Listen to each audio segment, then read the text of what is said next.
Welcome back to Solynod Hex, everyone. Today we are holding one shot in Solynod Hex. Uther and Morgul, fully half of our party, are away this weekend um, with a family gathering of some kind. So we'll be having a one shot today with Tenzi and Asher. The premise of the one shot is after uh, after defeating the city of Tintabula and returning to Megiddo for rest, a comet was seen in the sky.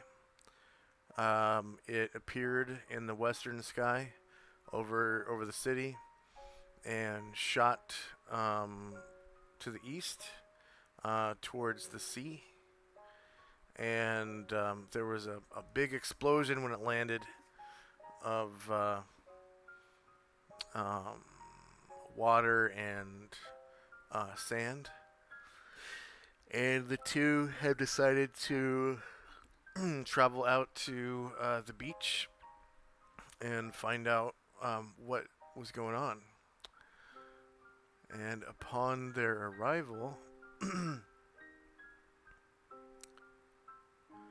this is what they find.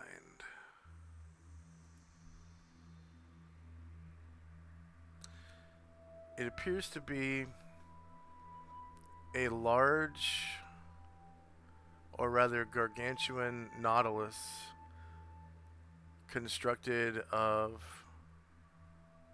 wood and a shell-like material.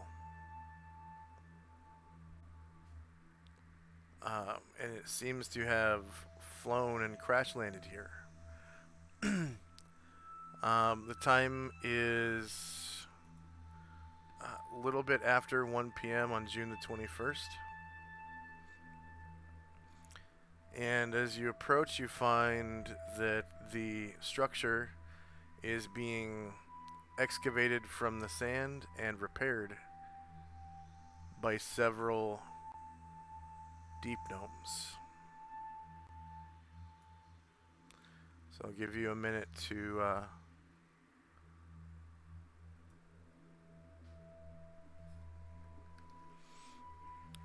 separate your troops. This is this left side right here is for Asher. This right side right here is for Tenzi. So there happened to be a detachment of IMC mercenaries in Megiddo that had just finished a job, and you were able to hire them for cheap. 1 gold each man per month, and yeah, they've already paid for themselves on the way here. Just in treasure gathering alone. Treasure. I guess I'll remove the camels from the turn order. Don't really need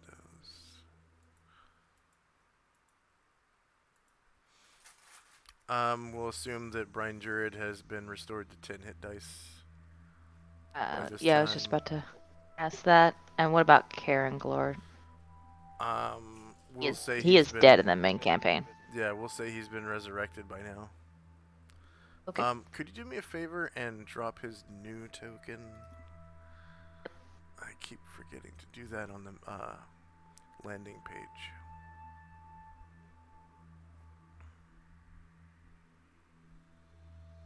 Find him real quick. I believe he is under a.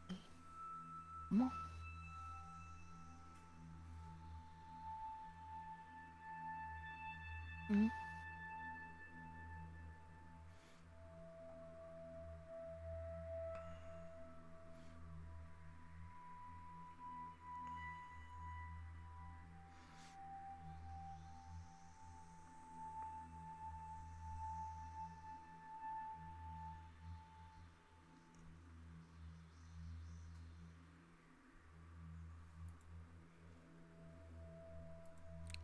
Let's see, I've got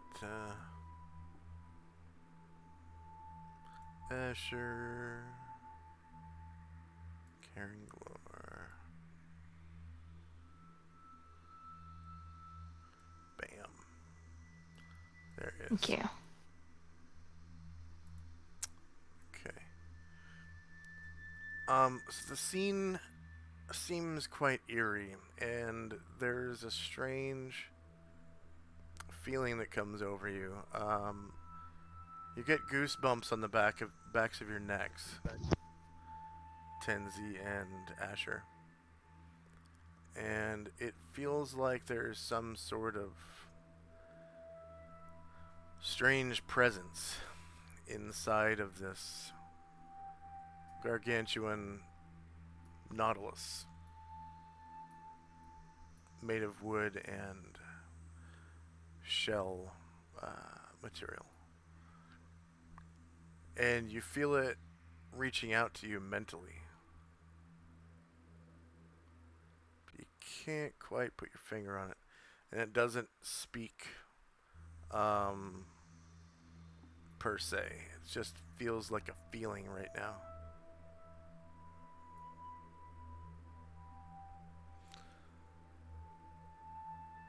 Um, and actually, I need to just put you two on the turn order tracker for now.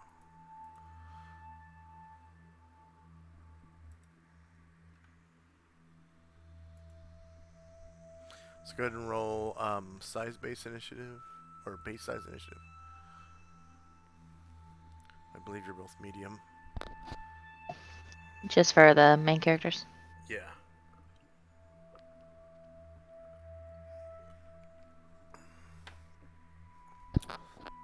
The weather's pretty hot.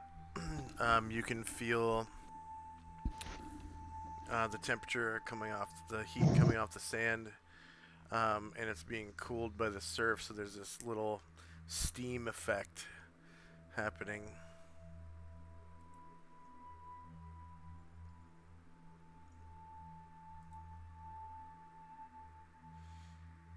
Okay, first up is Asher and Company.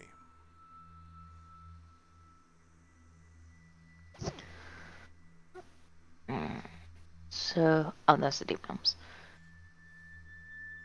They're all going to proceed forward toward deep gnomes.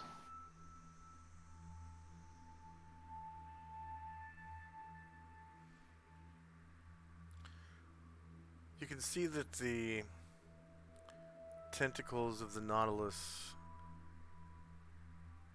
seem to be buried in the sand, as though it was a very rough landing. There are two large rocks ahead of it that seem to have stopped its skid along the sand. Some of the deep gnomes are excavating the tentacles as we speak.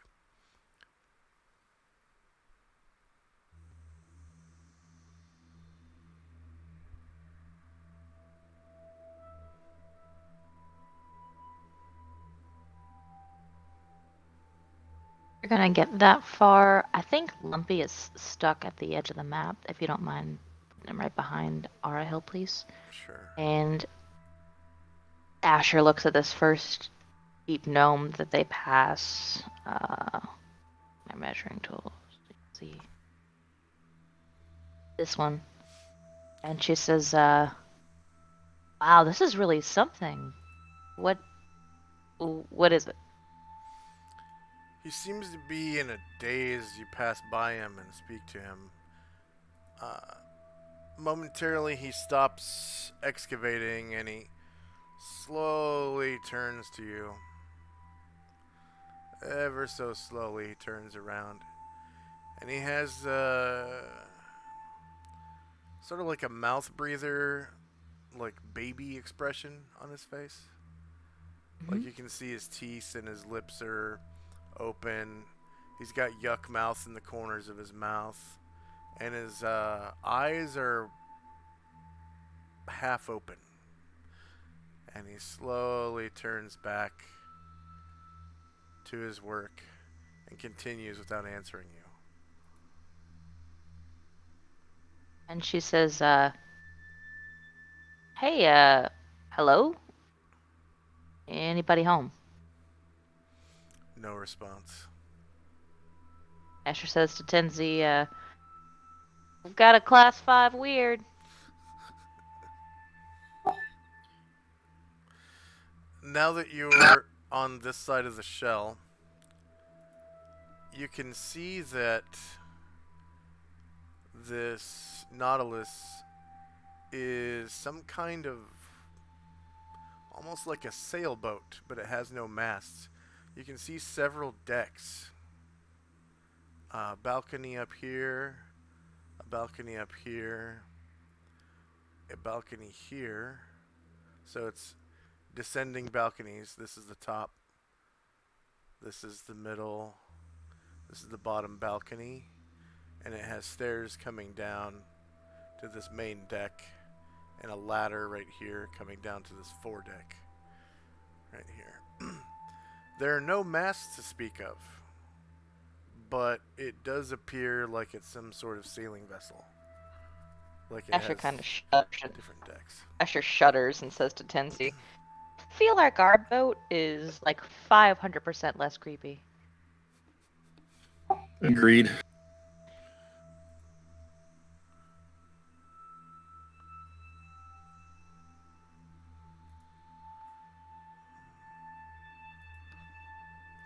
Anything else from Asher and Company? That's it. Okay.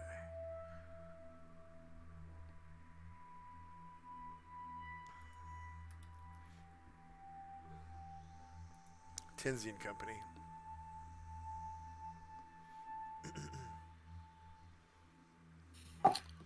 We will move forward.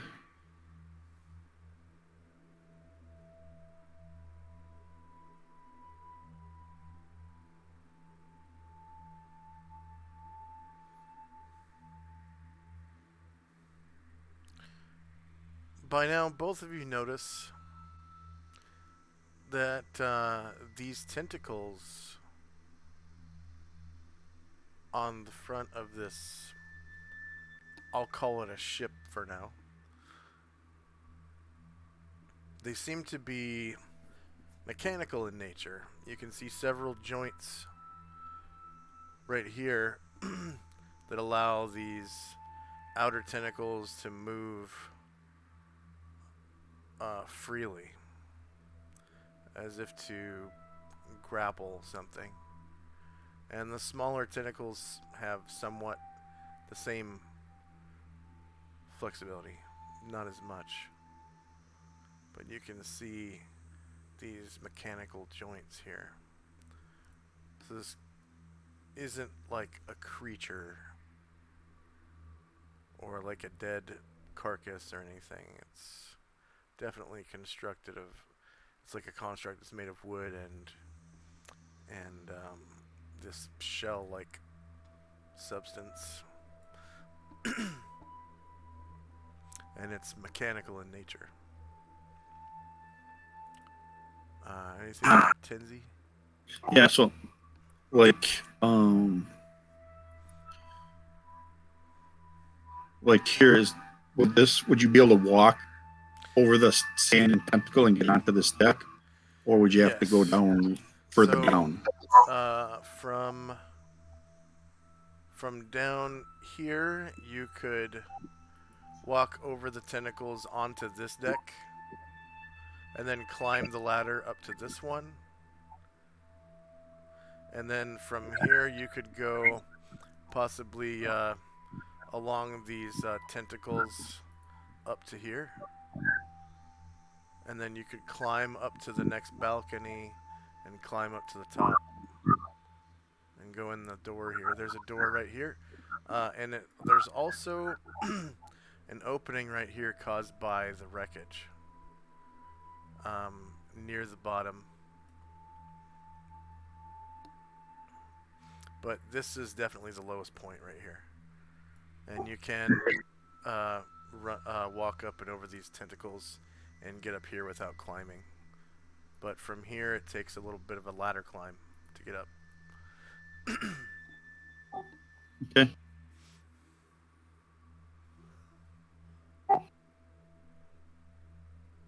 That'll be it. Okay. Asher and Company. No change in the behavior of the deep gnomes. They're just working their little lives away.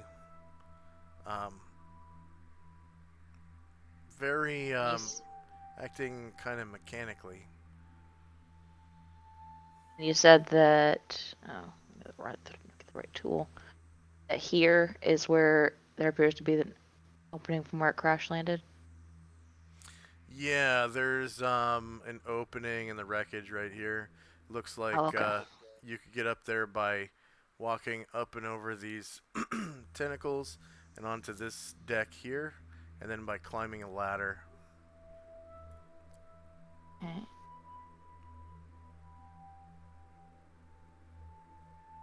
Dismounted last turn. Alright, so they are going to continue forward.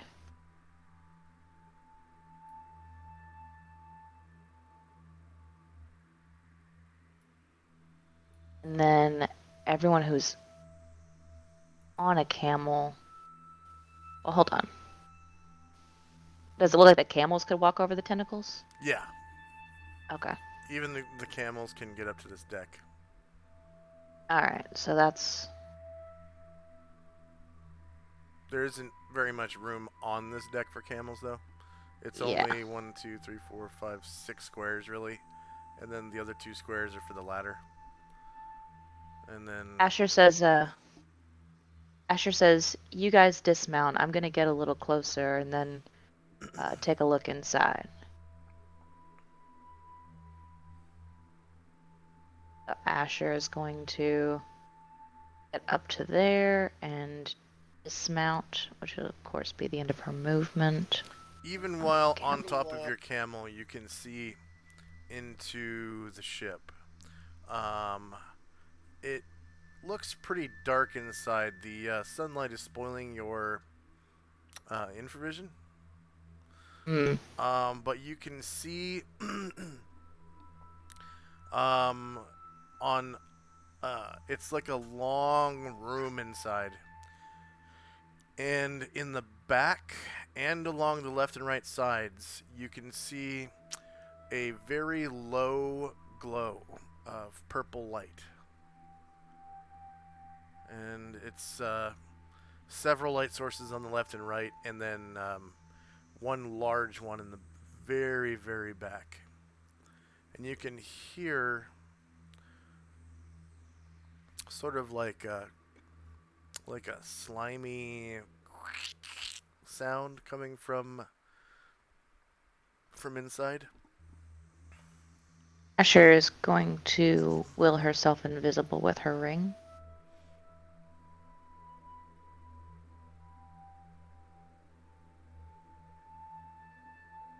And that'll be the end of her turn. Okay. Tinsy.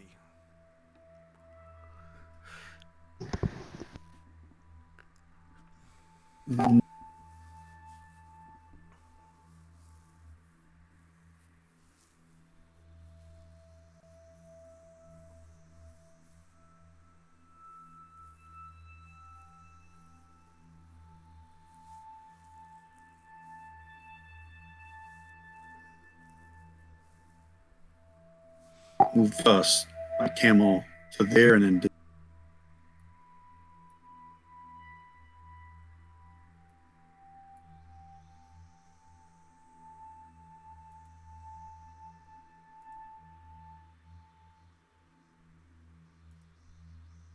And then all my IMC guys will move up also. Okay.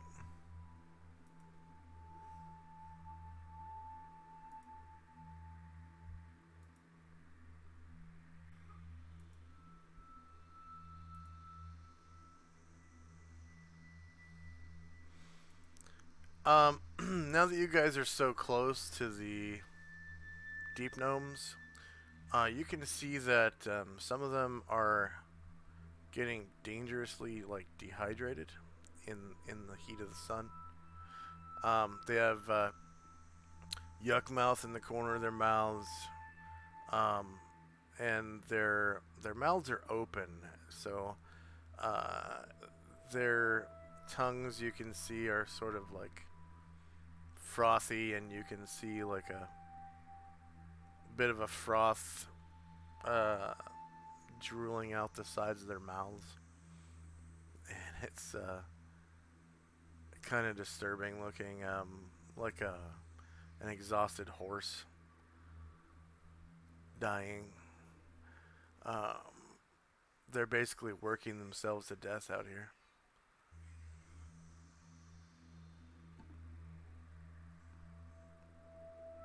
Anything else from Tenzi and Company? Nope. Okay.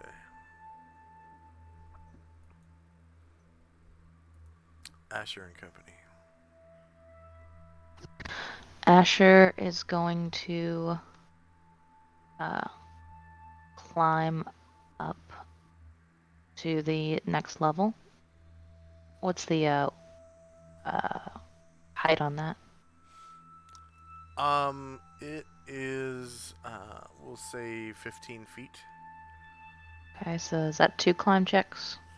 No, there's a ladder, so it doesn't require a climb check at all. Oh, You okay. just So that's subtract 3 squares, though. Well, when you climb, it's double the squares. So, Okay, so 6 6. squares. Yeah. Plus I moved. Okay, so Yeah. now I'm up to 8. Yep. You can see the wreckage plain as day. There's a huge gaping hole going into the main deck here. There's also a way up to the second deck if you were to walk out along these uh, the mechanical parts of the tentacles, and then walk up to here. You could just hop the railing essentially, Okay. which doesn't really take anything since you're not in combat. No dex check or anything. And from there, it looks like there is.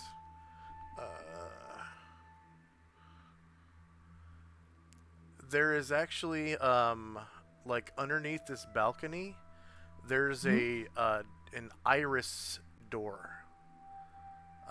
So it's circular, and it closes like a spiral, right? Okay. And it's currently shut, um, but there's we'll say there's a control for it right in the center, where it closes, like a button or something. So Also, first, go ahead. um, also on the next deck, right here, there is a door that looks like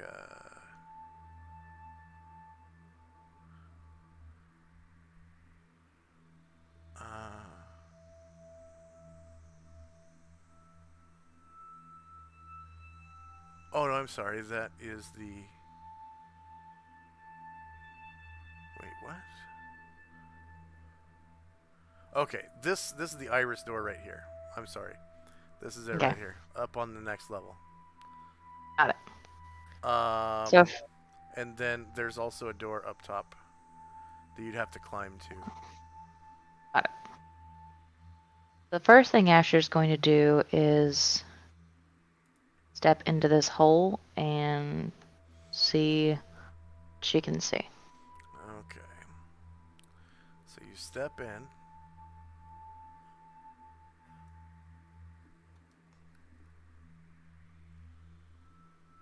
Whoops.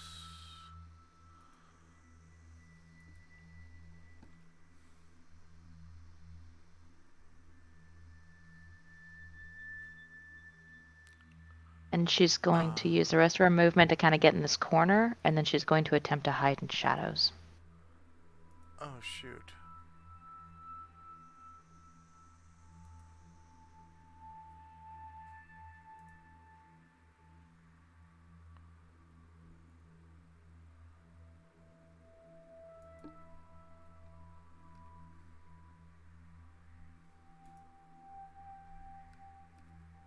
There we go.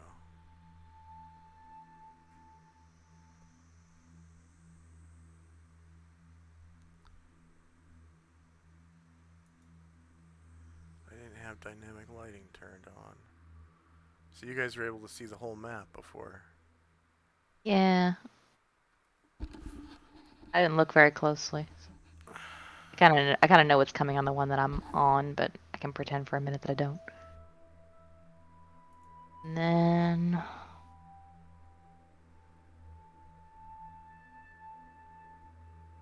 followers are gonna kind of come onto the deck she just left. All right. So inside this room, And they're gonna take she can they're gonna see. take that camel back down. Sorry, I'm just making some movement outside, but yeah, go ahead. There are several pools of this purple liquid on either side of the long hallway. Inside of one of the pools is resting a hideous creature.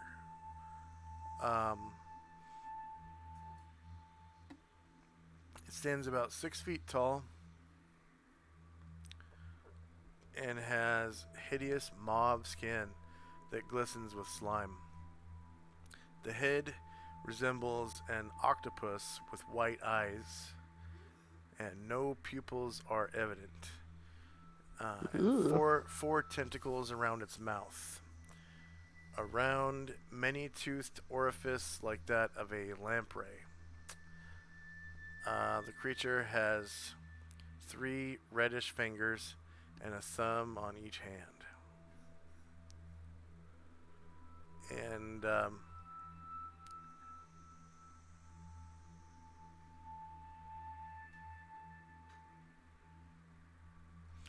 it appears to be sort of lounging in this purple tub of goo.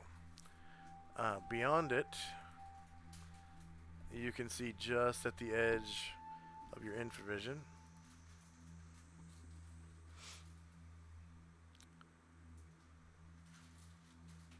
a huge, burly humanoid with an oversized brain for a head. In fact, the whole body is made up of brain tissue, but is covered with a thin film of slimy skin. And it looks like that.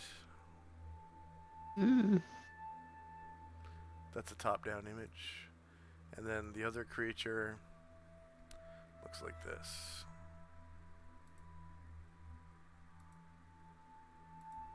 Okay. And that presence that you felt when outside of the ship, the feeling is now getting stronger. And it seems to be, let's see.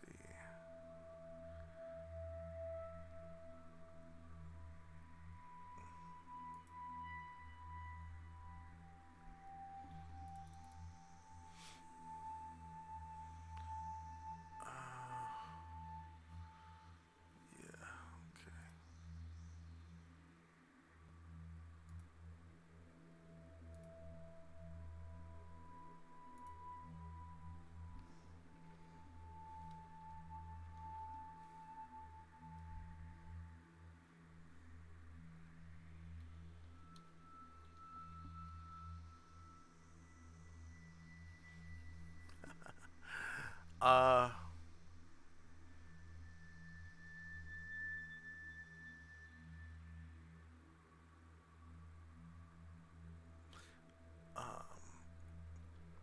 it seems to be desperately trying to communicate with you through empathy right now. It still Mm-hmm. hasn't like begun to speak or anything like that. But it seems kind of desperate the way it's trying to say something, I guess. You said that you were moving people outside as well? I have finished that. Okay. I basically just put them on the different platforms as they could reach them. But with the end of her movement, she is attempting to hide in shadows. Well, she was, but are you saying that it looks like he can still see her over here in this corner? Uh, see is not the right word. It's more like sense. Got it, got it. Okay. Well, she will try to hide in shadows then, Yeah. much as it appears to not be doing any good. Um, it appears to be doing good. Okay. Okay. Tenzi and Company. I need to put some sunlight out here. One second. I have sunlight.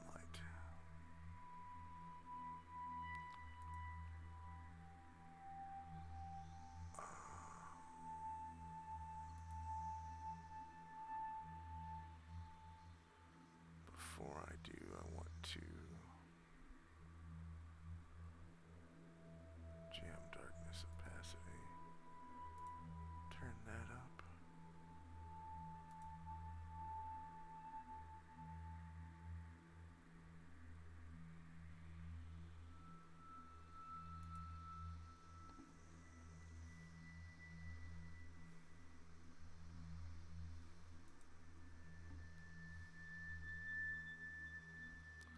Weird. I thought I turned daylight off.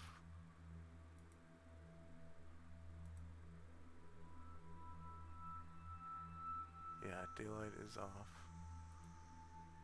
Maybe I just need to switch pages and then come back or something.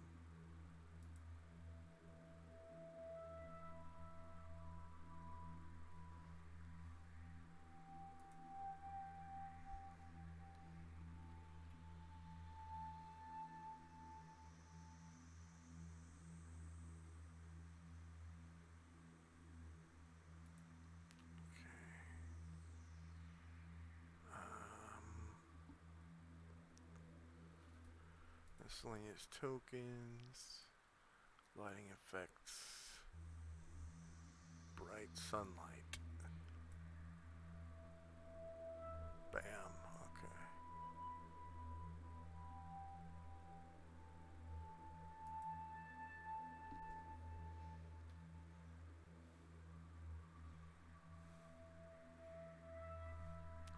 So you're basically on the equator. At noon, it would be directly overhead. 1 o'clock, it would probably be like over here somewhere.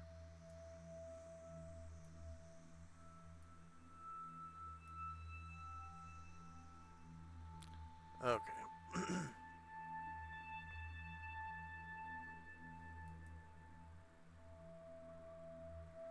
So that should eliminate everything on this map.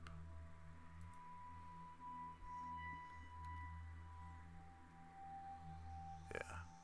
Alright. Tenzi and Company. Yeah, I had a question. So we consider this a normal day, so things that are on the daily routine would have occurred. For example, I would have cast nap for everybody to rest, and I would have cast blessed watchfulness. Sure. I'll put Blessed Watchfulness on there. What time would you have cast that and how much... Well, I mean, how much time Um, would you have left at 2 hours, 1:19 a.m.? 2 hours. So it's 20. Current 10 minutes, 12. 10, 2 hours, 120 minutes. That's 12 turns. So 120 rounds left.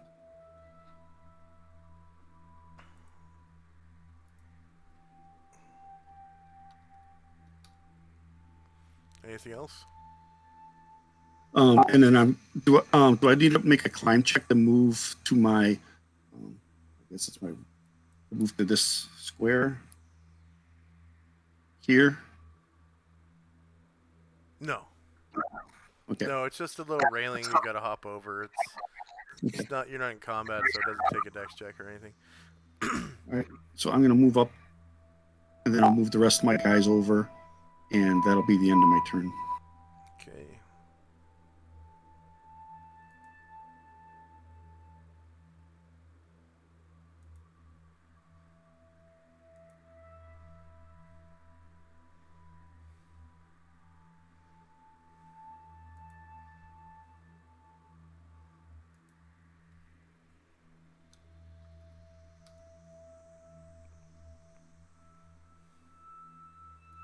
Asher and Company.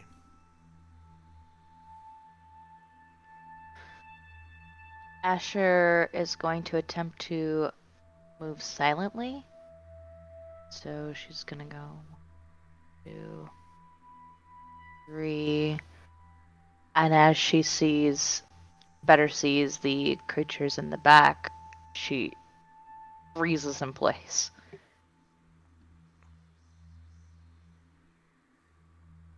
And she is going to use the rest of her movement, which is double because we're not in combat. 4, 5, 6, 7. And the last square will get her just out of the room. Okay, so in the very back of the room, you can see a large pool of water,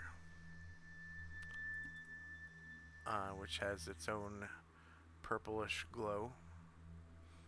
And inside, you could see a huge fibrous mass of cognizant brain tissue covered with rising feelers. It floats within the depths of this briny pool.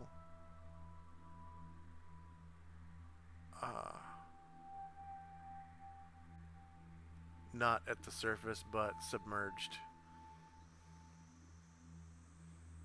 And that's about it. But you can tell that the signal in your mind is definitely coming from that brain in the briny pool.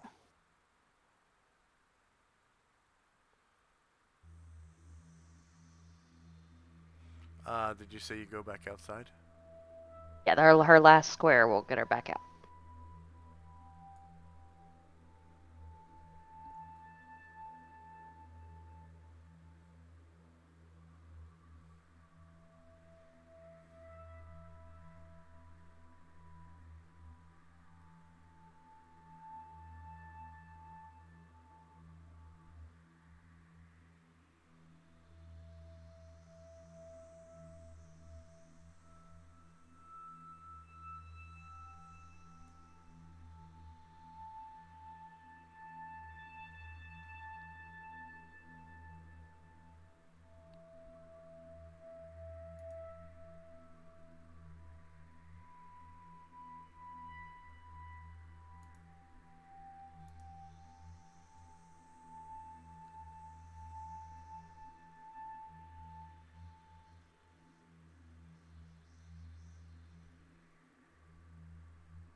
Okay. Tinsy and Company. Tenzi's looking around. He doesn't see Asher, and he just shakes his head. That she's off on another scouting. She's So we're just going to hold the wait to hear either sounds of battle or a word from Asher. okay.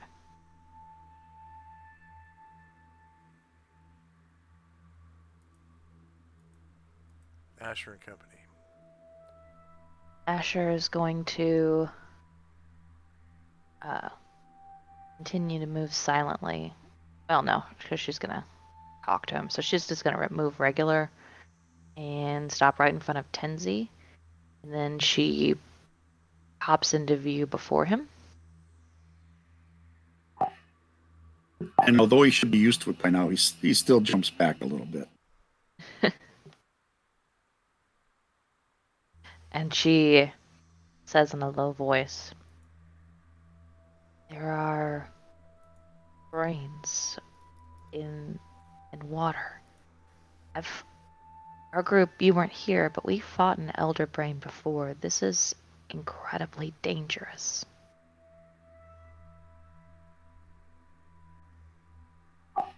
It seems like they maybe just crashed here. He says he's whispering. We wouldn't want to be under their control like these poor dark gnomes, but maybe there's something we could do to help to get them out of here. Asher nods and says, unsurprisingly, our strategy was to kill the elder brain. Do you see another option? Did they try communicating with you? I can feel them trying to get in. Can you feel it? You feel it too, Tinsy. It's desperately trying to find a way to communicate with you through language.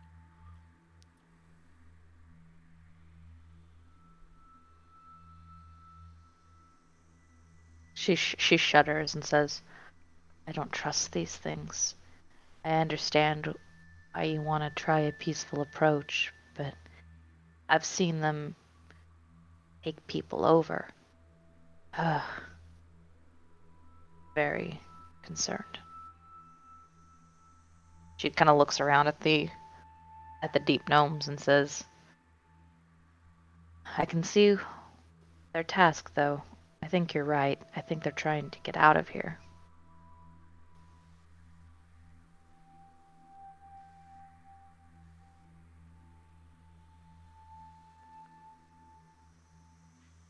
Yeah, it might be dangerous to try talking to them, so I don't.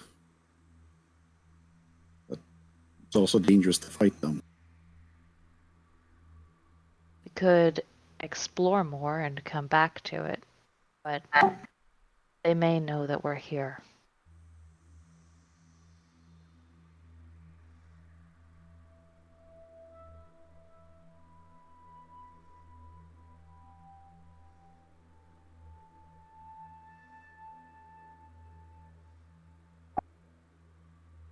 Okay, anything else from Asher and Company? She's just gonna wait and think about it. Okay, Tenzi.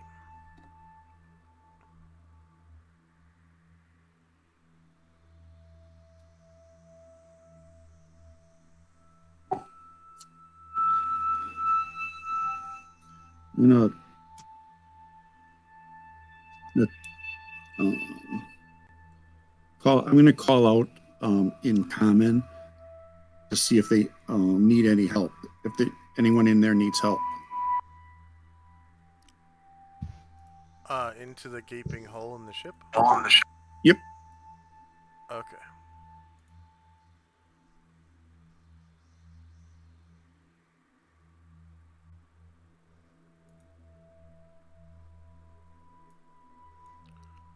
Okay, so you do so, and you hear the sloshing of water and wet footsteps approaching.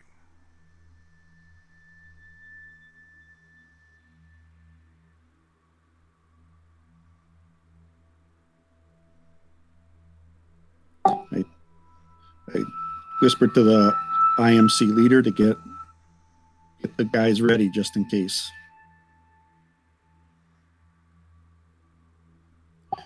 And I will wait after that. Okay.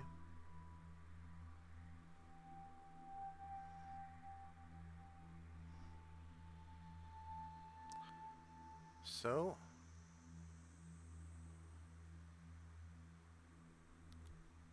this creature walks out of the darkness.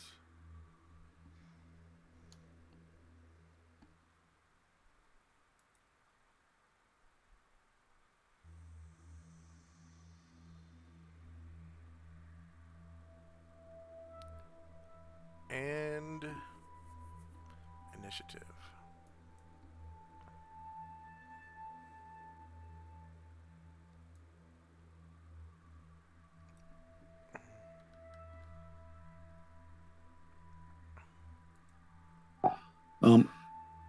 I'm assuming I do not have the Sigh of Ashriel. You do. Oh, okay.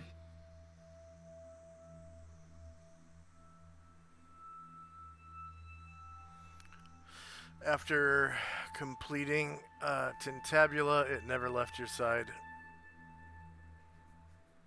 Nice. Nice.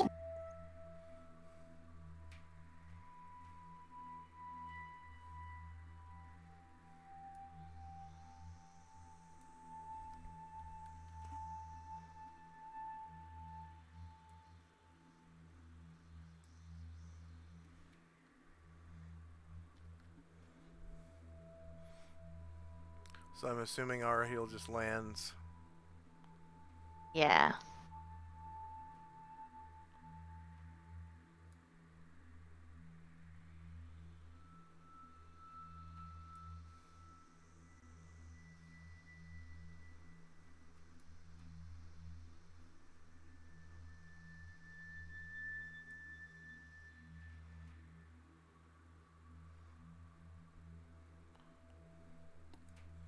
Lands on the rocks.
And Tenzi will need another attack on the tracker.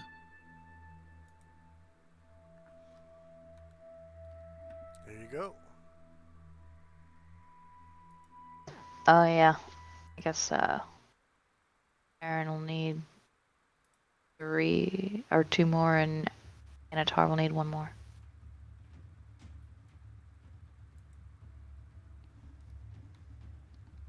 And I forgot to roll quickness.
first up is the Mind Flayer. He is going to...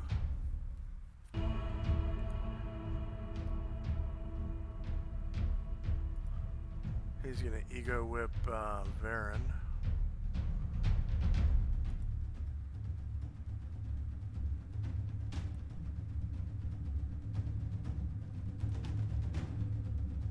Try to open his mind.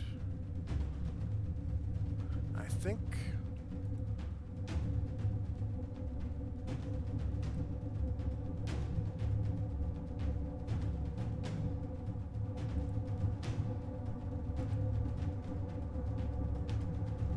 Let's see.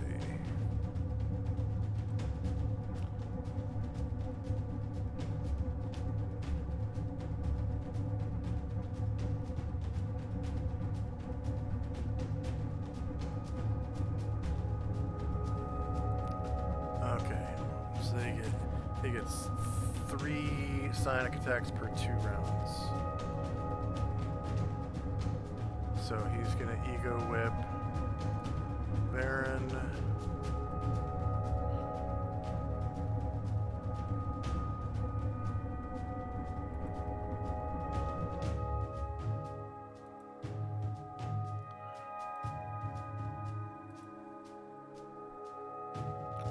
It's MAC 3 or worse. Baron's MAC.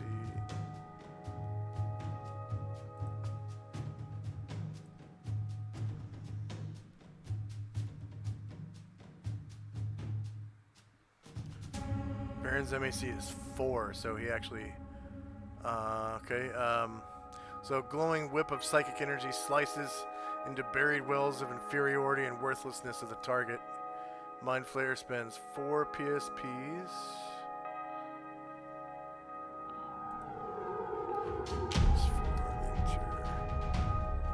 And does 1 PSP damage, opening the target's mind. So Baron's mind is now open.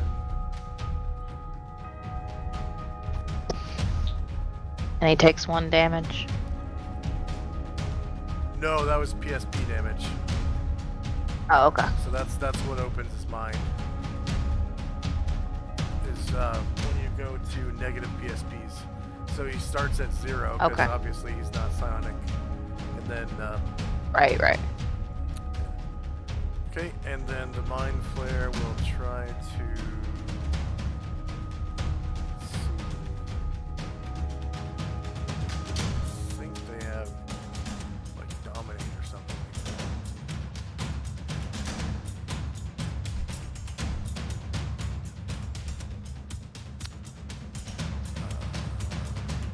Yeah, Domination.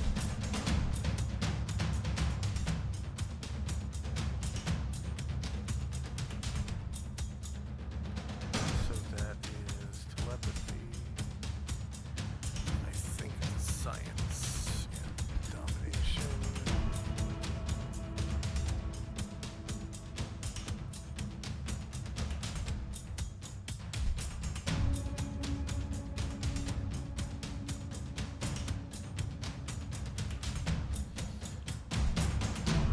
What level is Varen? He's 10, right? Yeah. Okay. Success. Cost 12 PSPs. Wow. Just had to roll above a 4 and I got a 7. Alright, so Varen is now dominated by Mind Flayer Red.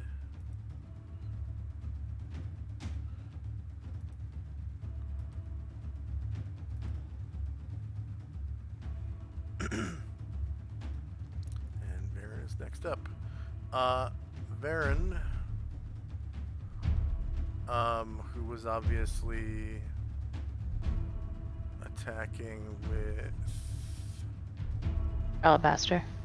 Alabaster, turns to this IMC Sergeant female right next to him. Oh, go ahead and increase the Wild Elf's HP to full. He's at -10 right now.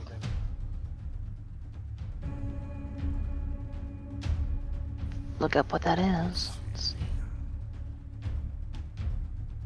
He attacks with Alabaster.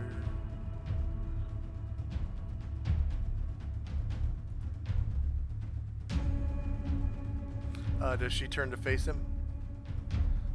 Yeah. Okay. So front, sort of melee, is in elevation. No mod, no mod. Hits -5 for 16 damage, and that does just enough damage to kill her in one shot. So this one right Cool. Yeah.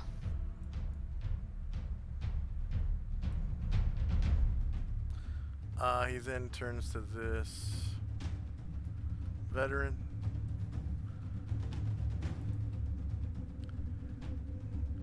And attacks with Captain Panoplia.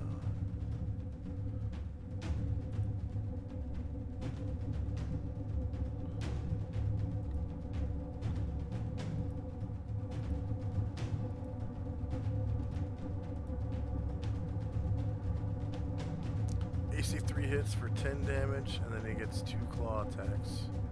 And I don't remember if he had natural fighting or not.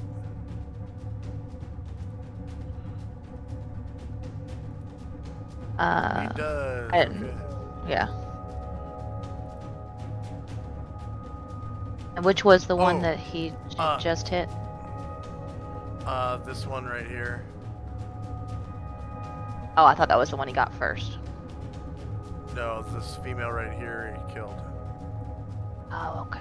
I did the wrong one. Killed in one shot.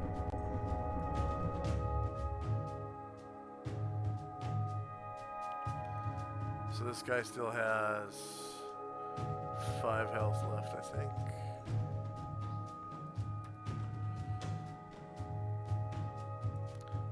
And she is at -1.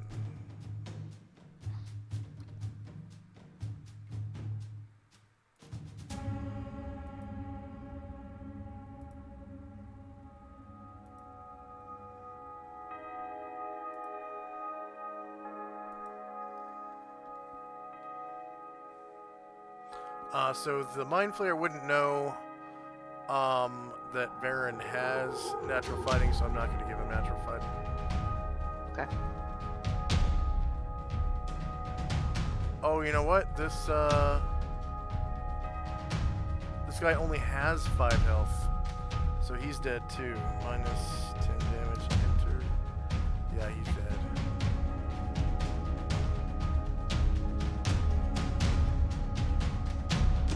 Poor IMC Mooks. It took us no time to get him killed.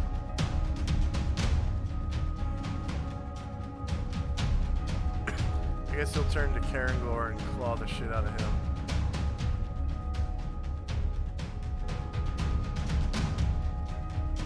Laura will turn to face.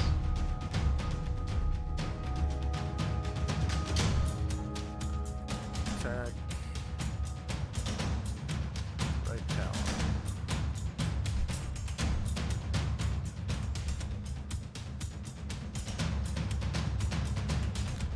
-1 for 6. And left talon.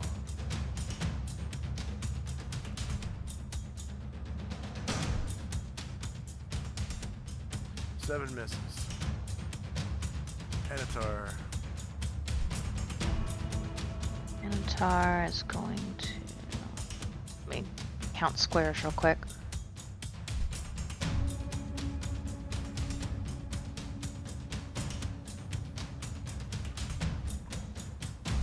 Yeah, he can get there in 17.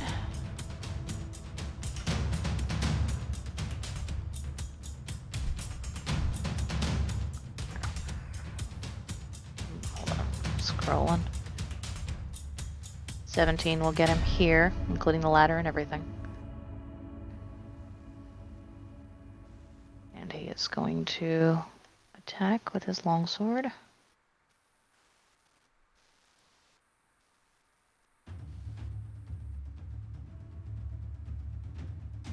-5 hits for 13 damage.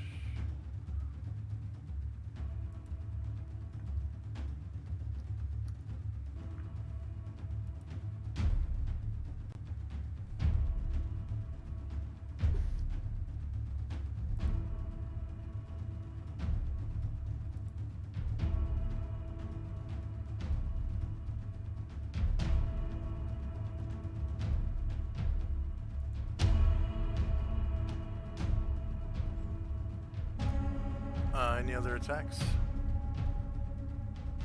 Not at this time. Okay, Jim. Jim was basically just watching to see what was going to happen before he was decided what to do. So he's got his club out, but he's just guarding at this time and getting ready to heal Karanglor. So that's it for him. He's just guarding. Okay.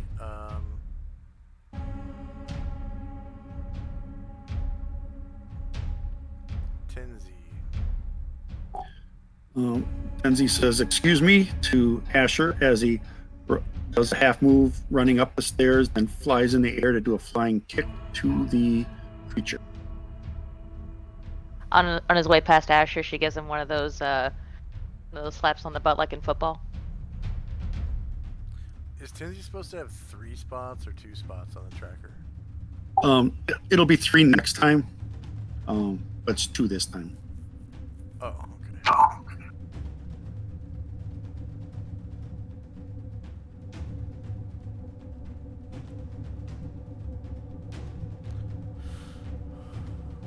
So would this be front or flank? Front.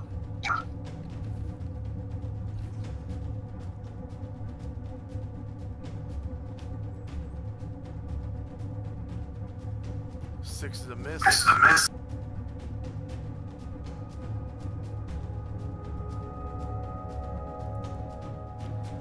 First Musketeer is one of the ones down by Sagil Tree. This guy right here. People in melee with him now.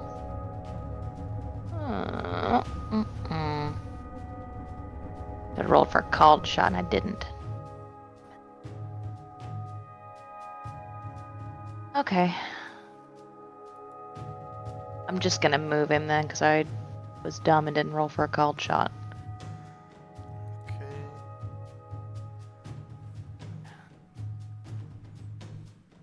Asher. Asher is going to make one of her rare visible attacks. She'll kind of muscle past these guys and stop. Hold on. Let's go on to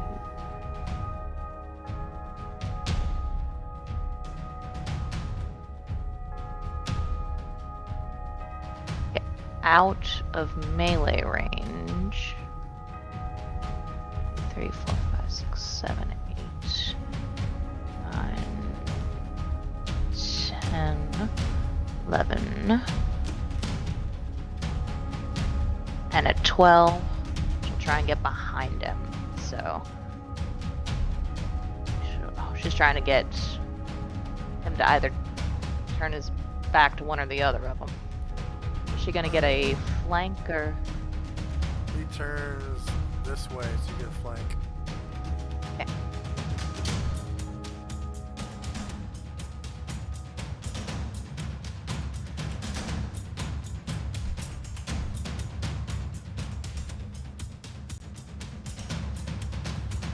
-7 for 10 damage.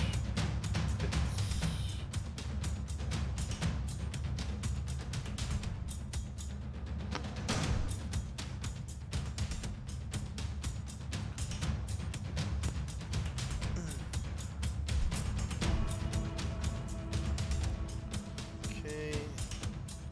That's 10. And after a quick 5-minute break, we'll have Karanglor. Copy that. Be back in 5. For our viewers, I'll run a 3-minute ad break.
And I'm back. Asher.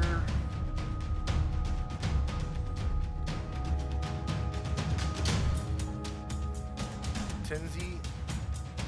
Yes. Okay, just wait on Asher.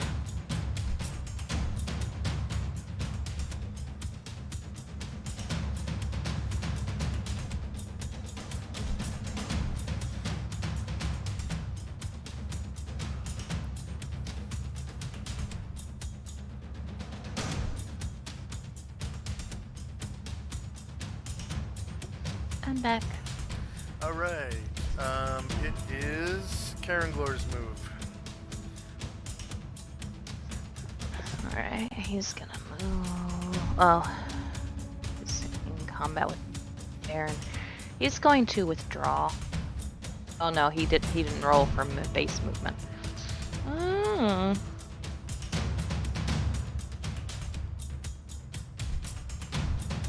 If you want to Isn't really- change your mind on what you rolled for, you always have the option of waiting till the end of the round.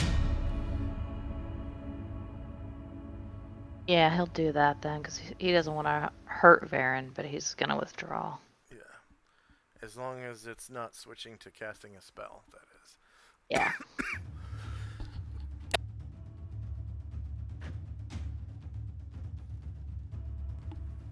Okay. Next up is one of the IMC sergeants. He's going to try to shoot the creature. We rolled for called shot. Oh, there's the ranged. Oh no. Do I have the IMC sergeants connected?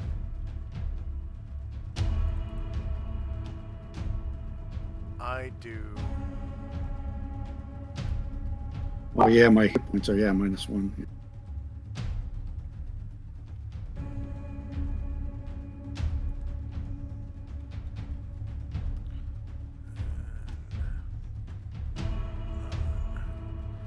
Uh, 15. Totally thought I fixed that the last time we used these guys. Okay, so now.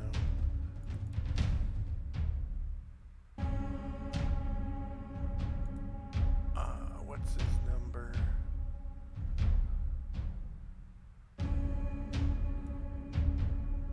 Blue 5.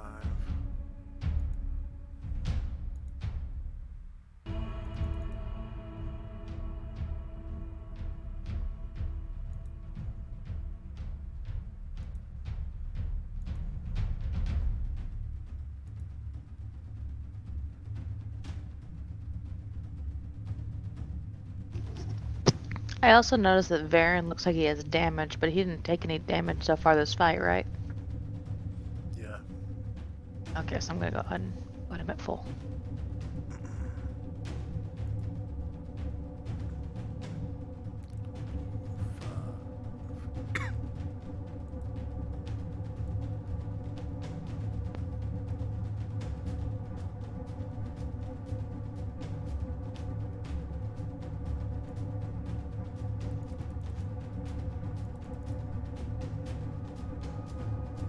Wow, Lieutenant is connected too. 9.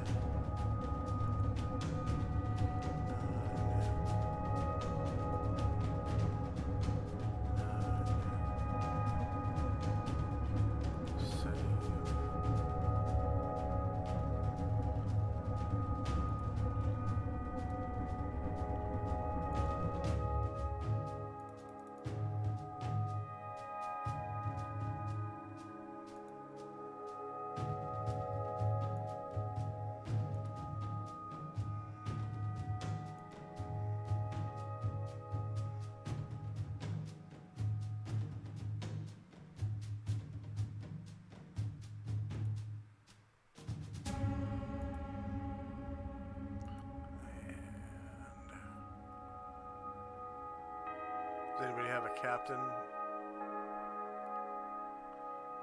Pretty sure I fixed the captains. Don't think so.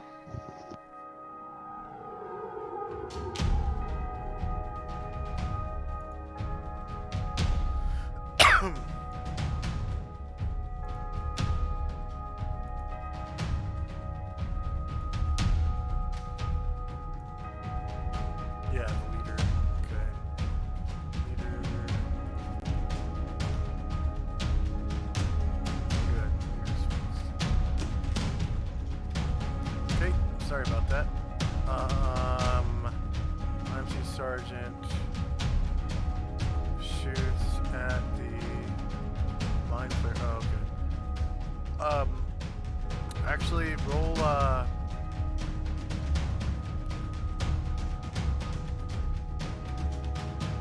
Oh, you did do called shot. Good.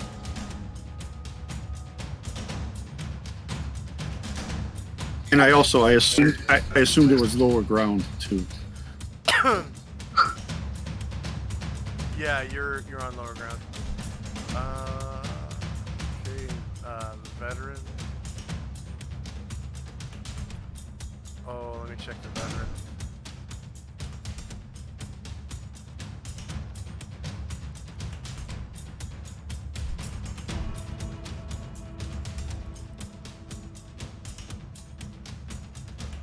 Okay, the veteran is fixed as well.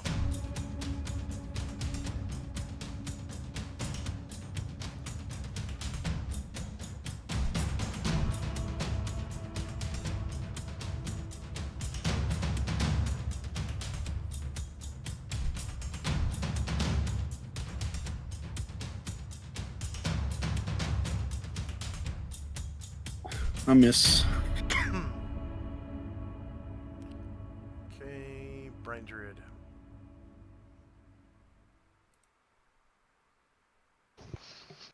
Okay. Should have done this already. My count squares.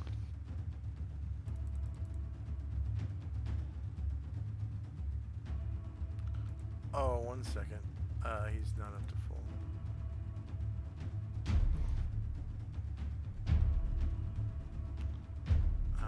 He's level 10.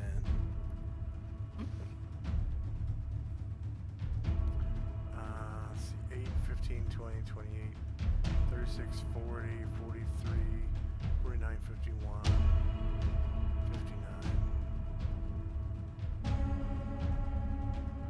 8, 15, 20, 28, 36, 40, 43, 49, 51, 59. Why is his health up into the 70s? 1, 2, 3, 4, 5, 6, 7, 8, 9, 10. Does he get like a I never monster's fooled with. health? I never fooled with it. Oh, his constitution is so high, he gets plus 2 per hit die, so that's an extra Cool. 20 health. So it should be 79.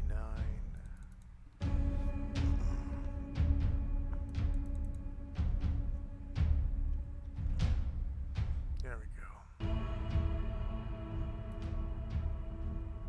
Thank you. So he is going to. Wrong button. He's going to fly up. I guess 30 feet. So that he can reach that level. Oh no, that's just 10 feet above. Well, no, 20. Alright, so 20 feet is going to be 4 squares. 5, 6, 7, 8, 9, 10, 11, 12. He's going to land. And yeah, it looks like he can kind of Take rest a his bite back out of feet on time. those. Yes.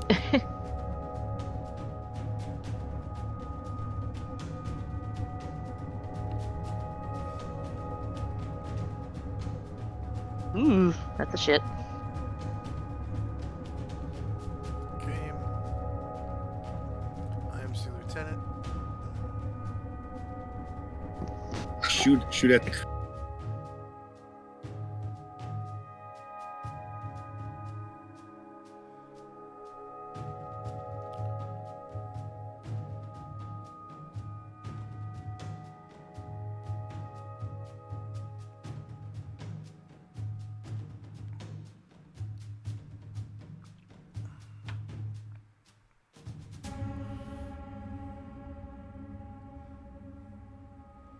Oh my God, he hit. Yeah, he did. Rolled an 18. You cause 5 damage.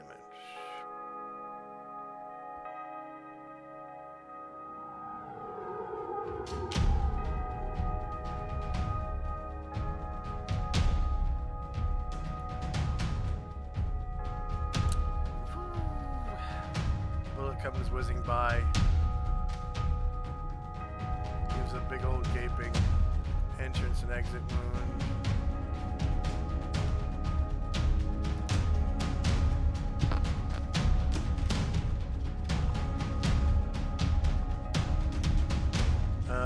IMC leader.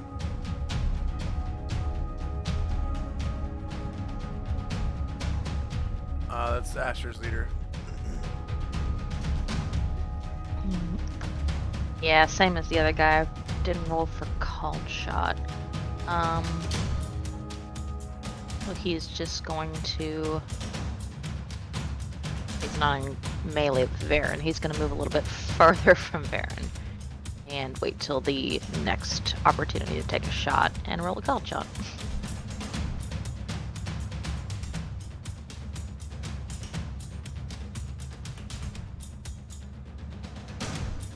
Okay, IMC Musketeer. Firing at the creature.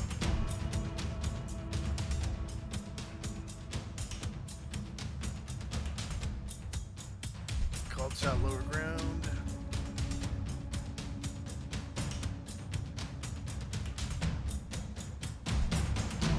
Is a miss.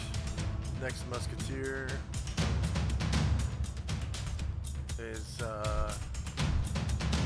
Asher's Musketeer down by Satchel Tree. Yeah, he's gonna do the same, just move. So he's gonna go Okay. 2, 3, Next 4, leader is 10. Tenzi's leader. I think. Yep, called shot on the creature. Okay, called shot -4 and lower ground.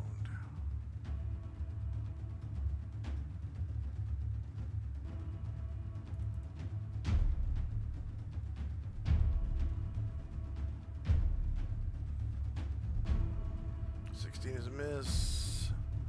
Musketeer. That is Asher's Musketeer.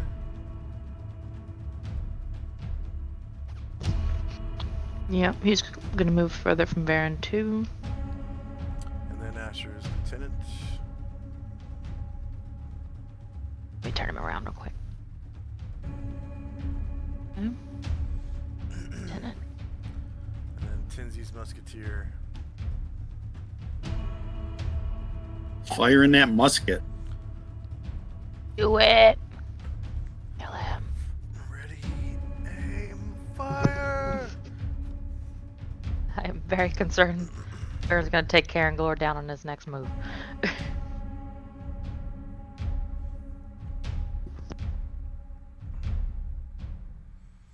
9 is a miss.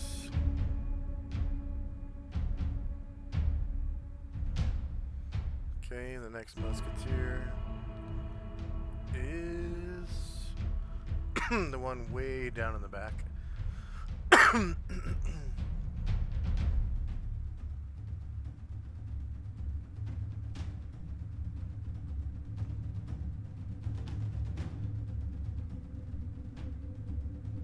Which one are we on? 18.9? 19.46. That was the one that you just 18.9 was the one that just fired and hit 9.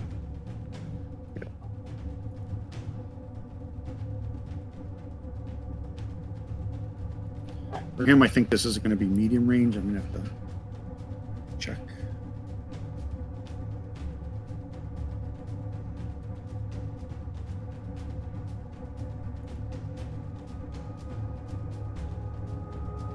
Oh, musket's still short. Yeah, musket has phenomenal ranges on it. It's one of the best weapons in the game.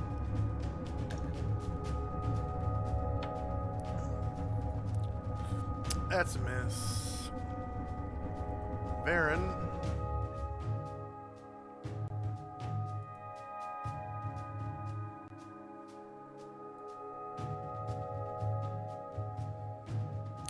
Gets an attack of opportunity from Karen Glor. Alright, he's... In the back. Rear AC. Yeah, he's not gonna take it. Okay. He's...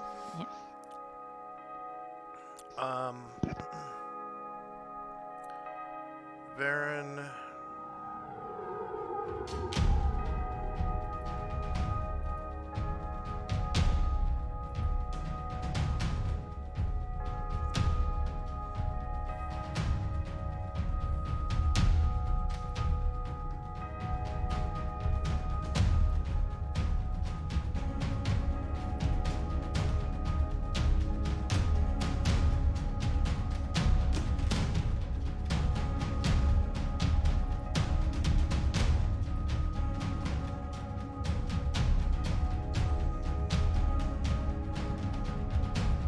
Comes right up behind Anatar and Tinsy.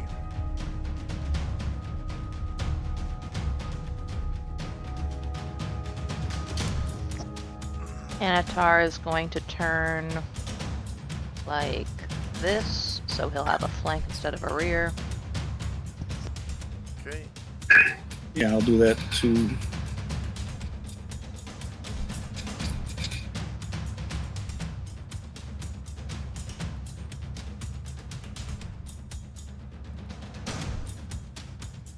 And Baron takes a swing at Anatar with Alabaster on the flank. Melee, same elevation.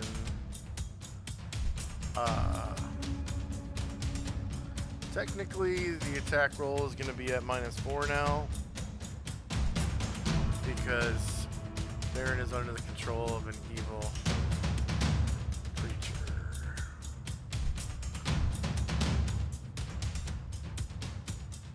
Okay, -11 hits. My 10 goodness. damage.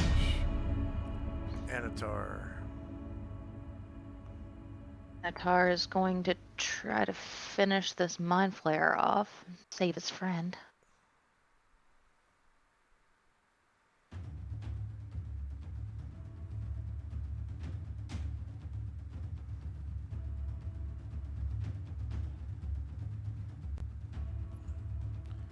Easy 3 hits for 15 damage to the Mind Flayer. Go ahead and describe how you kill the Mind Flayer and free Varen of his mental prison. So he takes that 10 damage and he says, "Whoa, mate! You're supposed to be on our side! I'll fix this!" And he thrusts his long sword right through the Mind Flayer. I'm trying to remember what a Mind Flayer looks like. Through the face tentacles, and he slashes them right off, and the blood kind of gushes from there, and he slowly bleeds out. Okay.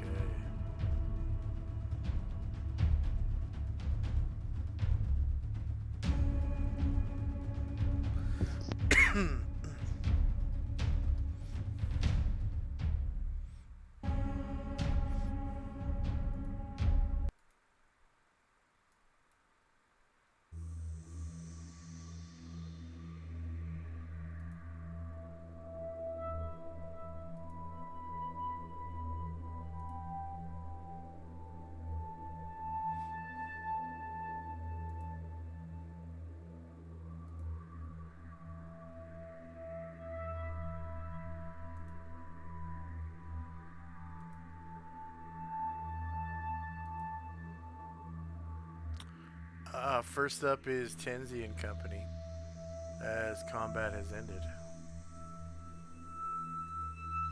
Takes a quick look around to see if there's that what else is in the room.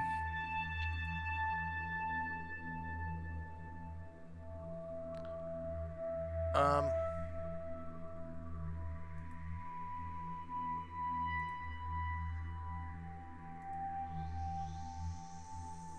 I'm gonna assume you take a 5-foot step inside. Dark vision, yeah. Your vision is able to come back.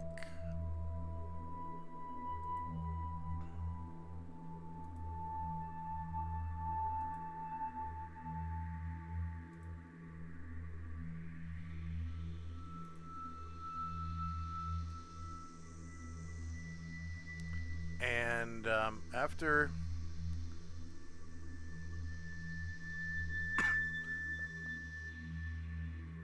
some seconds pass, your eyes adjust.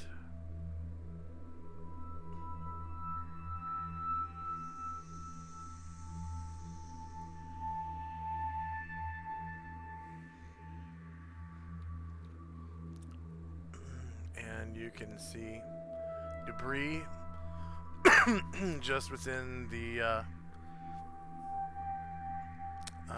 crashed in makeshift doorway. You can see several pools of briny liquid inside the room, two of which are damaged and have leaked out. 2 of the 8. And from beyond your infravision, you hear the sounds of slimy movement. Not necessarily getting any closer or farther away. Okay, I'll step back and check the mind flayer, make sure it's dead, and if it has any possessions. Alright, so you touch the mind flare and boom! This entity makes contact with you.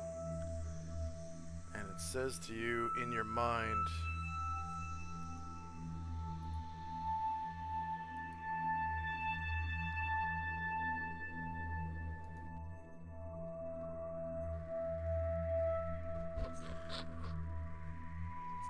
that was but one of my minions.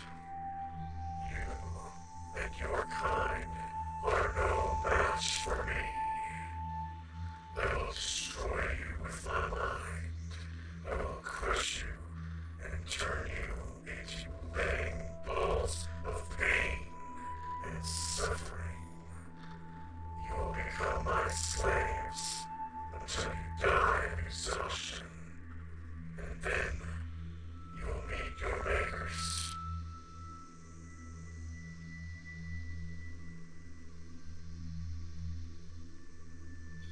Try to just close off my mind and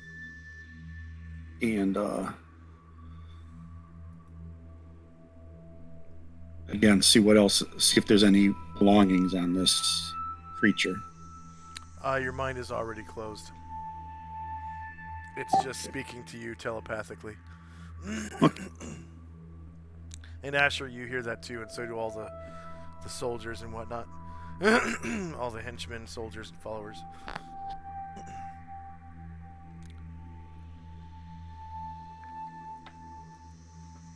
And you 5-foot step back out. Yes.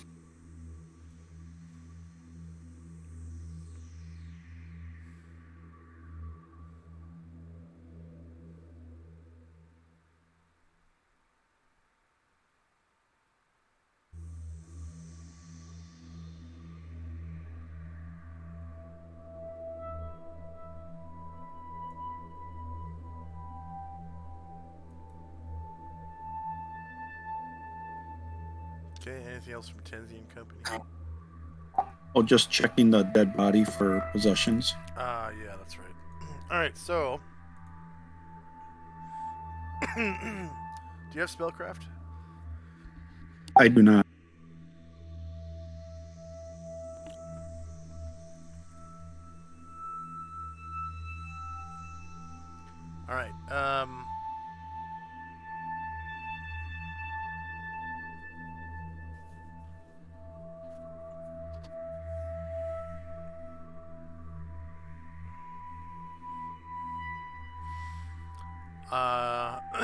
When Anatar slew the Mind Flayer,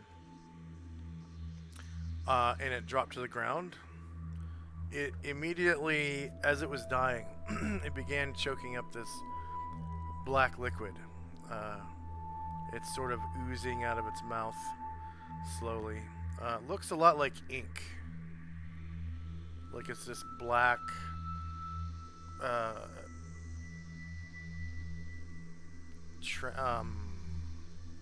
opaque black liquid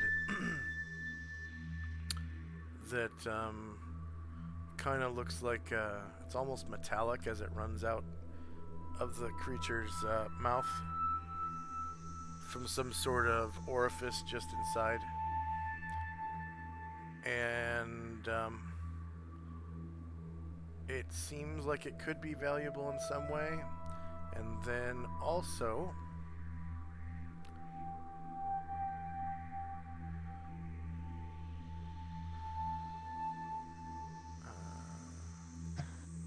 When Asher sees it, she says, ooh, payday.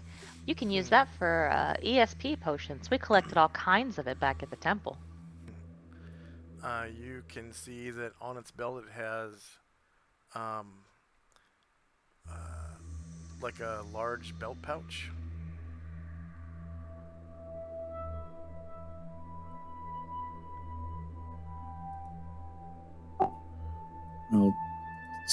I'll take that and see what's inside of it. And also a scroll case. And a small belt pouch. You open up the large belt pouch, and inside are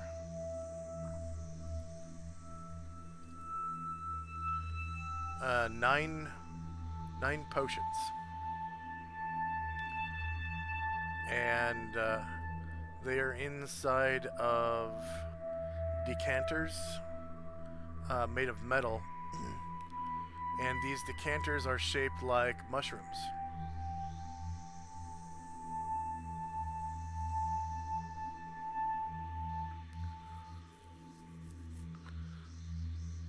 And each one has a cork in it, like any other decanter, really. Okay. And there are 9 of them. They're identical. Okay. Anything else from Tenzi and Company? That'll be enough for now. Okay. Asher and Company. All right. Varen is going to attempt to close his mind. Okay. That is.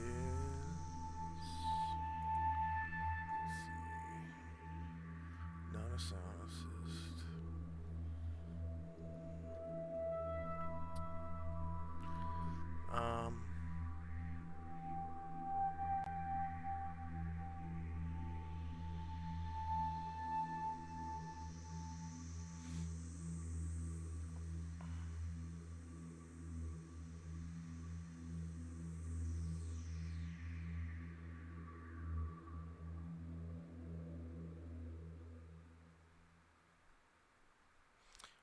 Make a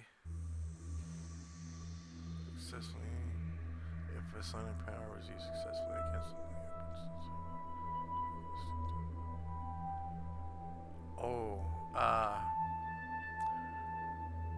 roll a save versus paralyzation at -4.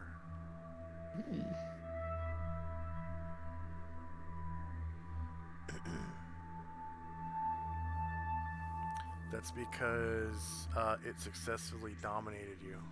There's a -4 Yeah. penalty.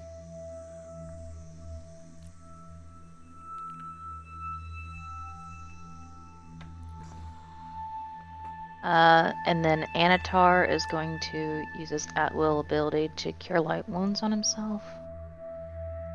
Okay.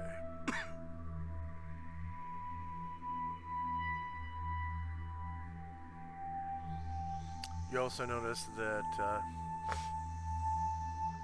The Mind Flayer has a small pouch and a scroll case that Tinsy has not searched.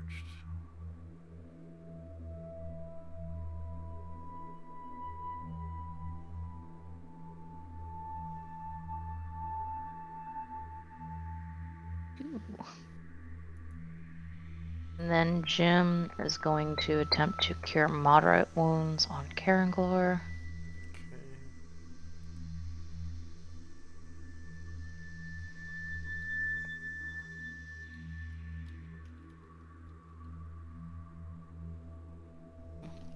Two.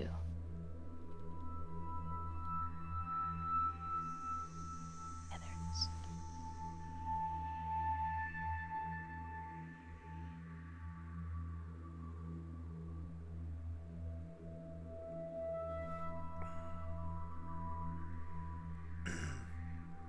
How many henchmen do you have with you? 5. Okay.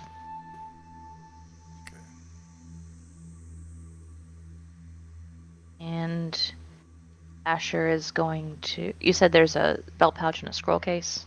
Small belt pouch and a scroll case, yeah. Asher is going to look through the small belt pouch. Okay. 1, 2,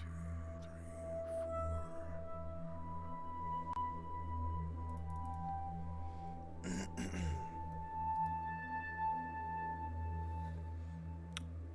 Nice little chunk of XP right there. Mm-hmm. So that goes to your PC and your henchman, since we brought your henchman.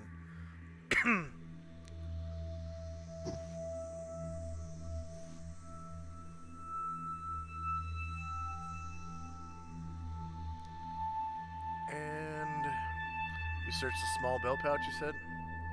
Yep.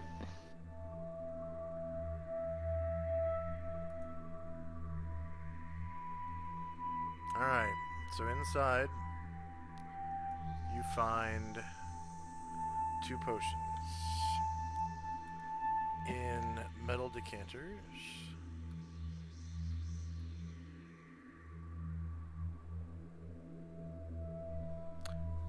The metal decanters are shaped like vials. So just a tube with a curved bottom and like a lip around the edge at the top, with a rubber stopper in each.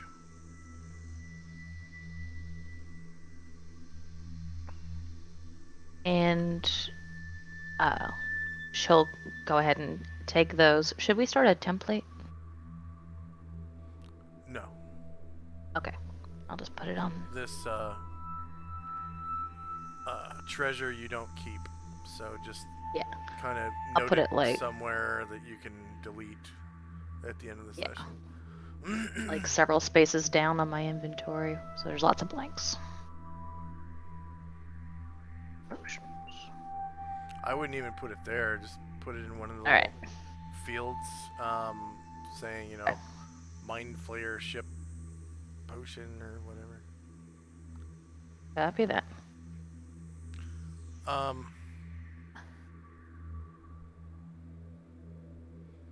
Anything else from your company? Yeah, so Asher's gonna say to Tenzi,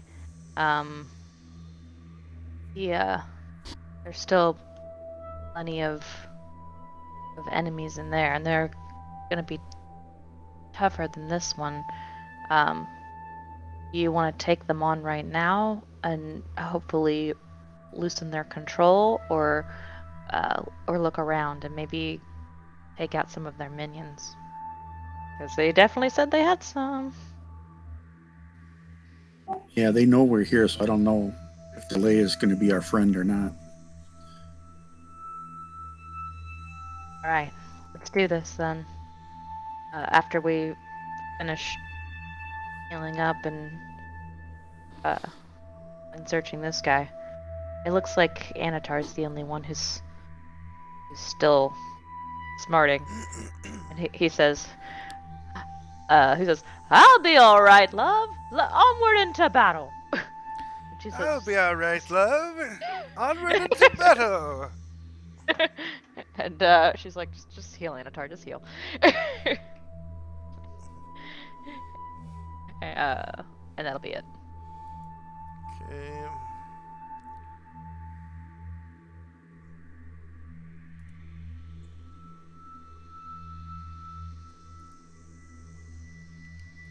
Tenzi and company.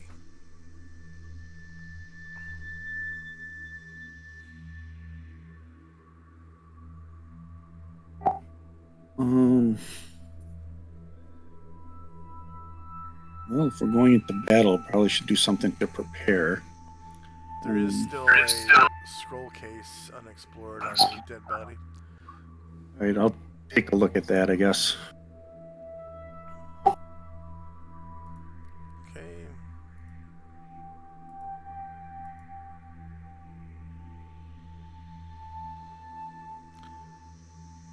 Inside.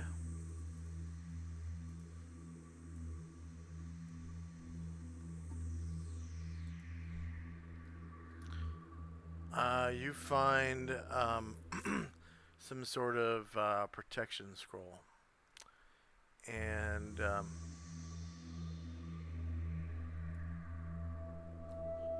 also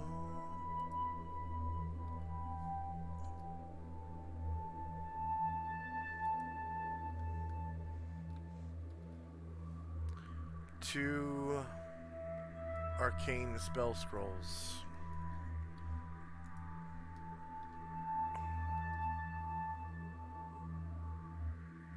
I hand the lot over to Asher and say, I'm sure you or one of your minions can do something with this. Those 2 arcane spell scrolls, and what else? Protection scroll. The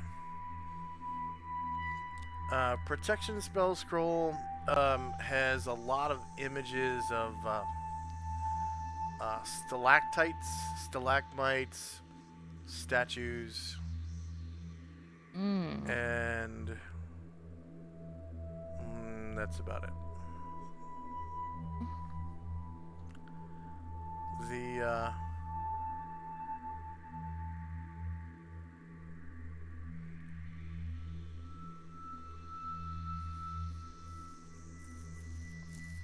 one of the wizard spell scrolls has images all over it of different types of low-level monsters. And the other one has images all over it of different types of shields. Body shields, medium shields, small shields, bucklers.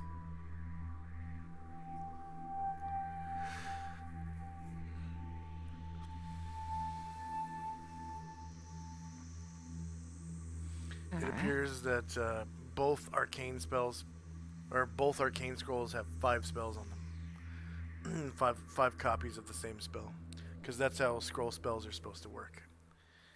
They are all the same spell. Okay. Because it takes the same process to make one scroll. That reminds me, I totally forgot that Karanglar should have had a stone skin on him. Well.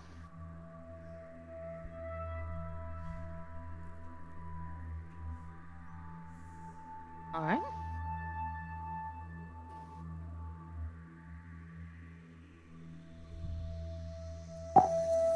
And that's it for Tenzi.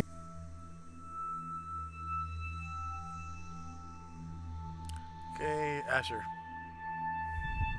So Asher hands the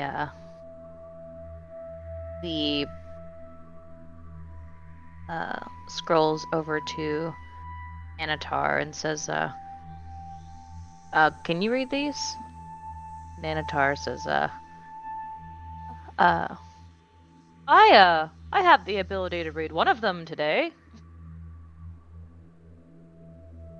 He's gonna need to read magic to read the scroll, right?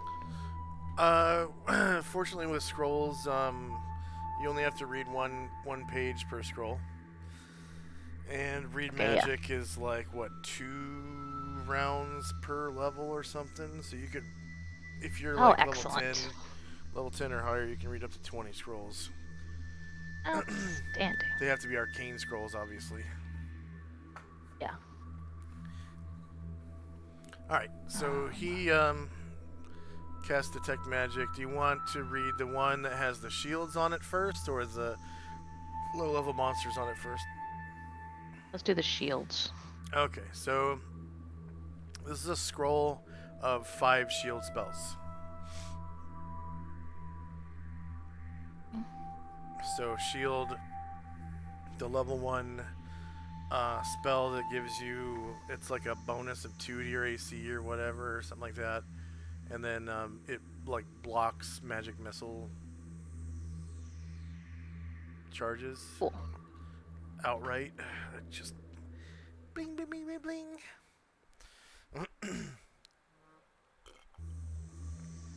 All right. And he says, oh, this will be useful. It's some shield spells. Perhaps we could cast those before we go into battle. Anything else from Asher and Company?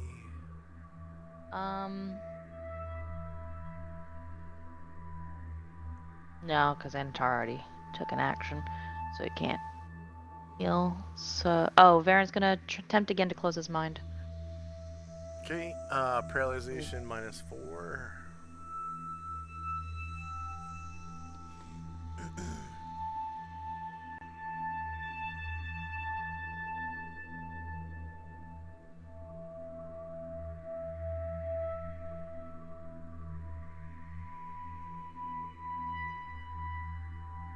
Hey. All right, his third eye closes.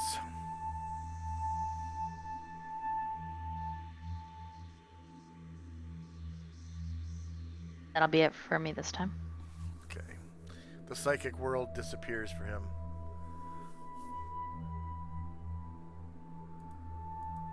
Tenzi.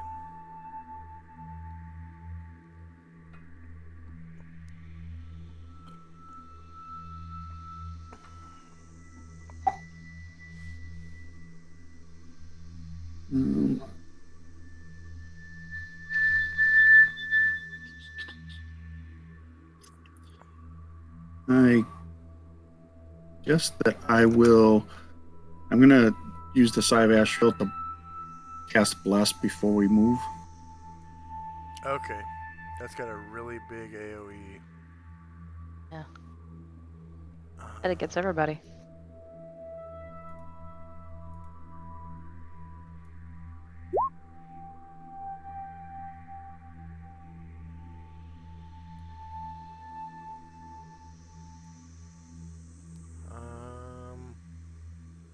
Hold on.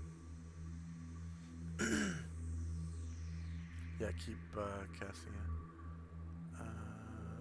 50-foot cube. Okay. So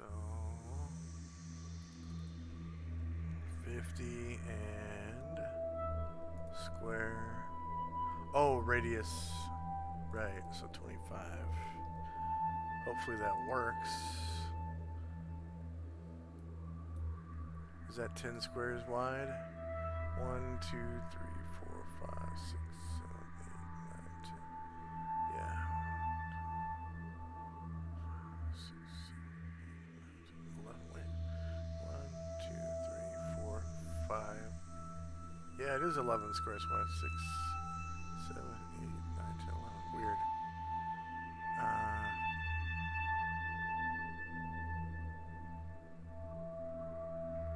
Where'd Can it I go? just?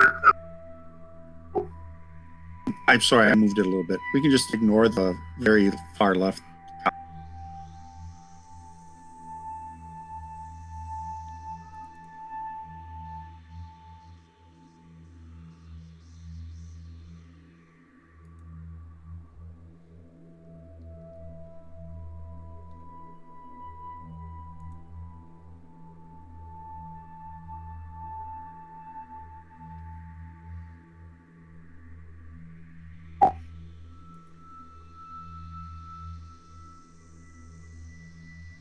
It was right there, right? I want to move it a little further up.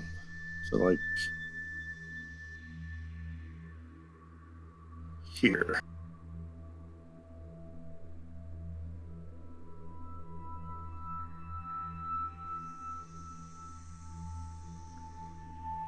Yeah, that looks probably as good as it's going to get.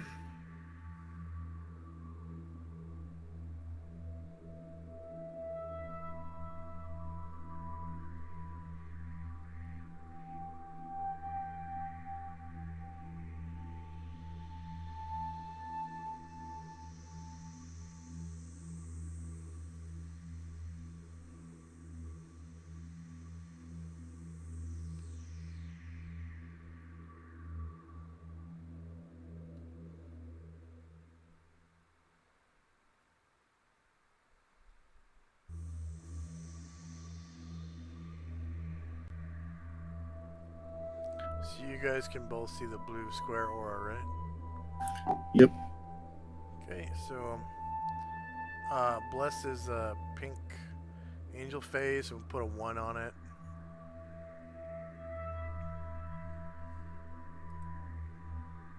Bless 1.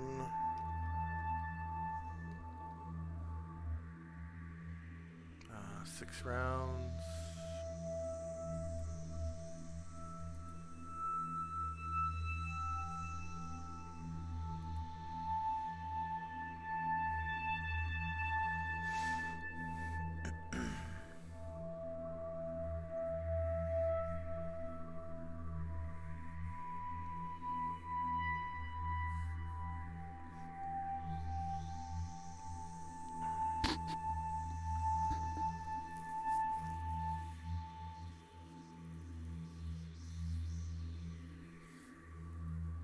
Weird, I don't see little pink faces popping up all over the place. I see one on Tinsy. Oh, sorry. Yeah, let me go ahead and. Yeah, I got mine on my IMC guys. I can see them. I guess I was sleeping will on the job, though. refresh.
Okay.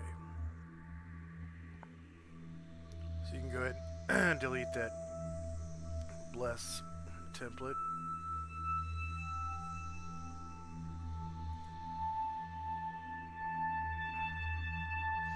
And anything else from Tenzi and Company? Nope. Okay, Asher and Company. All right. So Anatar is going to take that spell of the scroll of protection, and he wants to cast the first one on Tenzi.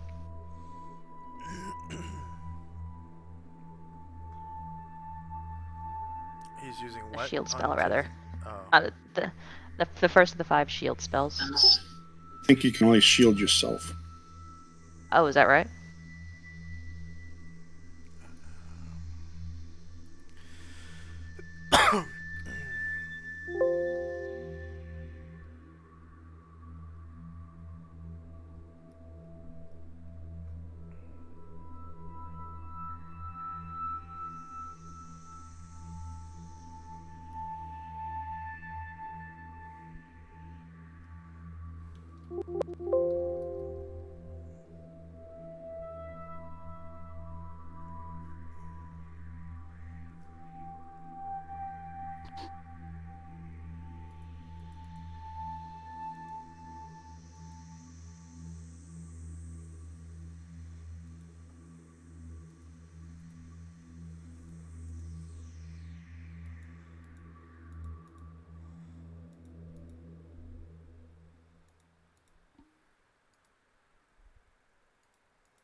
Yep, it is range 0. Okay. I think he's the only character I have who has read magic at this time, so he's just gonna go ahead and cast it on himself. And put it away. Okay, um,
Okay. You cast that at 6th level.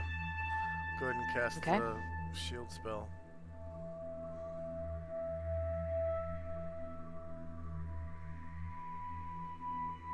What level spell is that?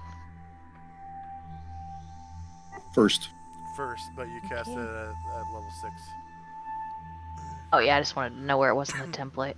Yeah. Should be maybe alteration.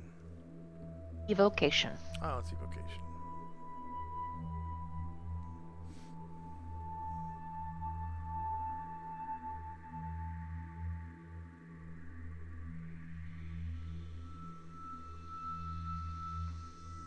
Oh, or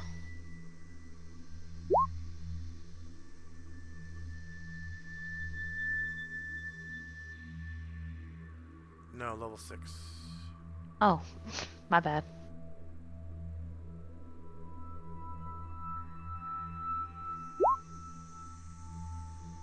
Okay, it's gonna last for 30 rounds. Nice. We'll call it red dot 1. Okay.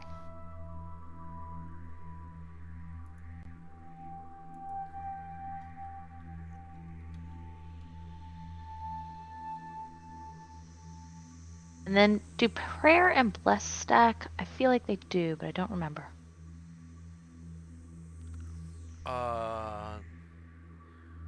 It's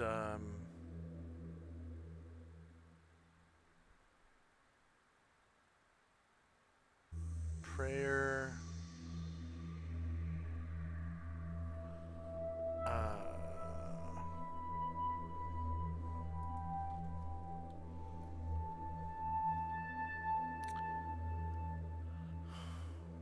no, they don't. It's Okay.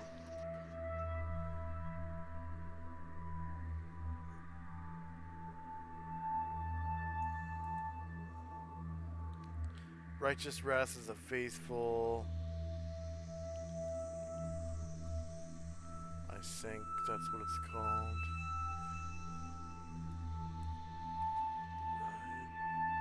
Yeah.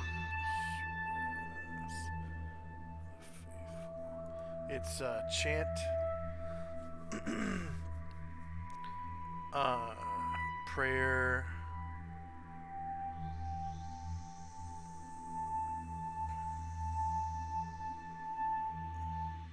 Okay.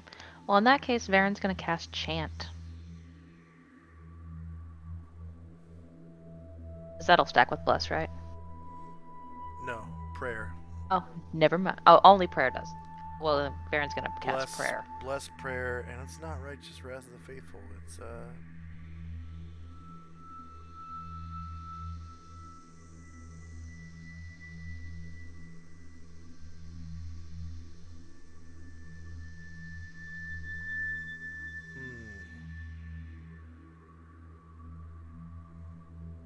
I can't remember the name of it.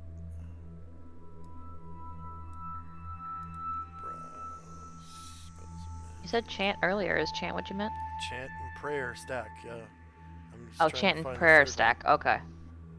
one. All sphere. Chant.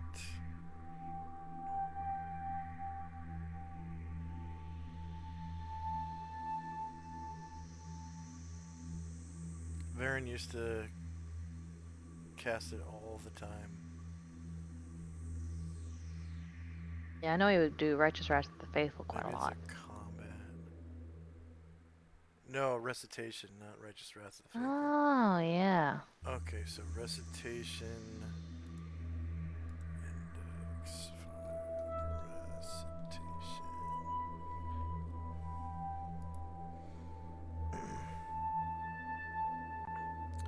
If another priest is using chant at the same time, then the bonuses and penalties given by it are also allowed to add to the total. As a result, it is possible for the priest to cast a prayer spell, which increases the bonuses and penalties provided to +3 and -3, respectively. If another priest is using chant at the same time, then the bonuses and penalties given by it are also allowed to add to the total. Okay. So, chant actually requires concentration because you constantly chant. Yeah, that's right. And when you have concentration, you move at half. Mm-hmm. But if you have all three of these spells together, if you're in the same religion, I think it turns into like +5 to hit and damage or something like that. And by all three, you mean recitation, prayer, and chant? Yeah. Okay. Let's see what the range is on prayer real quick. And if you're not in the same faith, then it's only +2. Yeah.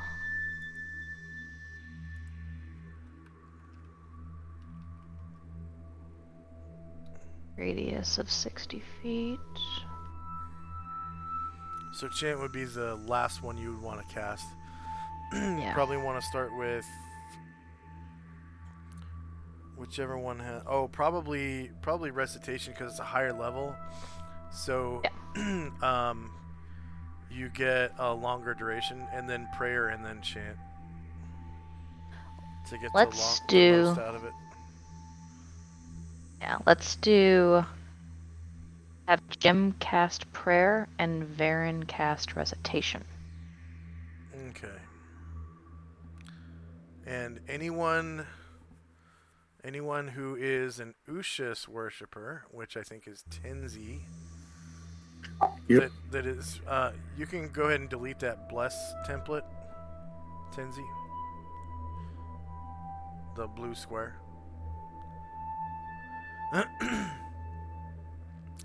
um,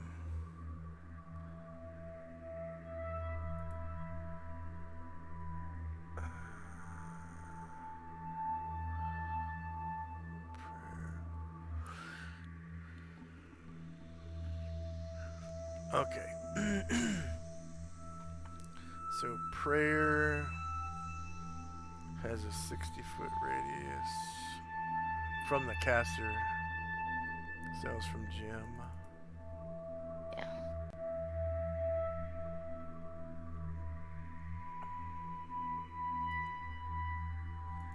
C circle 60 feet. Save changes.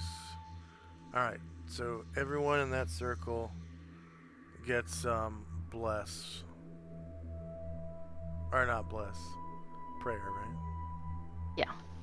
So prayer is the little guy with his hands together praying. We'll put prayer 1. That lasts for 8 rounds.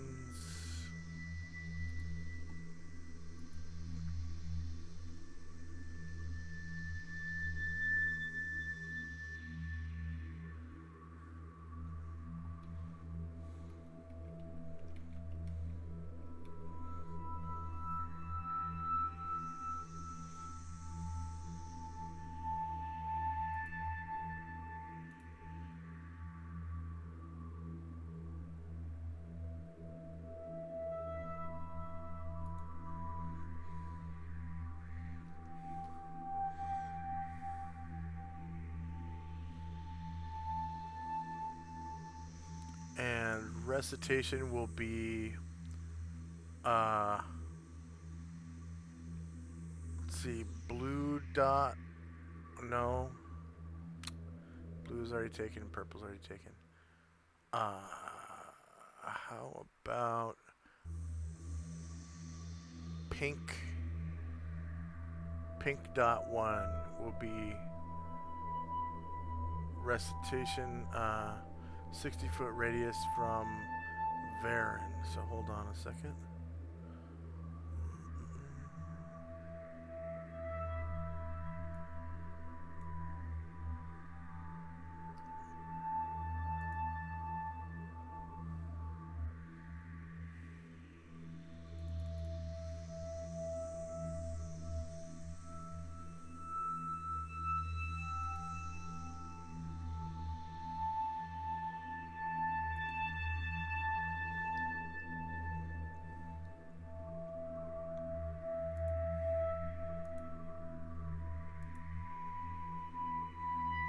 Okay, so everyone in the blue dot gets pink dot 1, which is going to be recitation for Ushas worshippers. So if you are not an Ushas worshipper, you get +2 to hit and damage. And the allies of the priest gain +2 bonus to attack rolls and save throws, or +3 bonus if they are of the same faith. So +2 if you're not an Ushas worshipper, +3 if you are.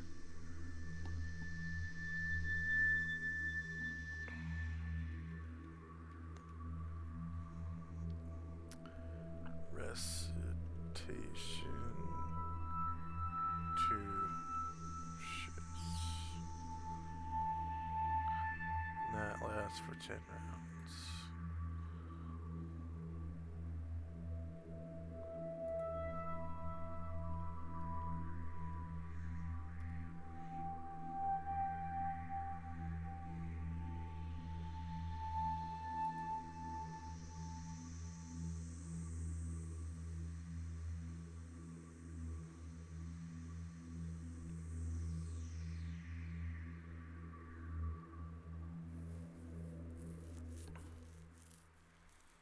And I think chant is level 2, right?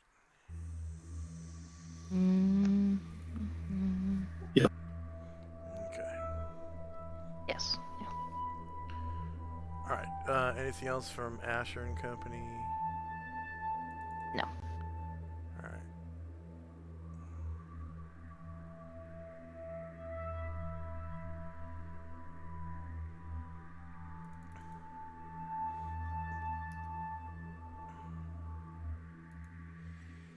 So all those affected by those spells, the only thing they get from the Bless is +1 to save versus fear effects, and +1 to morale if you're an NPC.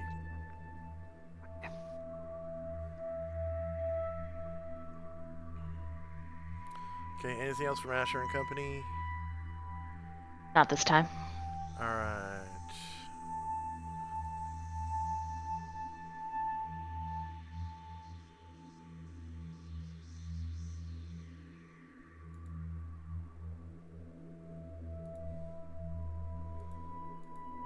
Tinsy and Company. Start moving cautiously into the room.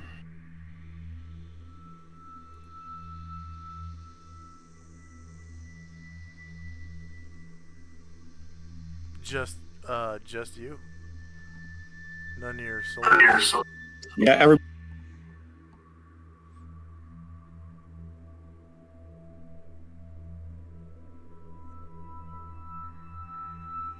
so yeah, eventually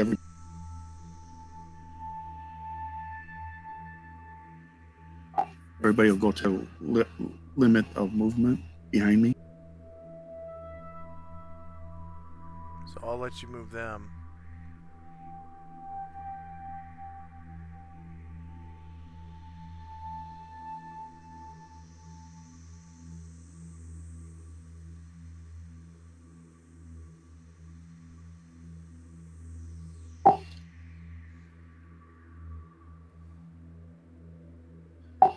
So are we staying on this map? There is only one map.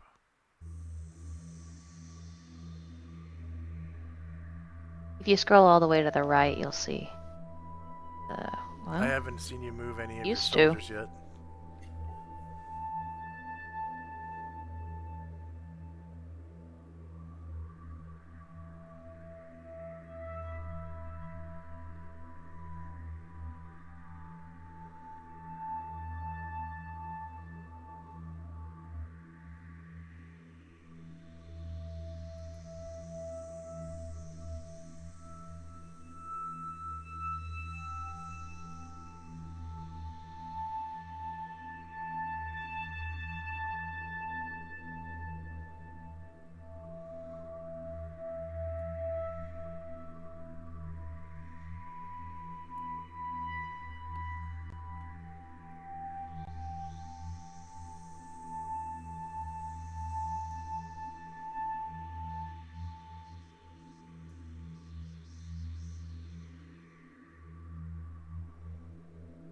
Okay.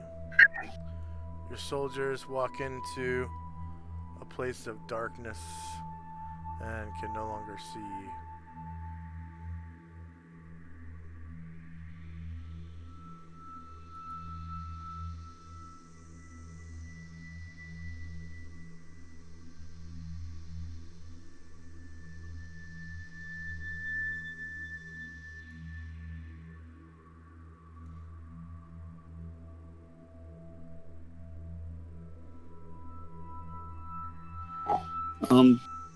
Like half their movement. So could the leader call back to one of the other musketeers to light a torch? Yeah, each musketeer has a small supply of torches, like 5 or so, and flint and steel.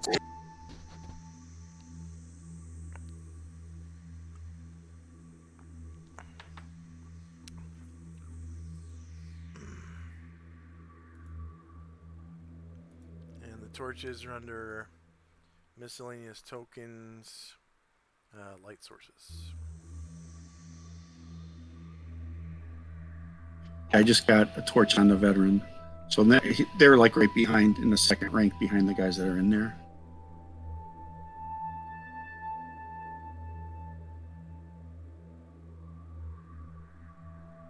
Him and the sergeant.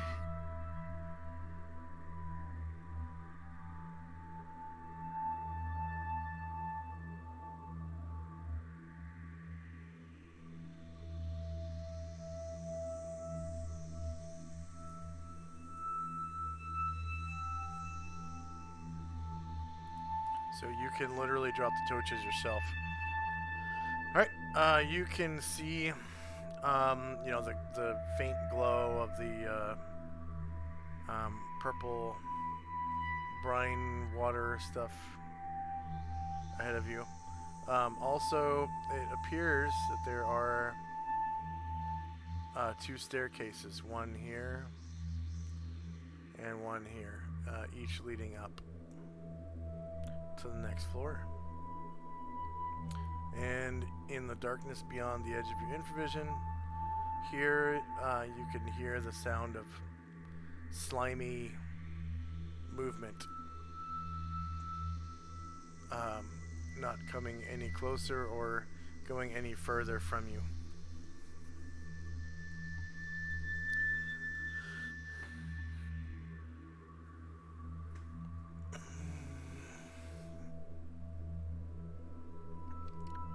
Go ahead and move up your other Tenzi advances. soldiers if you want them to come in.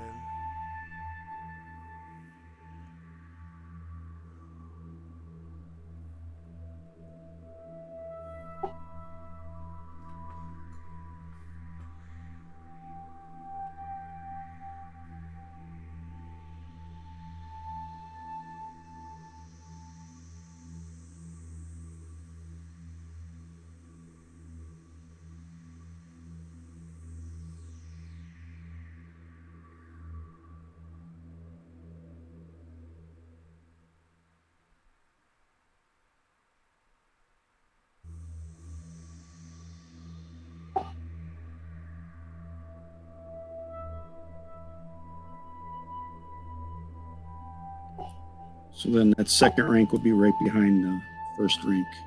Yep.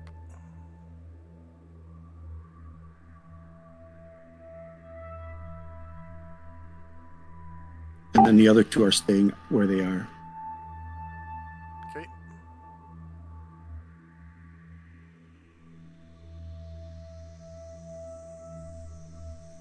Okay, as you get closer to the back of the room,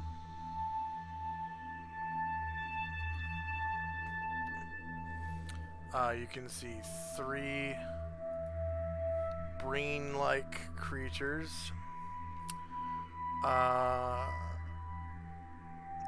appear as huge, burly humanoids with an oversized brain for a head. In fact, the whole body is made up of brain tissue, but is covered with a thin film of slimy skin. And they look like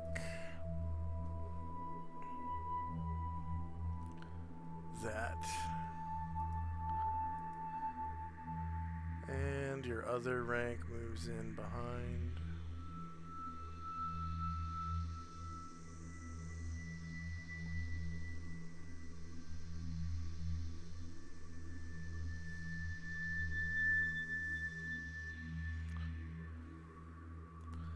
I'm going to turn off animated graphics for now because I think that's slowing me down.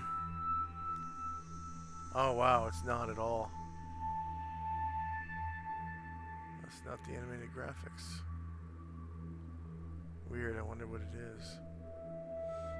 Okay.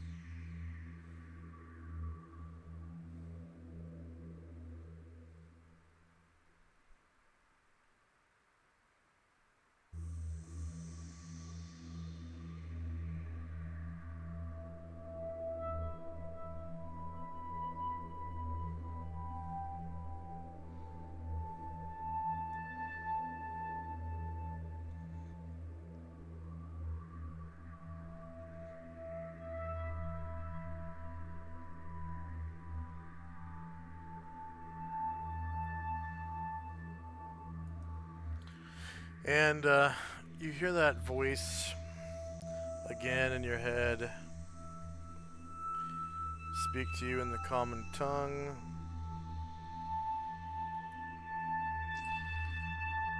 Stop. No. Come no closer, or I will have to react to your presence. It's your last chance. Leave now. Leave us in peace, or you will become my slaves.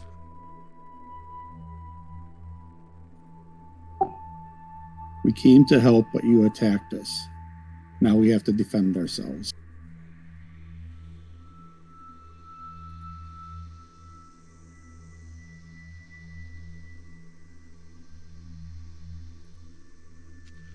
Not true. You don't have to defend yourselves. Leave now, and I will not fight you.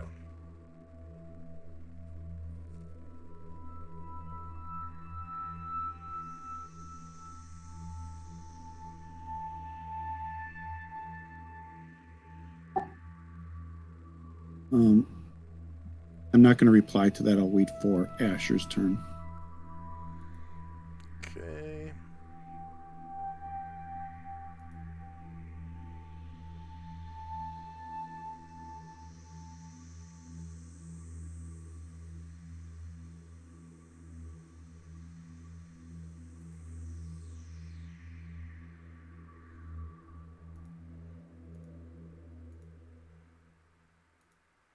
Asher.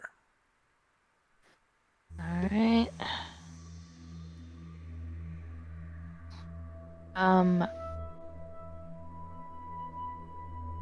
Yeah, Asher is going to use her ring to go invisible.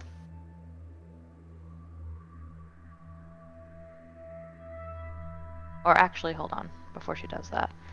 Anatar wants to read the other scroll, the one that's got the little animals on it. Ah, okay. Low-level monsters. Okay. He finds that it is a scroll of 5 monster summoning 1 spells. Okay. So it has little depictions of like mudmen and goblins and orcs and shit like that. You know, things that have 1 hit die. Yeah. I think Sturgis is on there.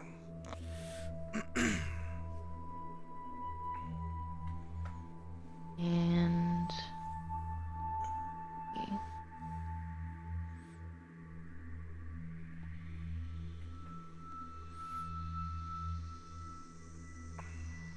And then Varen is going to cast Chant.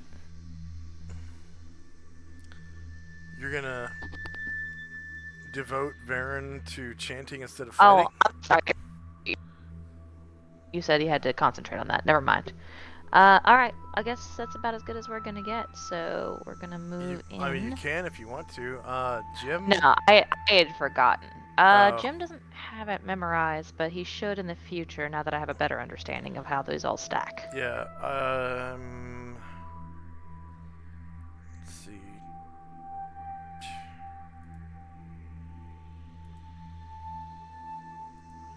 Chant is... Have Jim wait until after the fighting and then do healing, so that would be a good use of his time. Chant might be universal. Let's see, index, browse, spells and magic, pre-spells by sphere, all. Yeah, chant is an all spell, so every priest has it. Okay, And so I'll have him then memorize it in the future. prayer and... so prayer and recitation are combat, so you have to have at least minor access to combat to cast prayer, and then you have to have major access to combat to cast recitation. Asher is going to move everybody into the inside map. So let's see, the furthest one is going to be 8 squares to get in. And Asher's going to be just 1. Okay. Yeah, may I please get everybody on the inside map? And then I'll put that necklace of continual light on You Jim. can organize them into ranks, and I'll move Ranks. them in a bit at a time because room is limited. Yep. Well, let's see. Oh, yeah, okay. Let's see.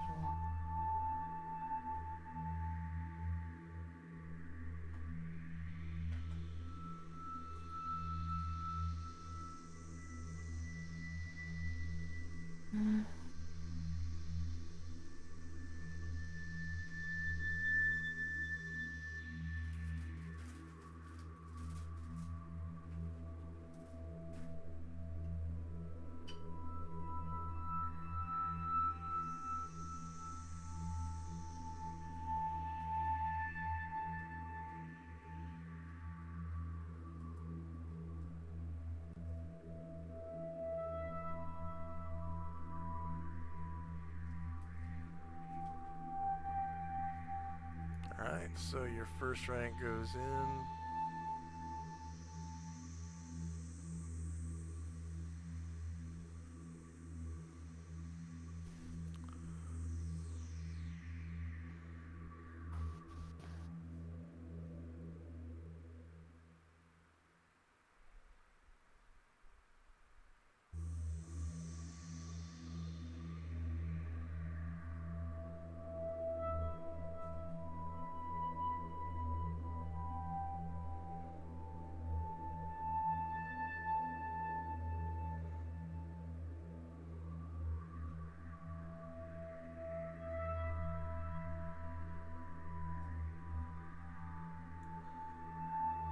Okay, and you can move them around to finish off their movement if you want to before the second rank moves in. Okay.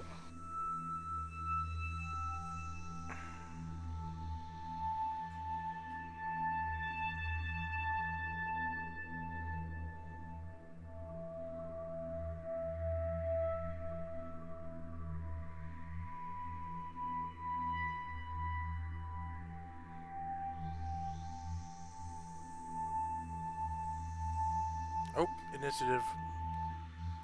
Oh, I got him too close. Yep. Okay. Here we go.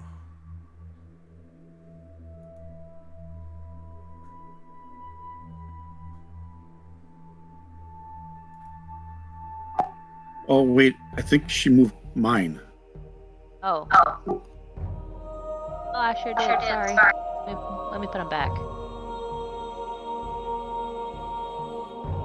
At any rate, she would have moved someone there. Yeah.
So we're rolling for initiative. Yep.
And use that scroll of monster summoning. Is he going to cast that at a level 6 as well?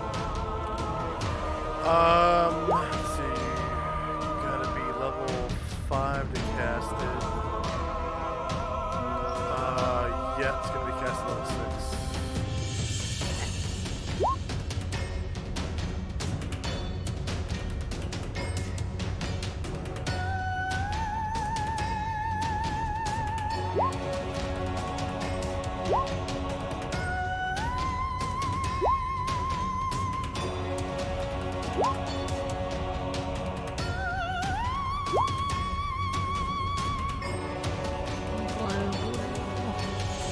Ooh.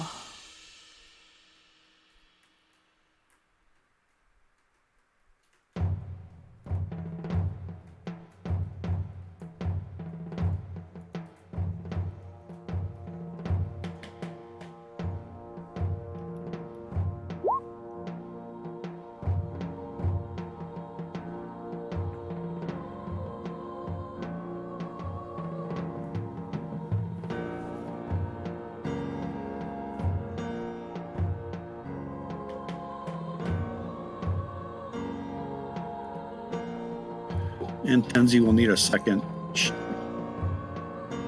slot on the turn order tracker.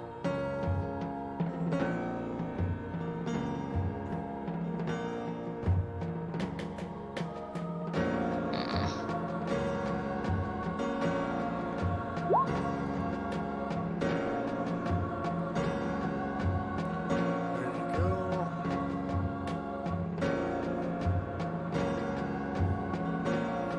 Ooh, I need a 5-minute break real quick. Okay. Be right back.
Whenever you get back, I'm here. I'll just.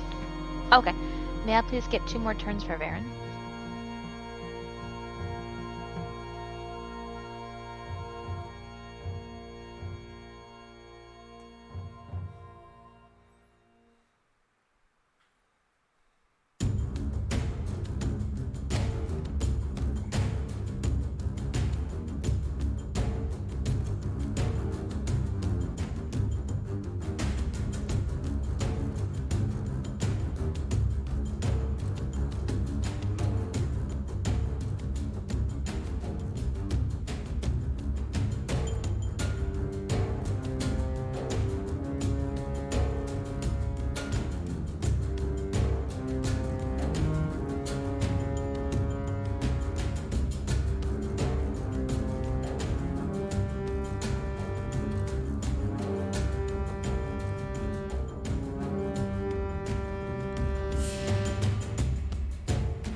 Who needs more? Sorry. 2 for Varen, please. Is there an inside or outside the ship? He's outside. Okay. Wait, I might be wrong. Sorry.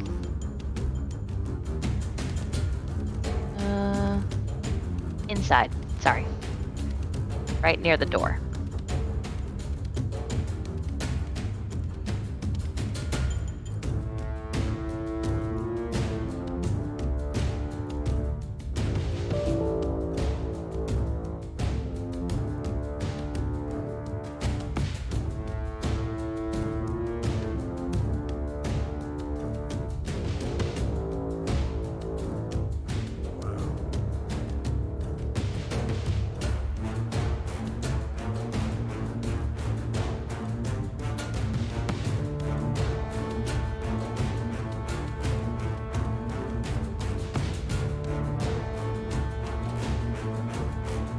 Mic check. You're good.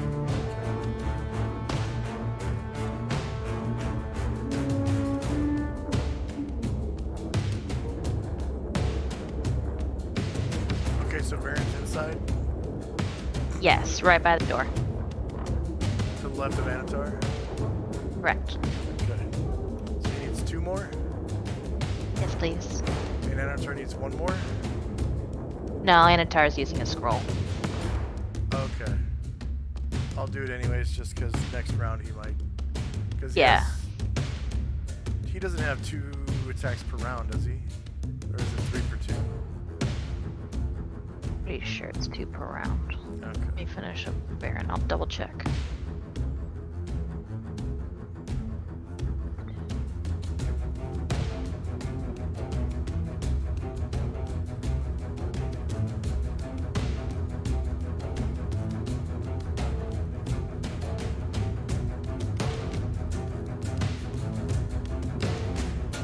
Yeah, 2 per round.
Okay. Is anyone still rolling initiative? Alright, here we go. I'm done. You guys, you notice that,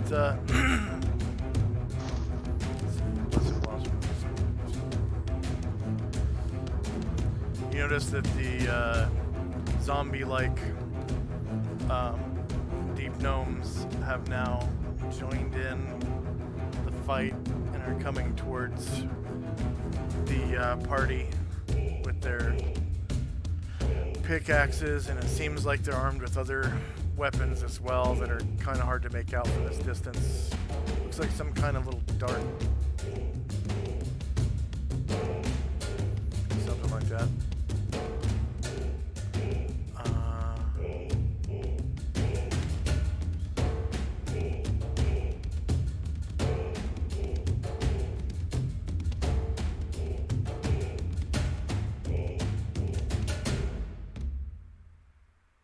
Okay. Here we go.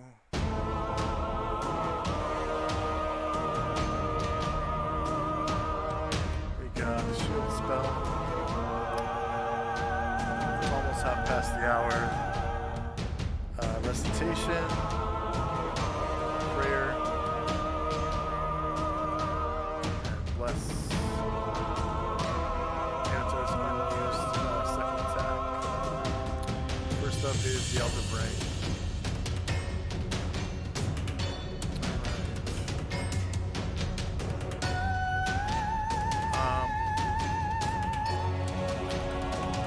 The Elder Brain is going to lash out with an Ego Whip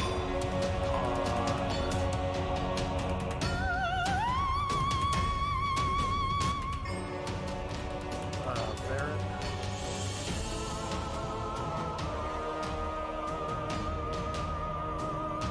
Trying to open his mind.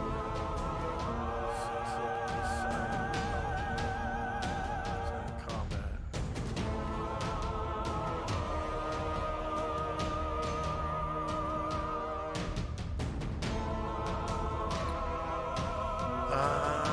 Let's see the range.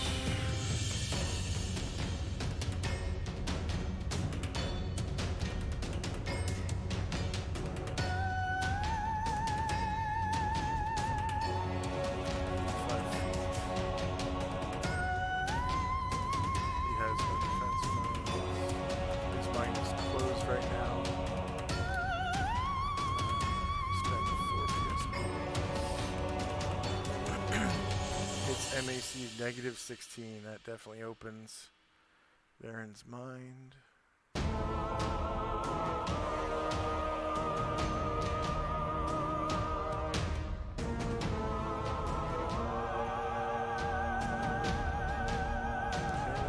it's 4 PSPs.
They have domination.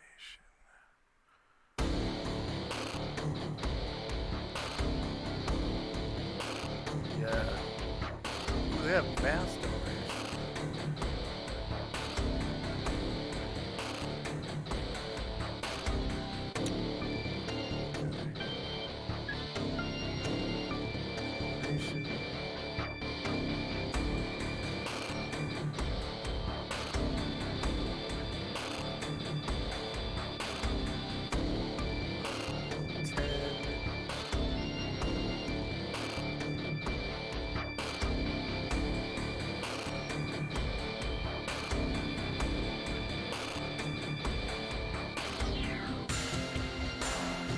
Oh, wow.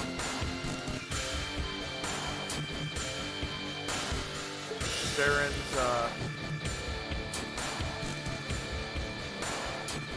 mental AC is so low, the Elder Brain has to roll a 1 to fail domination.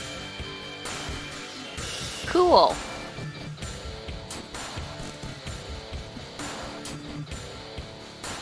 So you're saying there's a chance?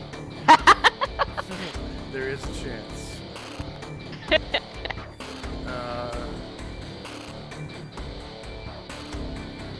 He's dominated.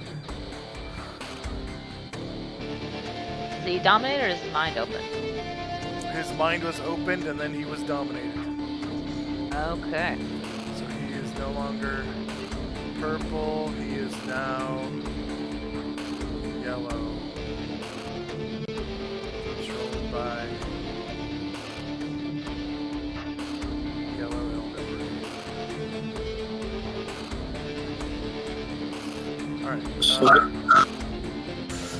Alright. Josh had a question about that. So when he gets dominated like that, does that mean he loses the protection of prayer and those other spells because he's no longer an ally? No, because when they were cast, he was an ally. Okay. Those are instantaneous spells, so chant, however, that would be correct. Chant would change. Okay. So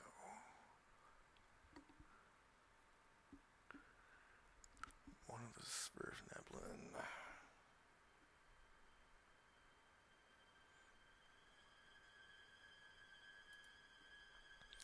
And they don't move very fast. They move at 9.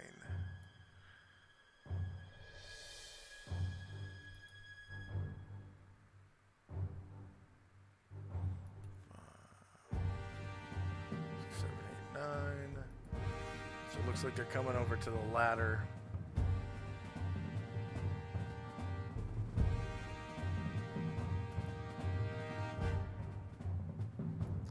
And they have like expressionless faces.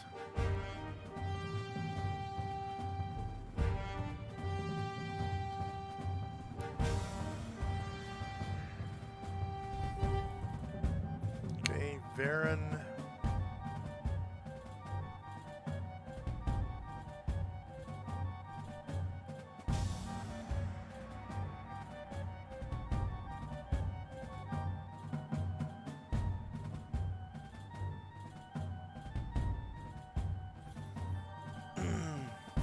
So he opens up his mind.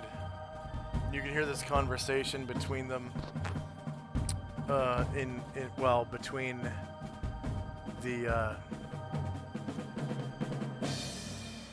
the Elder Brain and Varen. You can't hear Varen responding, but you can hear the Elder Brain saying, What is your name? And where are you from?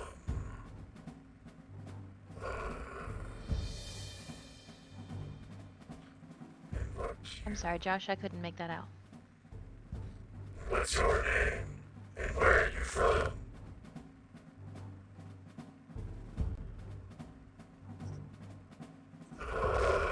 And Asher says, "We came all this way so you could hit on him?"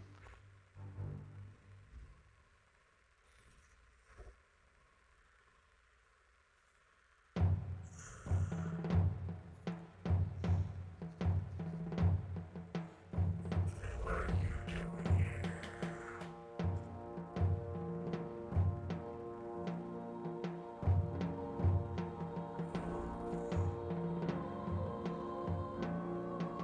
Nice Asher, like you do in a place like this.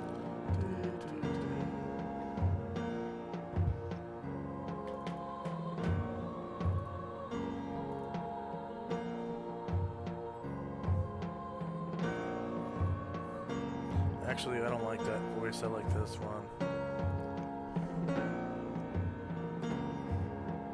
What are you doing on this plane?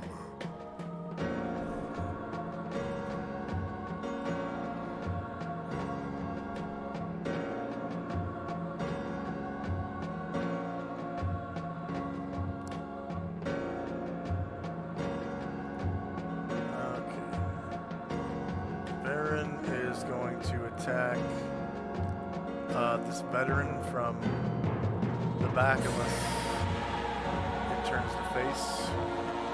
Looks like he's already facing. I had him pointed the wrong way, so yeah, he's gonna face. Actually, on second thought, this sergeant right here. Alright, let's look at that. He'll turn to face.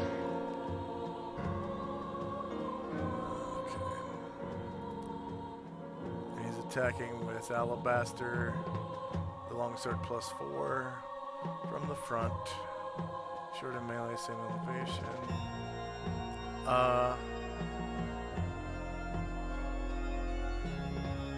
Let's see, that's gonna be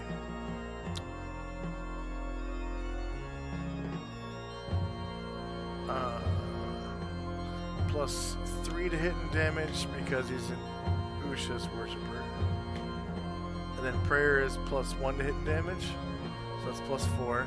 And then Anatar is blocking the +4 to hit, so he gets +4 to damage, but not to hit against the IMC guy.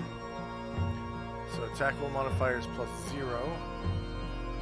Damage roll modifier is +4.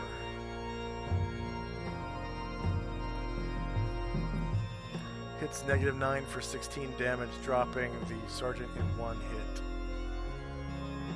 He slices right through the guy's neck and his head goes flying off. Bounces off the wall.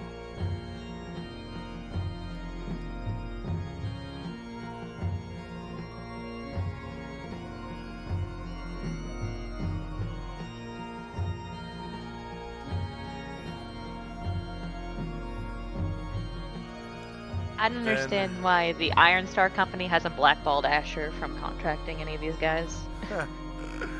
Well, it's all been one-shots, so it doesn't. It hasn't actually happened. Okay, and then the veteran that turned to face, he's gonna attack with his shield. Captain Panoplia. Same bonus, +4 to damage, not to hit. Front, short of melee, same elevation, +0, +4. Enter, -12 for 13 damage. I'll drop him for Drop sure. the veteran. There's this loud clang, and Baron crushes the veteran's face with his shield, and her lifeless body hits the wall, crushing the other side of her head, and she just slumps to the ground. Blood and brain matter following her as it slides down the wall.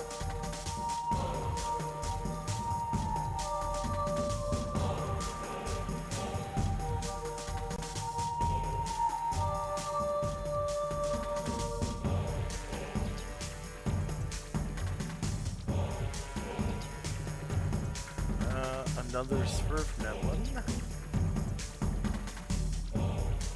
Outside.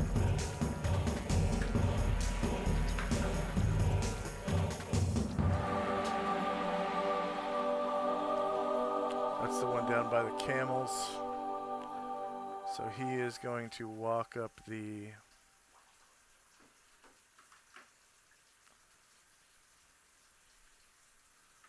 Yeah, he's going to try to walk up the tentacles here.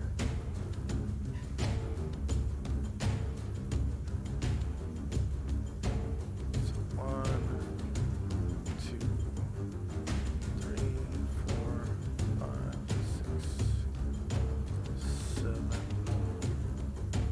8.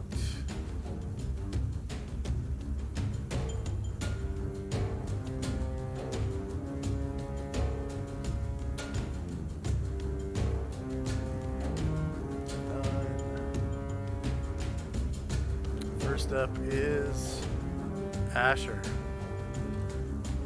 Look at something real quick.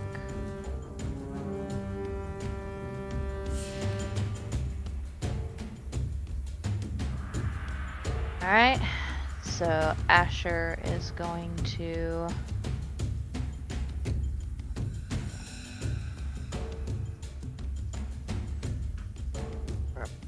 place to hide. Hard to tell on this map. Is there anything that looks like higher than other things that you can get behind? You mean cover or concealment? Maybe. Yeah. The pools are cover, the pools are concealment. The walls by the stairwells are cover. You can actually get behind the stairwells there. And then any creature that's larger than yourself, you can use as cover. Yeah, she's gonna come in this concealment, not cover. Yeah, she'll come in this corner, and she will attempt to use her ring and hide in shadows. Okay.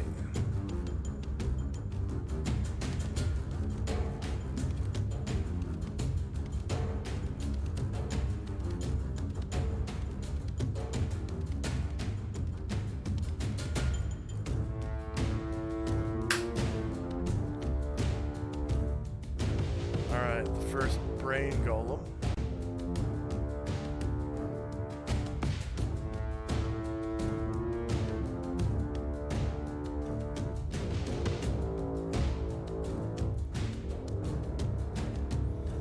Okay, you notice these are moving slow as fuck. Well, not slow as fuck, just slow. Like dwarf slow.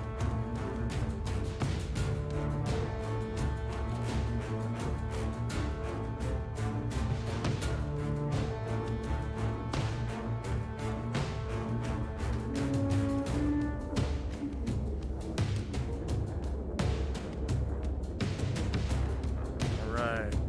Most of the rest of the Smurf evidence.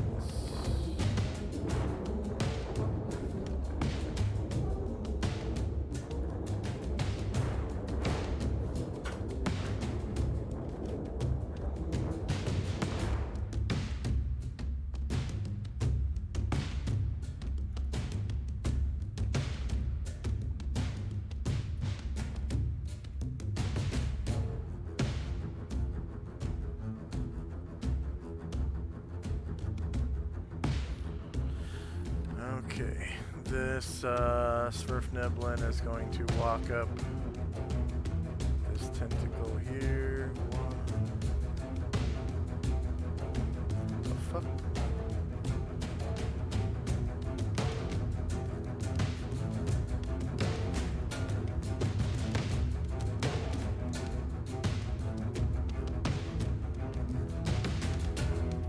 One, two, 3, 4, 5.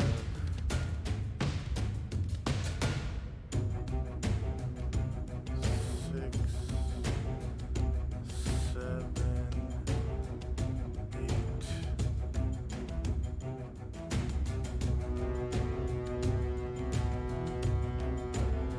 9.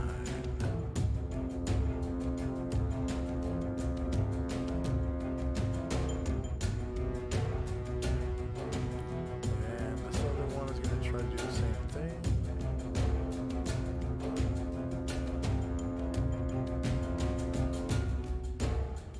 One, 6, 7, 8, 9.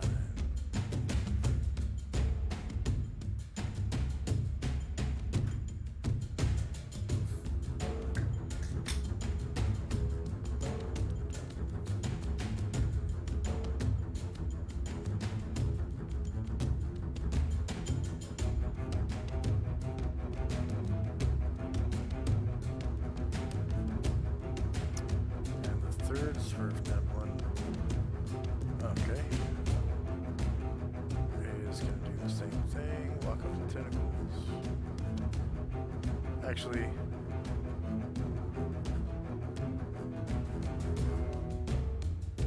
yeah, he's gonna walk in tentacles. So 5, 8,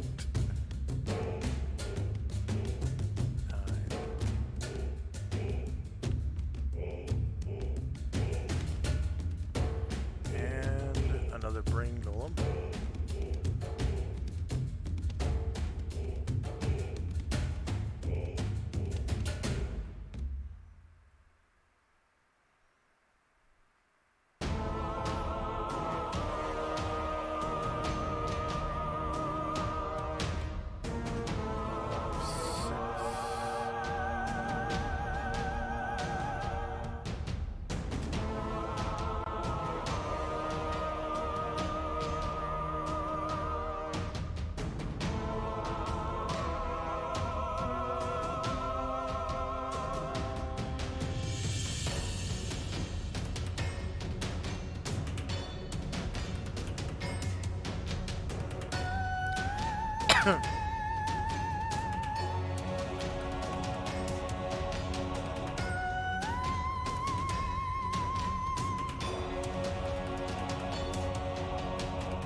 The fuck? Why can't I see?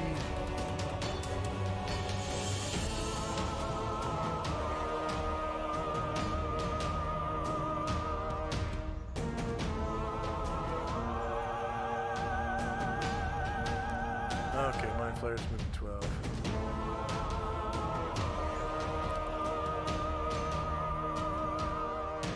Three, 4,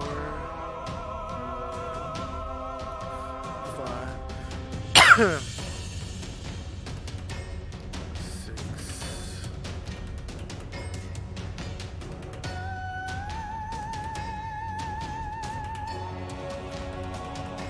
7, 8,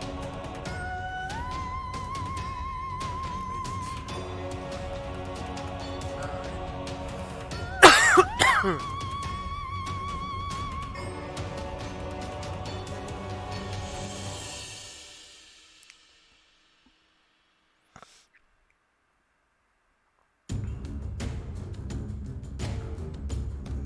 10,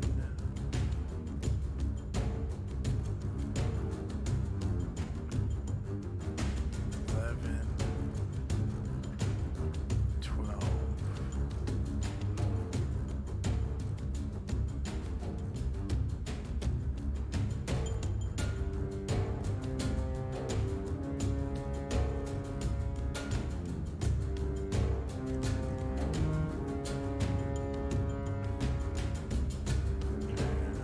Next Mind Flayer.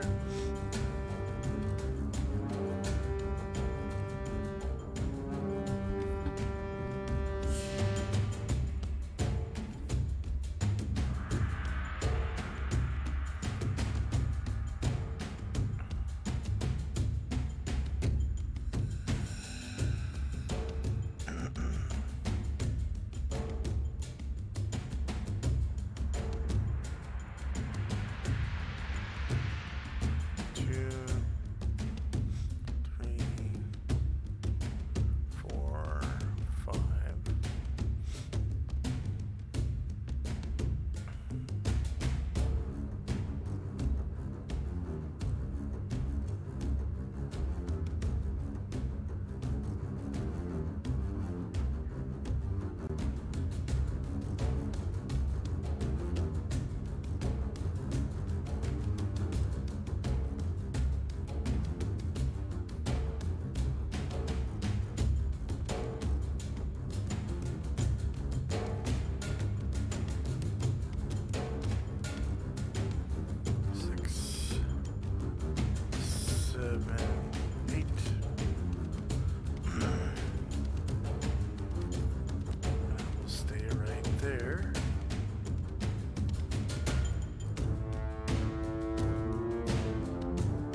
Oh, I found him. He's way north, like near the Oh, in the northern back. edge of the. Yep. Okay.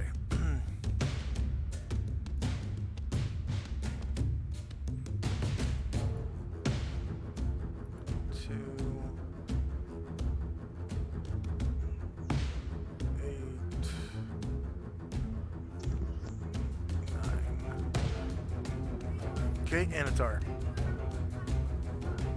Anatar is going to use the scroll of monster summoning. Okay, go ahead. Wait, what? Let's see, find That?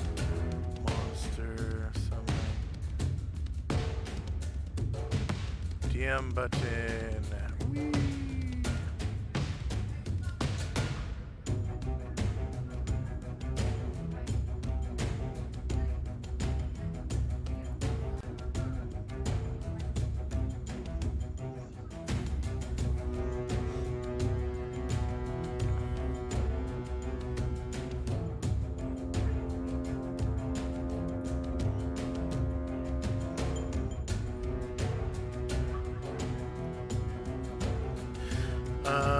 Area of effect is 90-foot radius.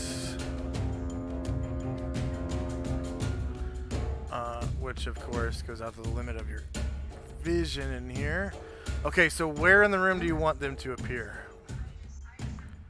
He wants them on the, I guess, 2 squares that once had IMC warriors that Baron killed. Hopes of keeping him distracted. Oh, okay, so And in the then- midst of the crowd here? Yeah. Your crowd? Okay. Oh wait, because they're only going to attack enemies, or they attack indiscriminately? They attack whatever you command them to. Cool. Yeah. Mentally. Yeah. He wants them there then. He wants them to attack Varen. Oh, okay. They're attacking Varen. Okay.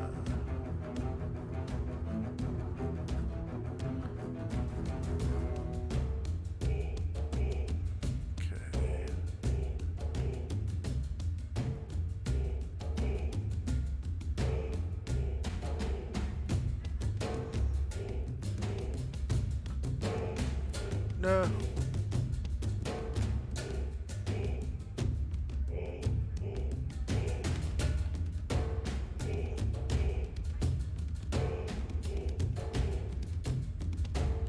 What the hell?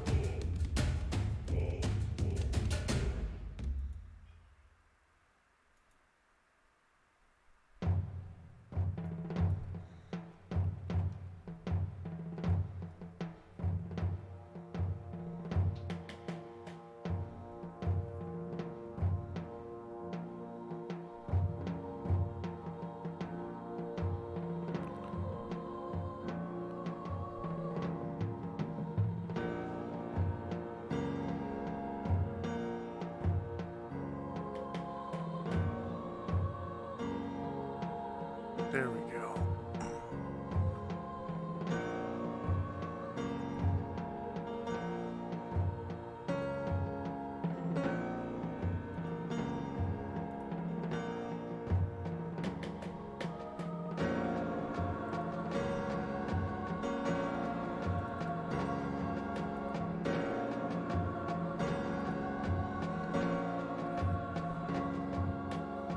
Alright, so this should be pretty interesting.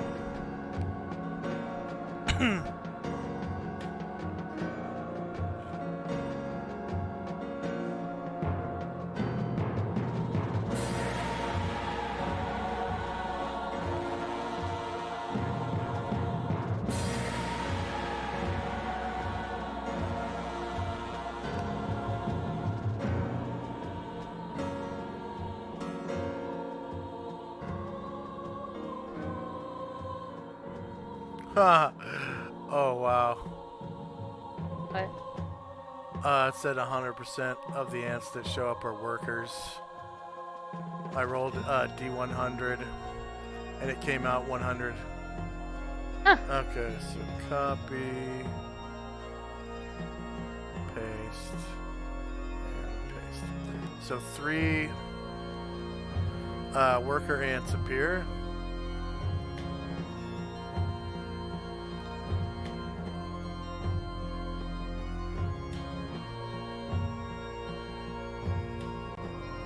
And you have control of them. Okay. I'm adding them to the turn order tracker now, but you can have them attack right now. Alright.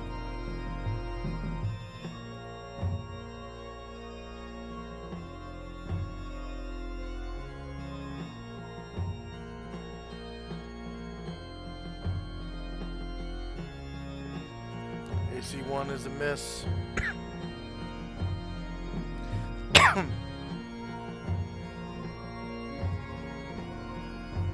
That other one's too far away to hit. Oh, he can take a 5-foot step into Anatar's square, but he'd have to take attack of opportunity. Not. I really just want them as a distraction. Oh, okay.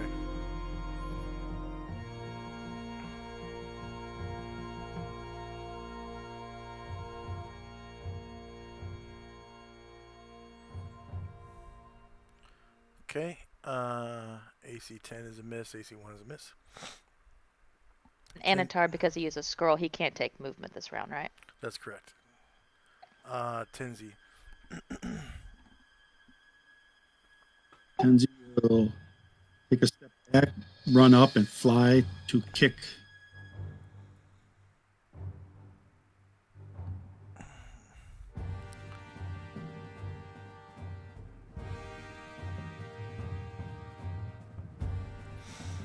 Kick the brain golem.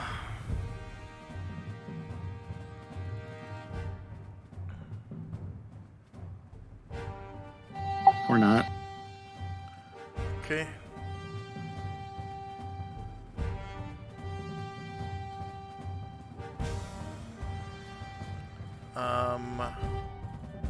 One of the IMC musketeers.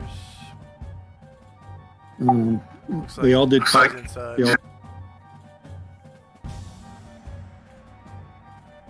We all did called shots, so he's going to shoot at the golem in front of Tenzi.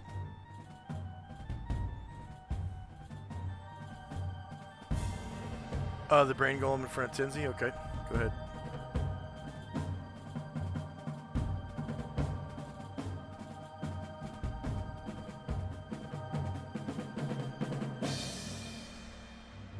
Okay, AC 13 is a miss. The next musketeer is outside.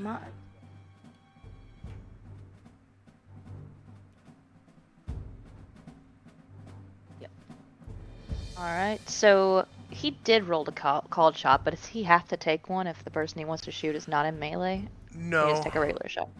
You can take a regular shot because the called shot actually gives you a penalty to your initiative by like 2 or something.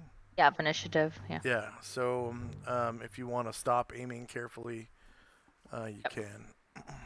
Alright, so he is going to attempt this one right here.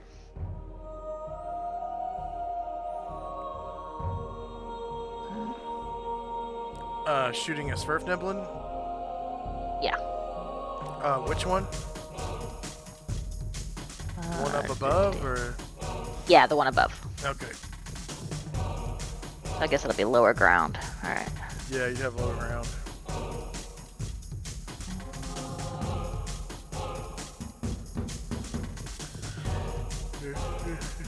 And it looks like medium range.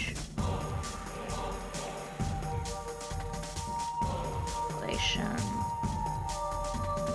what's it got? Prayer's a +1 to hit.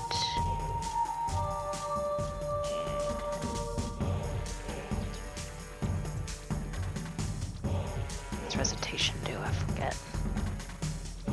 Recitation is +2 to hit and damage unless you're the same religion, then you get +3 to hit and damage.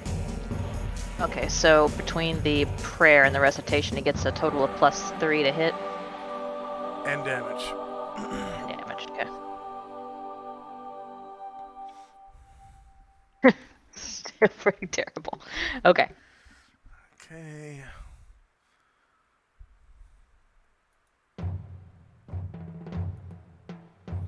So next IMC Musketeer. He's gonna do the same thing to the same enemy. Okay. Low ground called shot -4.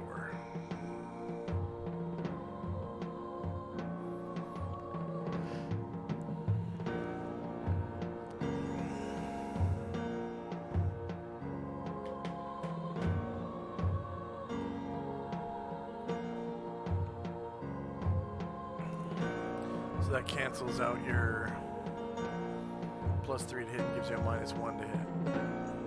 Oh, yeah. But this one right here, would that be at the same elevation then? Yeah, technically. Just gonna try for that one then. Around.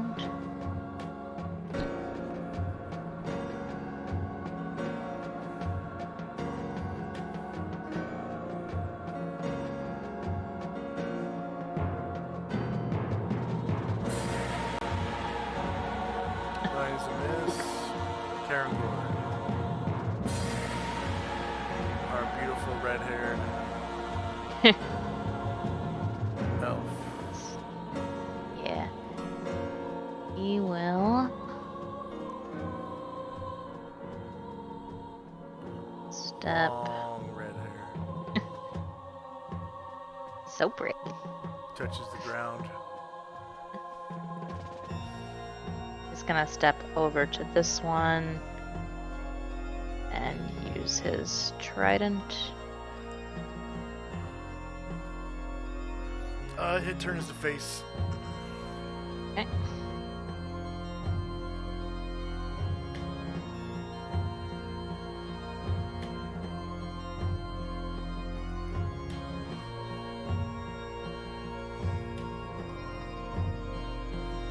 Sorry, I had to cancel because I did one of the wrong inputs.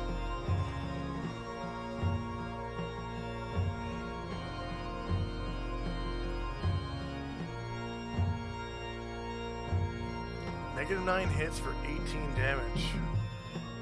The Svirfneblin survives.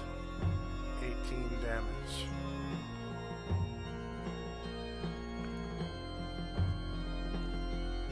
You can see his little green bar is really little though. Okay, IMC leader inside the ship.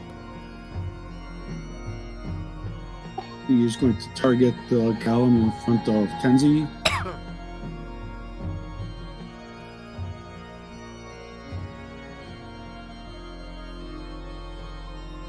The brain golem in front of Tenzi? True. Okay.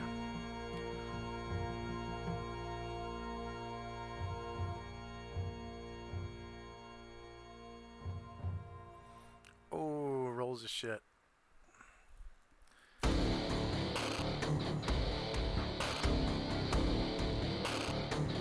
Musketeer outside.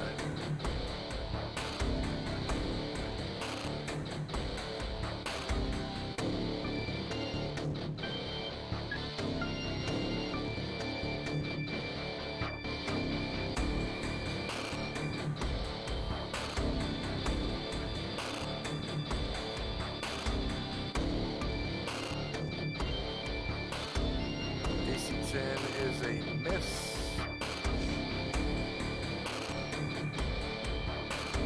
Lieutenant outside.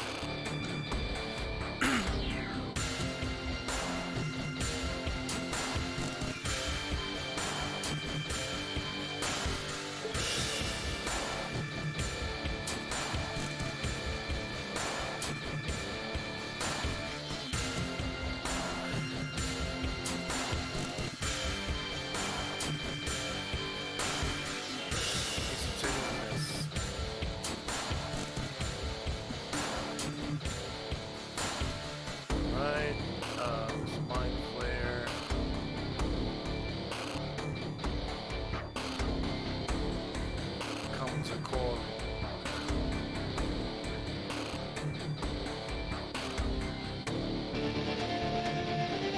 Come on.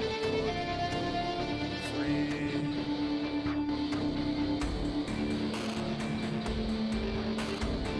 7. 9. 10, 11.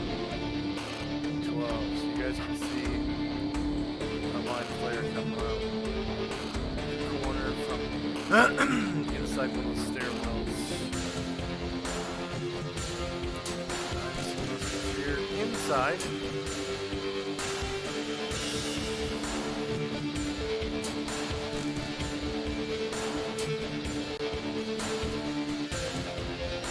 Shooting at the same goblin.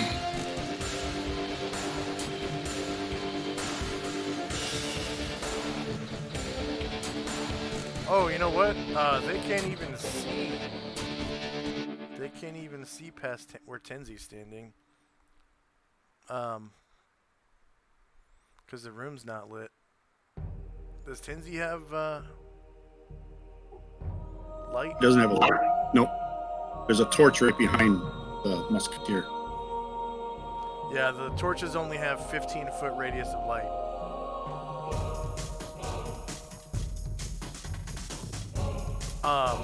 But you can shoot him at an additional -4 to hit at the brain golem because it's in the dark. I mean, you can hear it, you can sense it. It's fighting Tenzi. It's just you can't see it, so it's an additional -4. And it would take an action, but sometimes what I do in that situation is I'll take the torch and I'll throw it ahead. Yeah, you can throw a torch as far as a club, so 2, 4, 6. If you're not aiming for anything, you can just throw it 6 squares anywhere you want to, and you know, it'll give off 15 feet of light.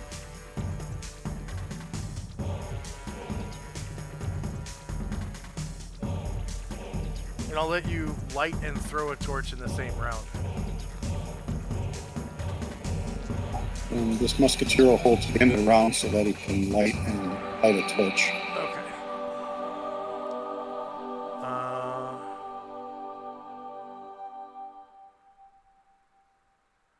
Okay, a musketeer outside, I think. Alright, he's gonna try for this one on the west again.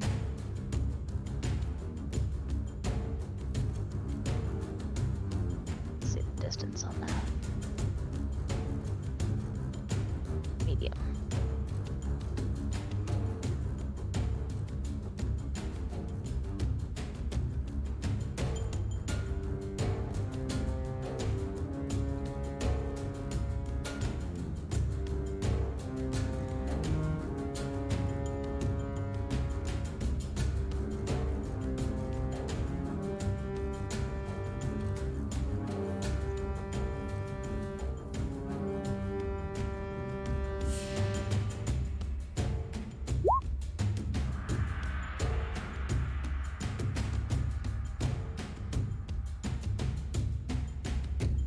Uh, 15 is a miss. Jim. Is Jim outside or inside? He's outside.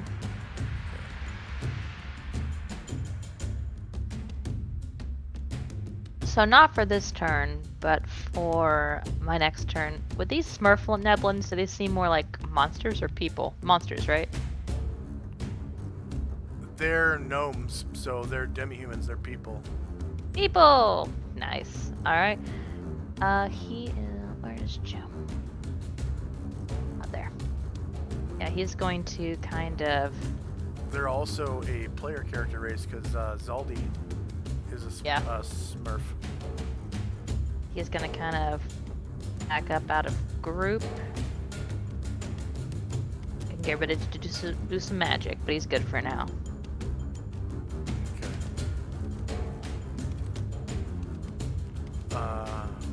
Brine Druid. Yeah.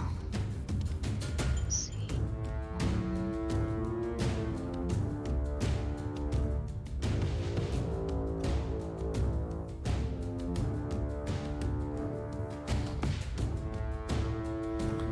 Just reiterate, the Elder Brain is submerged in the water by like Okay. 10 feet.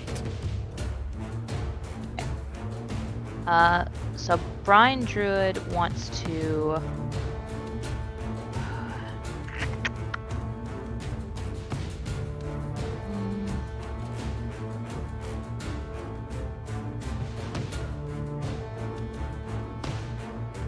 Hold on.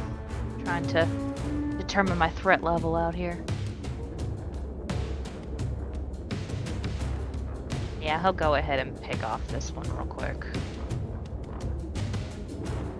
The one up above? So he'll move, yeah, go forward, back. It's going to take 10 feet of flight to get up there. Okay. Unless he has jump.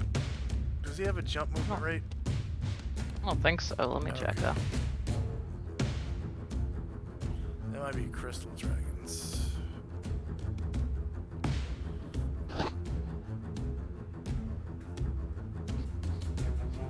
Yeah, looks like no. Okay. Alright, so he'll go ahead and fly 10 feet.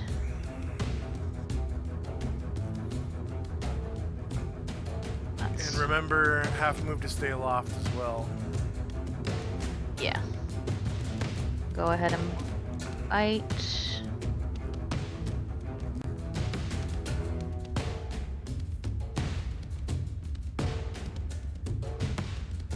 Bite that motherfucker! 22 damage.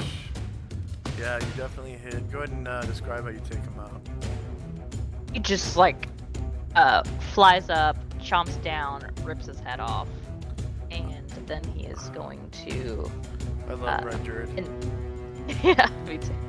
And then he is going to land on him and just lick his chops. He's kind of getting the blood off his face. Okay.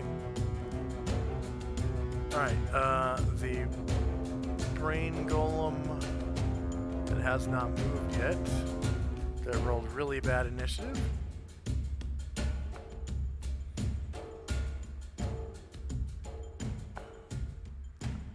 Is gonna move down here towards the invaders.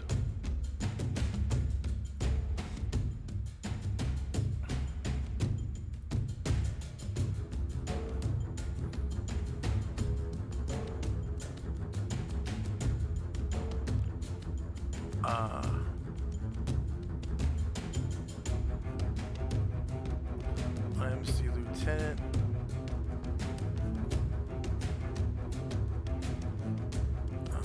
I can't tell where.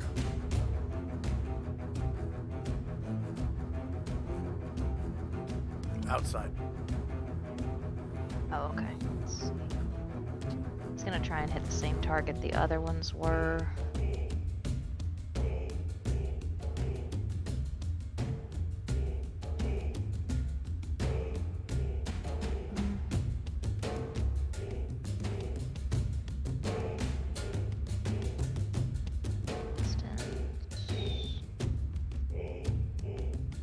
He's gonna take a step, so, or, yeah, he's gonna move a little close. No, that puts him in melee range. Let me see. To his buddy's squares, down 2 and over 1. And he'll take a shot. Okay. Shooting at which one? Next to Karen well, yeah. or? Actually, I'm gonna move him 1 more, because this is shorter range than I thought it was. So the one immediately in front of him. Ah, gotcha. Go ahead and take higher ground. Okay. Go ahead and take higher ground. It's slightly higher ground.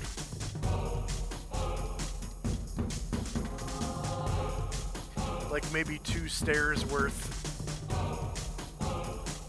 Still a miss. Okay. IMC leader. Let me look at his Outside. range. He's gonna do the same thing. Move over right here. Attack that one.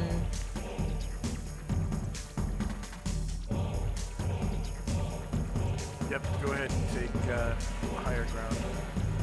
Okay. Oh, wait. You're on the other side of the banister now, right? Oh, yeah, but looks like I am. My yeah, bad. okay, so same height. You're standing right in Okay. front of him. Like same level. Okay. Got it. Face to face. Tall face to short face. I think they're pretty short. Another miss. That must be why I can't hit them. They're just too short. Yeah. They are 3.5 feet tall. Yeah. They're like little rock gnomes that have gray skin.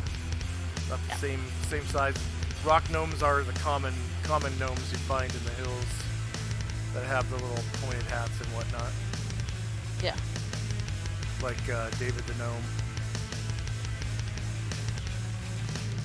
Okay, the Elder Brain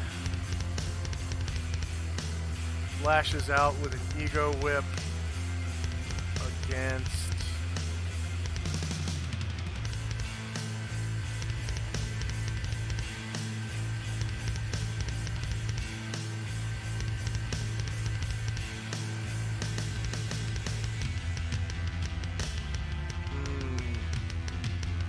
Elder Brains are super geniuses. Tinsy actually has an attack left in this round, but he has no chance of dominating Tinsy this round, so what he's going to do is, I think he would rather Ego Whip. He'd rather Ego Whip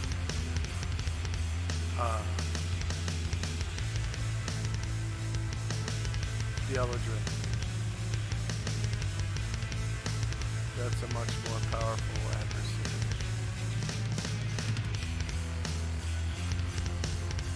Anatar. Okay, so he spends 4 PSPs. Ego Whip. Anatar. Sonic Combat. Ego Whip.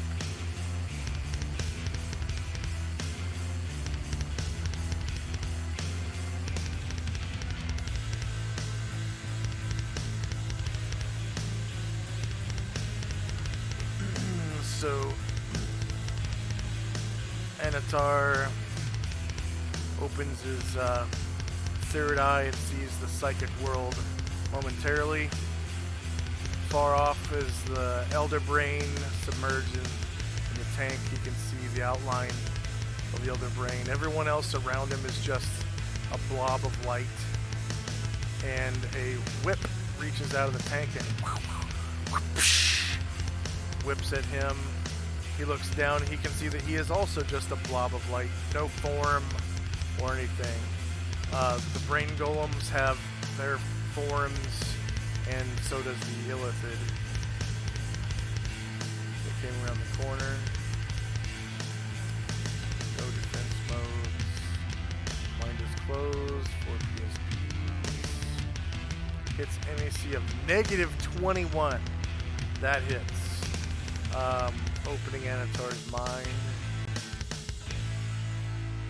Elder Brain spends 4 PSPs and does 2 PSP damage. Target's mind is open to further sonic attack if no PSPs remain. Failed attack costs 2.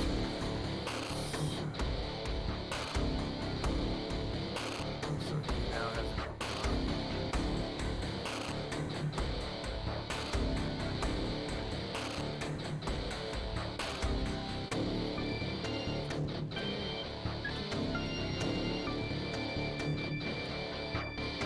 next up is Baron.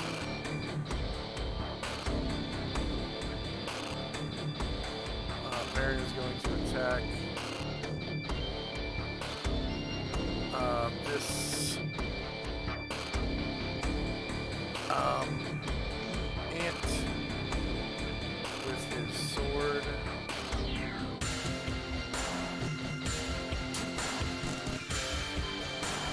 Actually, how tall? How big is the ant?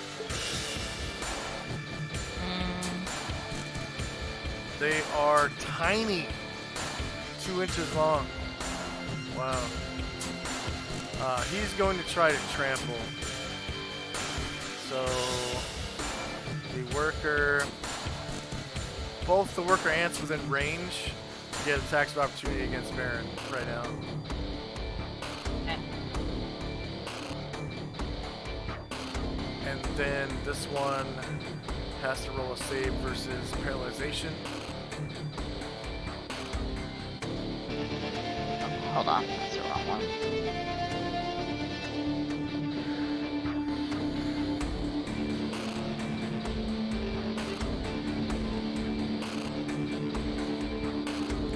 Rolls a shit. The save versus paralyzation is gonna be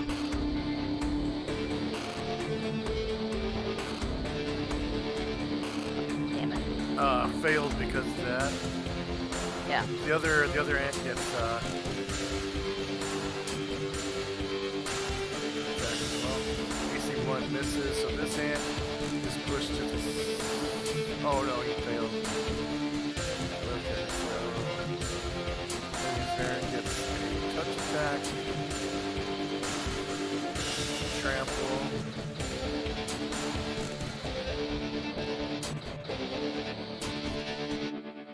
Oh wow, he took off touch attack. Okay, I'm gonna take off that Raminos' Shrine Chest Longsword. Good idea. It's a mage killer sword. I'll add it to the bottom of this list. Okay.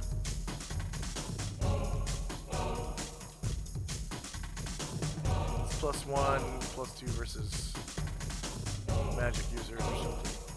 +1. Okay.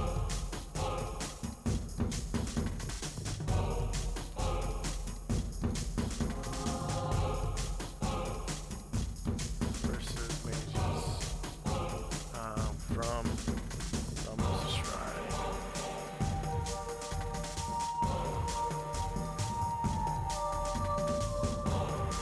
Shows you how old that character is. That's like the second dungeon.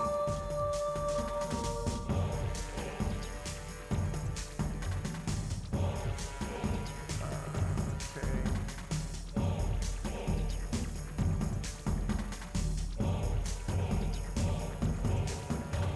Touch. Attack.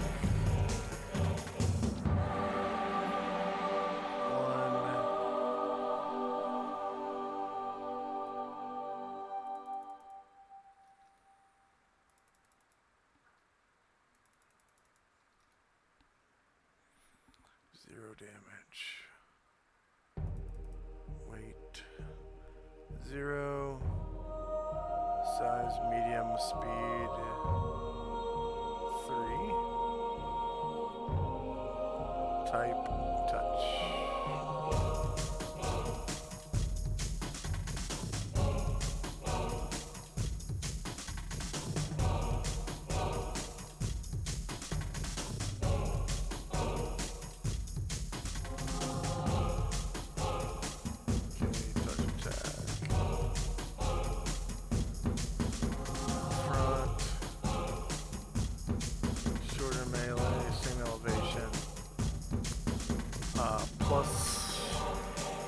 Spells +4 because the enemy is now counted as prone because of failed save. That's +8, and then -4 because of Anatar. So that's just +4. No damage modifier. Wow, 2 hits him. The size category difference is tiny, small, medium. Medium, small, so that's 2d4 +4 damage. It's +4 because of his enchantments. /R 2d4 +4. So the ant takes 9 damage and is displaced 1 square over this way.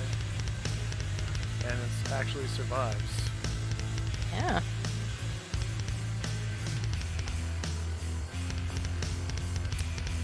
Whose torch was this right here?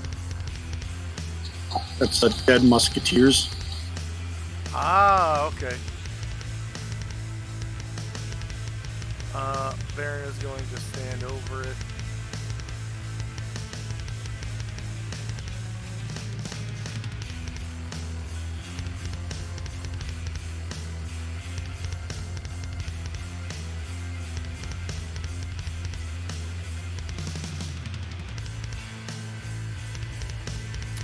He is going to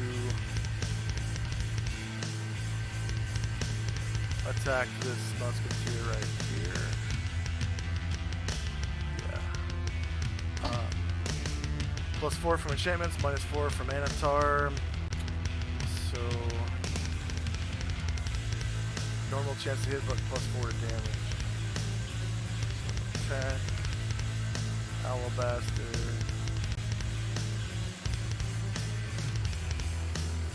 I'm sure she turns to face. Front, shorter melee, same elevation, +0, +4 to hit. So she is definitely down. Yeah, you see 2, 19 damage. He lops her head off. Her head goes flying.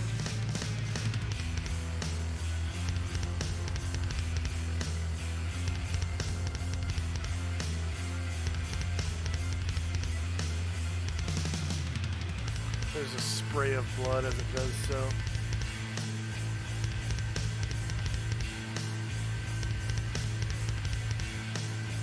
Okay, Tenzi.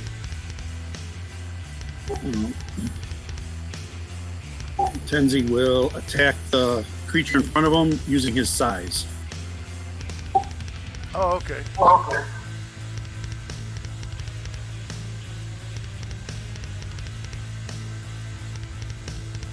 Now, how many pluses do I have? 4? So I have the same faith and from the prayer and Yeah. recitation. Yeah, +4. It's +3 from recitation and +1 each from prayer.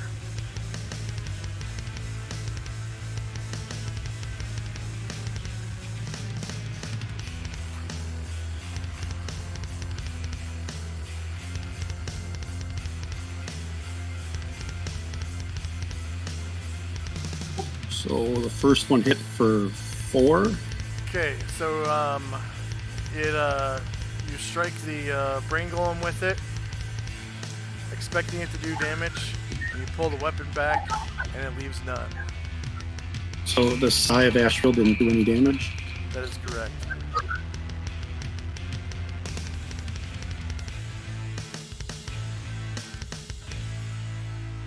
Go ahead and roll intelligence, I think.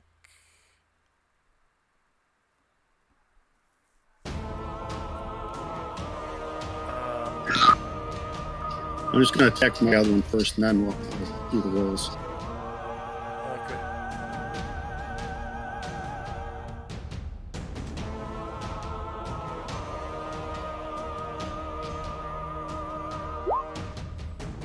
Again, no damage.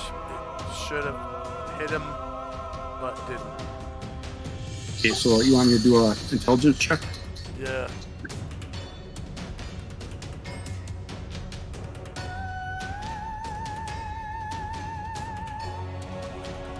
Any modifiers? No.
So the enchanted weapon spell can be cast on a magical weapon to increase its power by +1 temporarily during the duration of the spell, up to +3 or less if the combined bonus is +3 or less. So a +1 weapon enchanted by enchanted weapon becomes temporarily a +2 weapon. Bless doesn't do that. It doesn't stack with weapons that are already enchanted, but it can turn an ordinary weapon into +1 temporarily.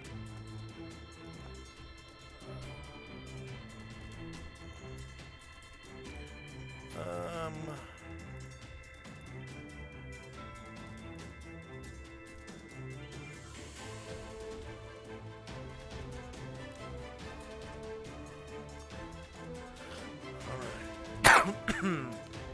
Next up is Varen, who is going to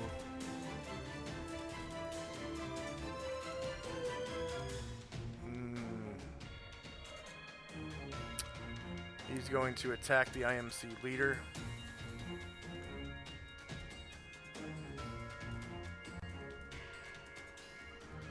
This worker ant should have a shit, right? Yeah, sorry. Let me One fix left. that. Okay. Yeah, he's gonna attack the IMC leader just to the north of him with Alabaster.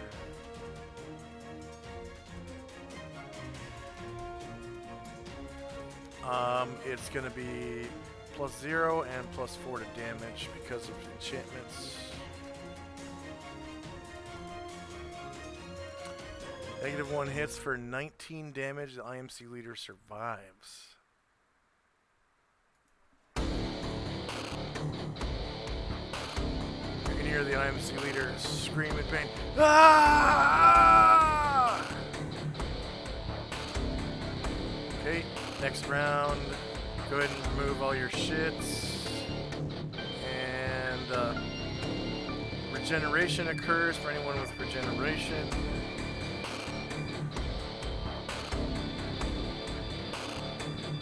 I don't think anyone currently here has it though.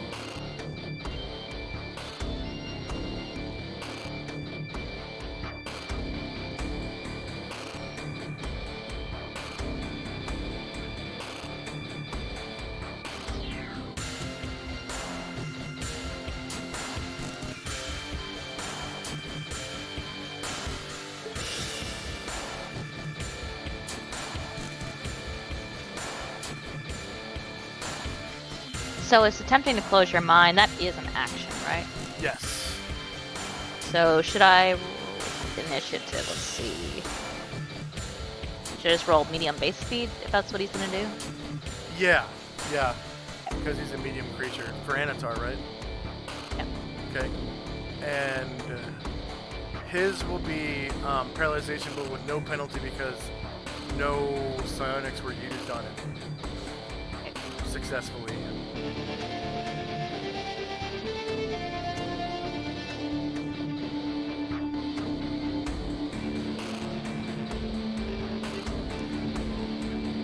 I'm not gonna roll initiative for the gnomes because they're just not really important. So they'll just keep their initiative the rest of the fight until they die or are freed. Everyone else, I'm rolling initiative for.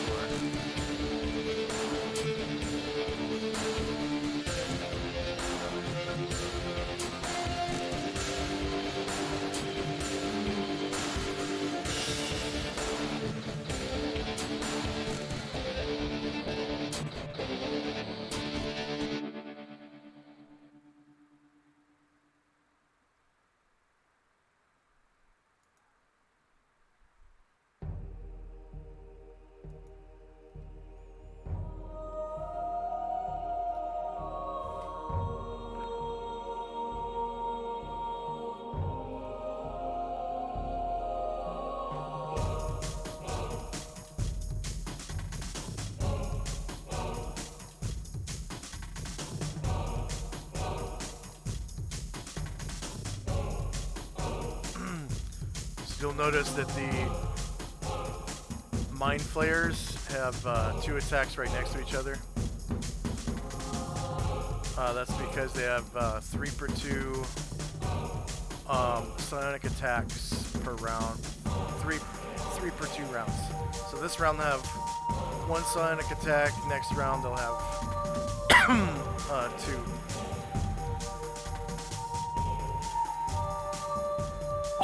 For this round, and he's going to have 3 attacks, but he's going to use them all as blocks, plus his normal block. Okay. Does he have 3 spots on the board? Actually, no, I'm not going to do that.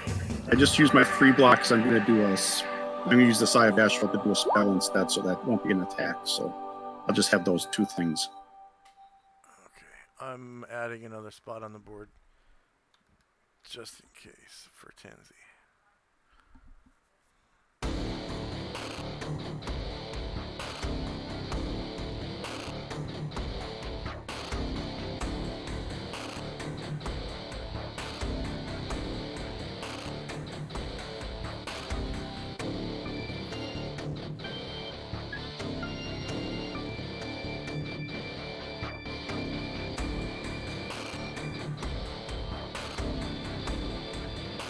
And the Elder Brain has found out that Varen has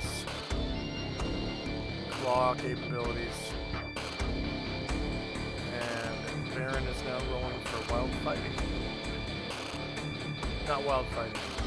Natural fighting. Natural fighting.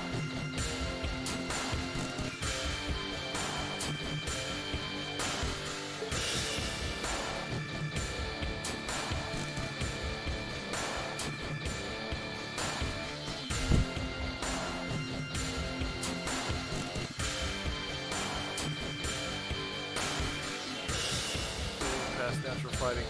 Natural fighting is once per fight and not once a round. Okay. So he gets initiative. Owlmaster. I am done rolling initiative, but I'm going to take just a second to use the restroom.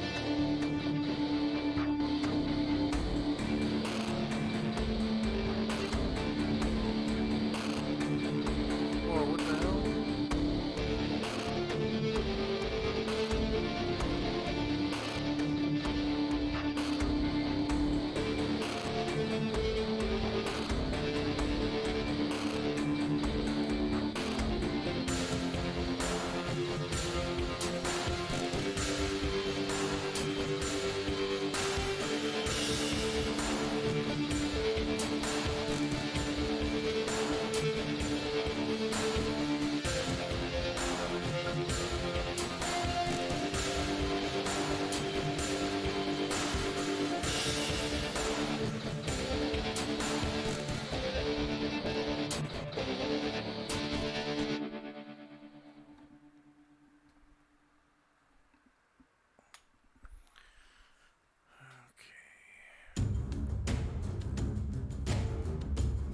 Here's where the shit starts hitting the fan.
I'm back.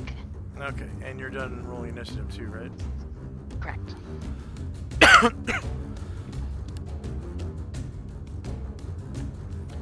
Okay, we've got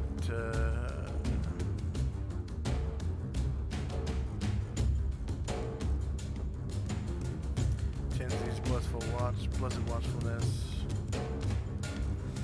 Shield spell. It's 28 after the hour. Recitation, prayer, bless. First up is the worker ant, or one of them. Let's see which one. One all the way to the left. Cool. Is he gonna bite Baron? You gonna try. You got a rear attack.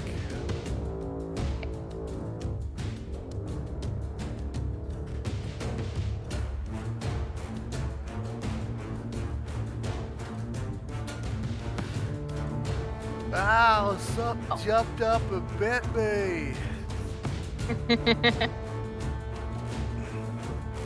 Alright, I hit the wrong button. Let me try again.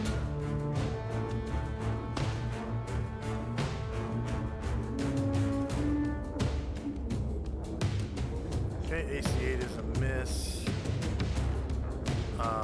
Varen is going to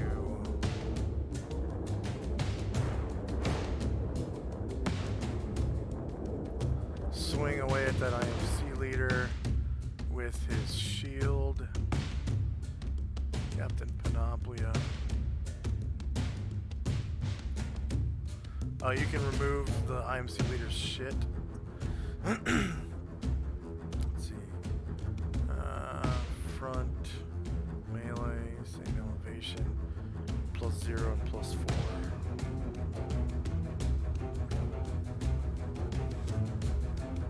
-9 hits for 13 damage. Same thing as before. He clang hits the guy in the face. Half his face is just all banged up. Guy's other side of his head hits the wall, and he slumps down, and brain matter slides down the wall slowly towards him. Yeah.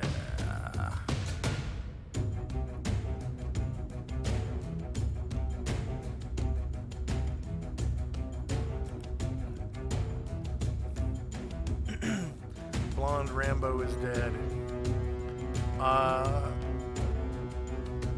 Anatar and the worker ant both get attacks of opportunity. Actually, both worker ants. I'm sure one of them is facing, the one in the middle is facing him. Actually, no. He's gonna claw this worker ant. Right talon. Front, shorter melee, same elevation. He gets, with his claws, he gets +0 to hit, but he gets +5 to damage because of natural fighting and enchantments.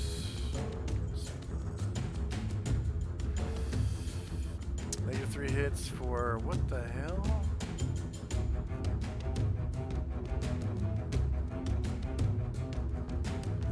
You can't roll 0 damage on a claw.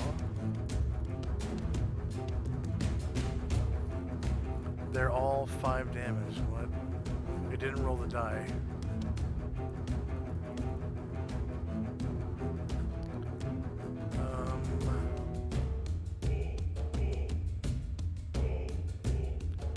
Wow, his talons do D10 damage. Left and right. Okay, we'll roll that again. Right talon.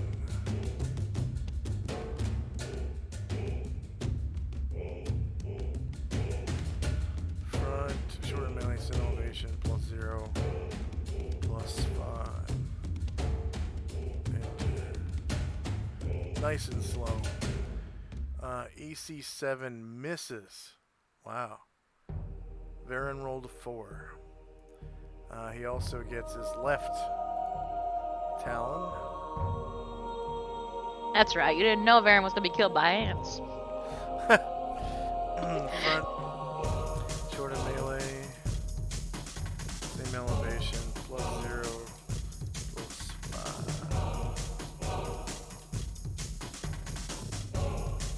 +5. -3 hits for 14 damage. That ant goes bye-bye. Which one is it? The one in the middle of the crowd.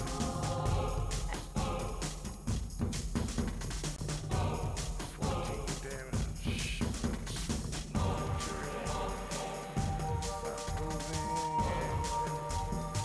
Little red X gets displaced out of the crowd.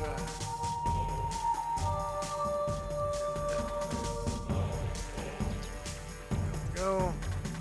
So that's his shield and both claw attacks.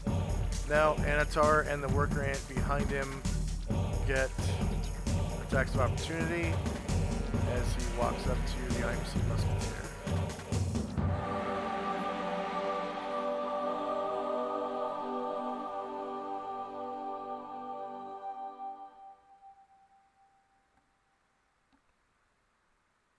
Is that gonna be to his rear?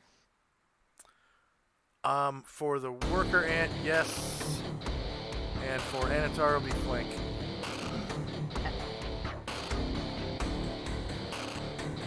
4 misses.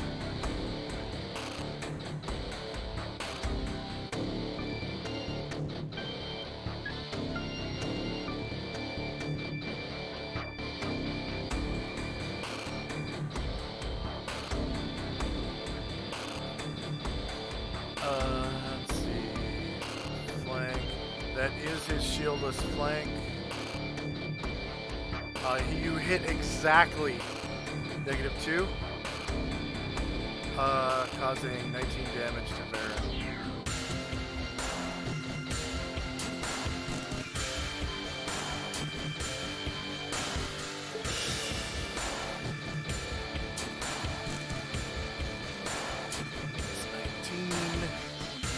Ouch. Big chunk of his health. Okay. And then he takes a swing with Alabaster at that musketeer.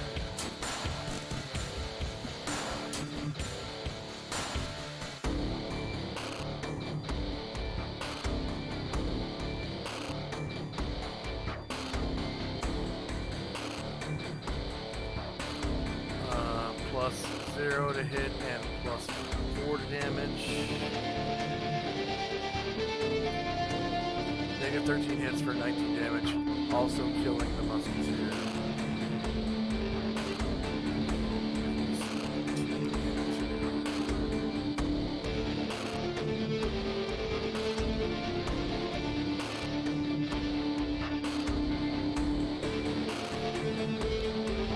And then he will take the rest of his movement. Take 1 step and attack this counts as a half move. He gets 6 squares left.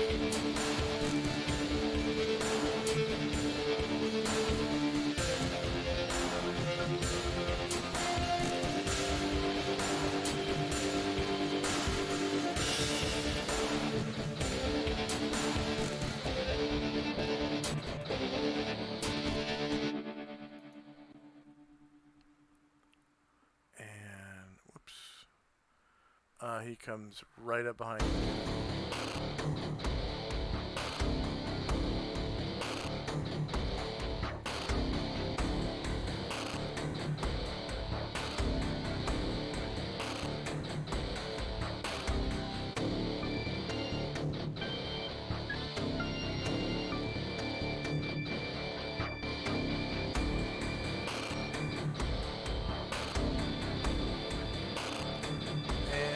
Next up is a mind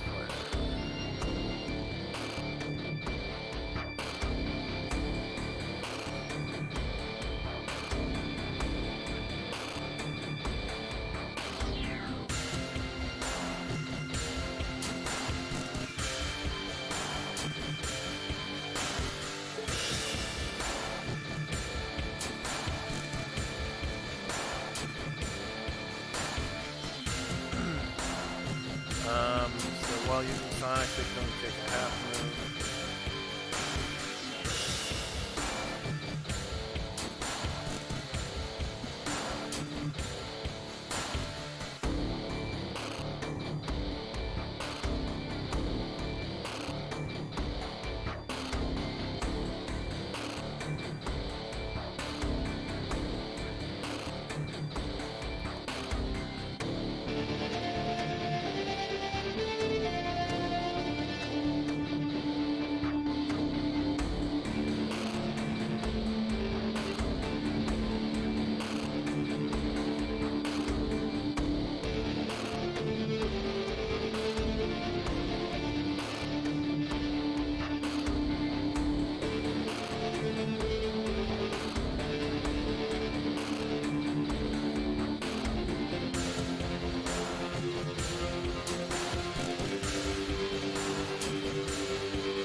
He's going to ego with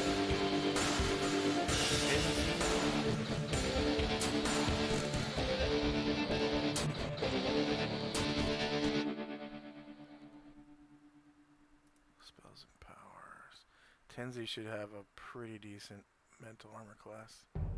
Because you have really high intelligence and con, right? Not con, but Let's see, not. it's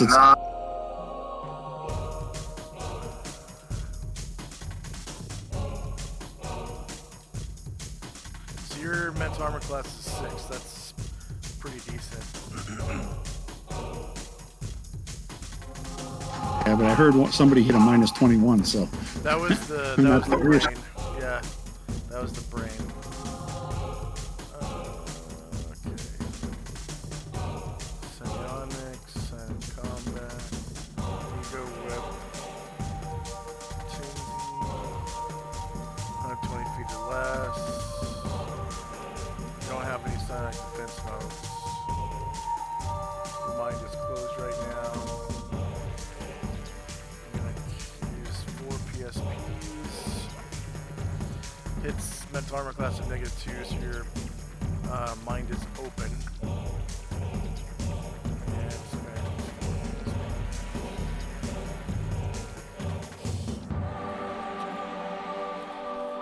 And he's going to dominate Anatar. So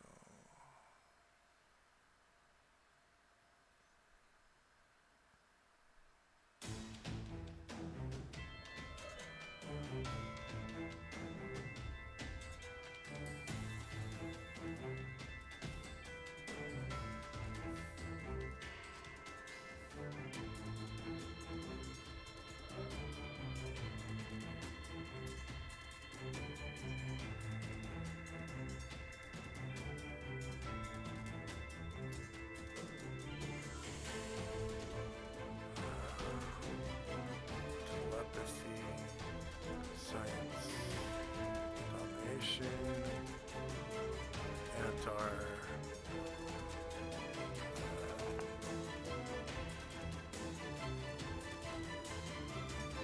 +0. Anatar is above level 5, right? Yeah, But not above level 10, right? correct.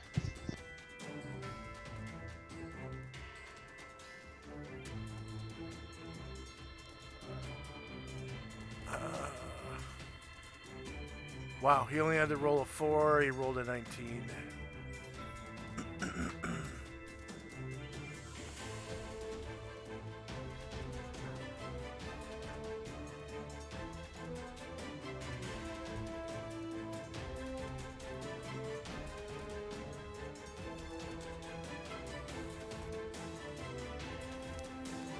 So Anatar is now dominated.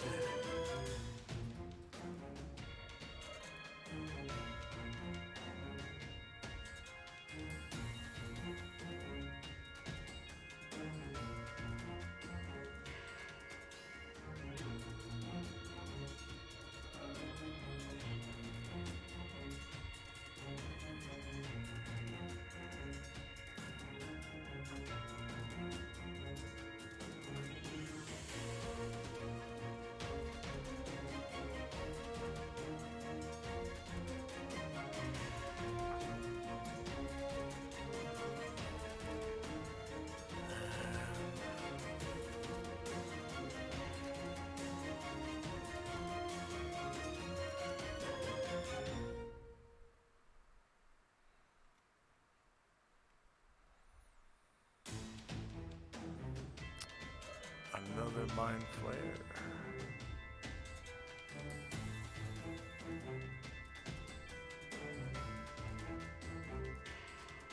Oh, I moved the wrong one.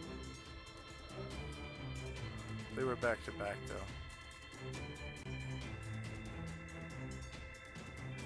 Oh right, yeah, that's 2 slots for the same one. Okay. Sverfneblin.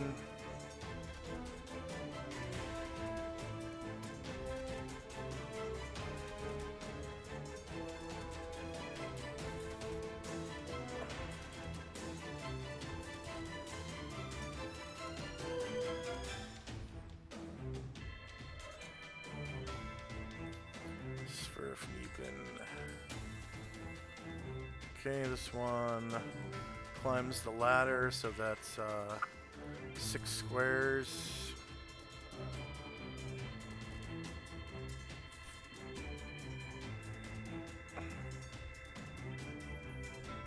Okay, the next Mind Flayer.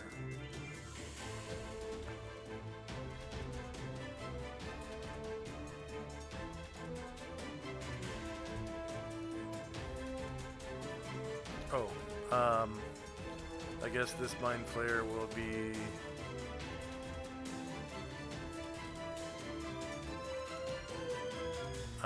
pink.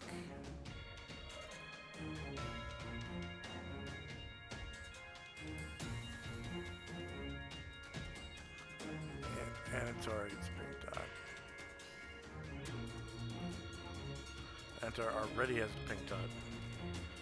How about brown? There we go.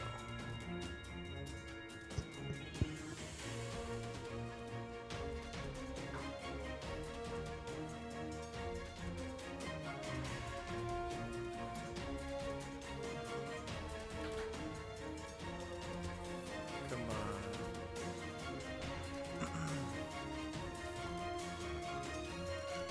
Pink to brown. There we go. Next Mind Flayer.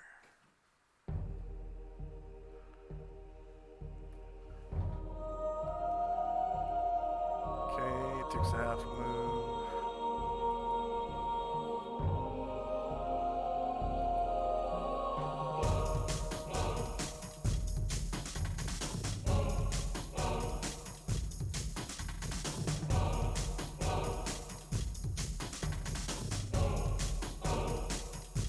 Okay, he is going to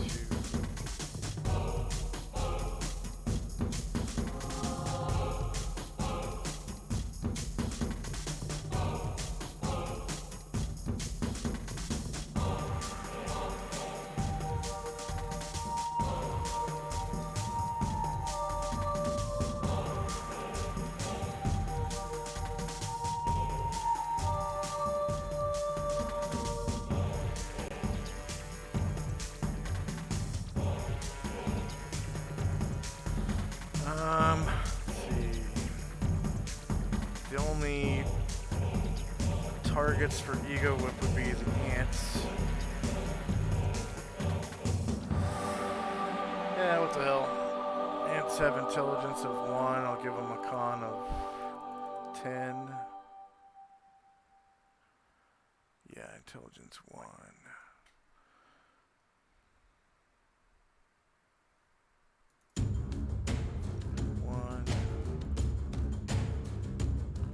Con 10.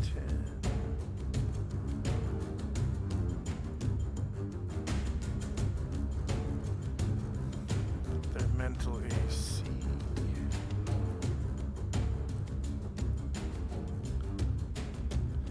Not a psionicist. No mental armor. Their mental AC is 10. So this Mind Flayer whips out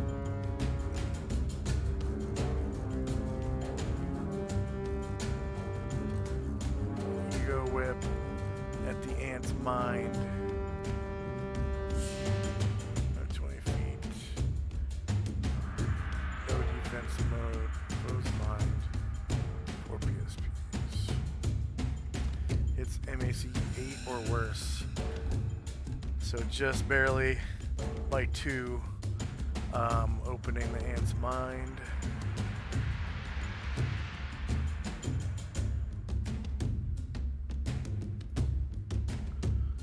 And he's going to try to dominate Tenzi. Spells and powers, psionics, telepathy, sciences, domination.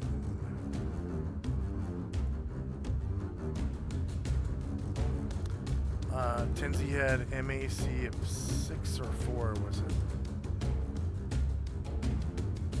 I think you said 6. Okay. And he's above level 5, right? Yes. Okay.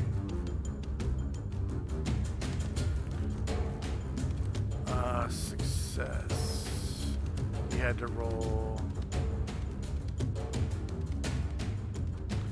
above a 4. Wow. He rolled a 10.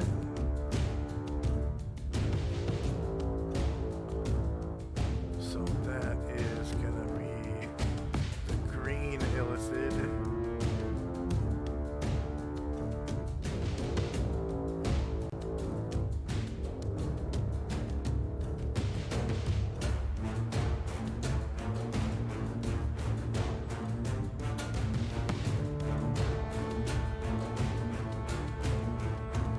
And his turn is over. Next is the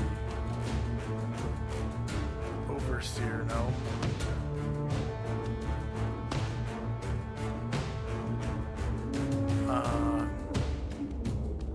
He gets to the bottom of the ladder. Yeehaw. Okay, Brian Druid. Brian Druid can hear people screaming and dying from inside, so he's going to. Yeah. He's gonna turn around and. If he just jumps down 10 feet, does he take any damage, or does he need to, like, glide? If you glide, it's gonna be at least a half move. If you jump down, he can make a tumbling check if he has it. If not, he'll take d6 of damage.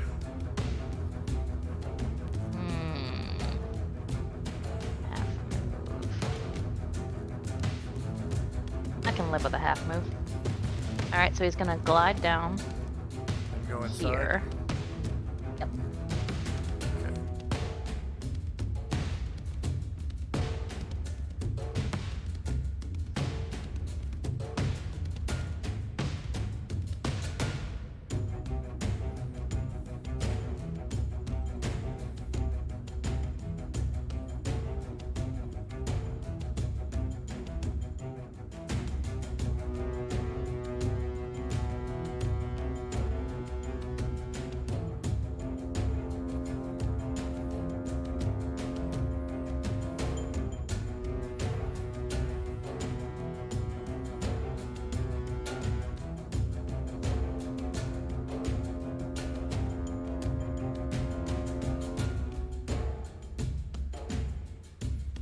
So that is half move and then 2 more squares. And I think he walks at his walking speed is 12. So you have 10, 4 more squares. Okay.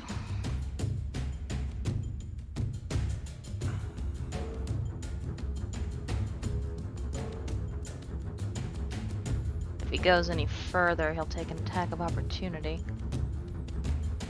Anatar. See what a breath weapon looks like from there.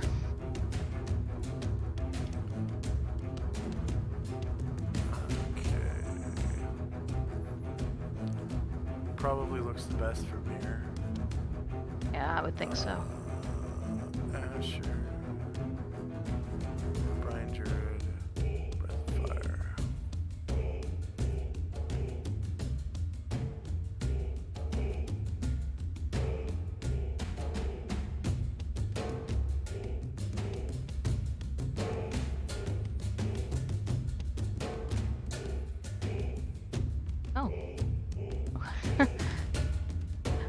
go turn it, and my screen started flipping like a maniac. Let's see. Oh, good, you're on it.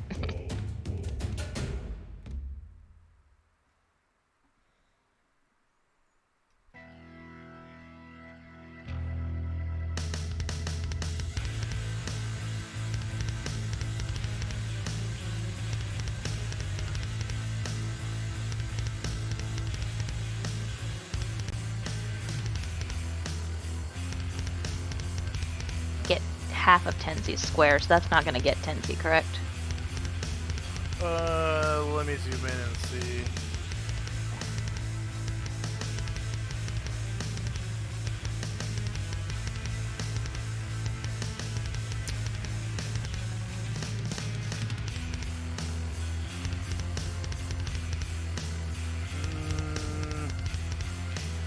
No, it doesn't quite get half the square.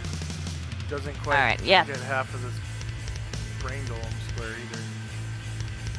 Can live with that. Actually, yeah, it does. It does. Alright. And I'm very happy with that positioning. Okay. Go ahead and roll damage.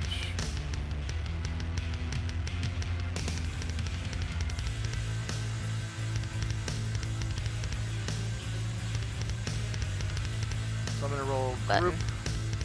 group save for the golems, group save for the mind players.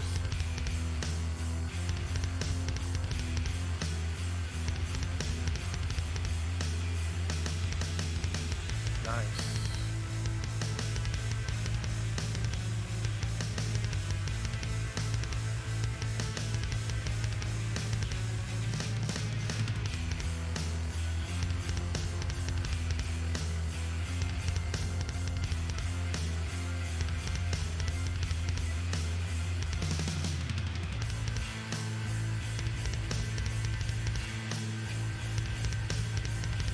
There we go. They get no miscellaneous modifier. The brain golems count as level 12 warriors. Not multi-class or triple class. They all fail. Take 14 fire damage.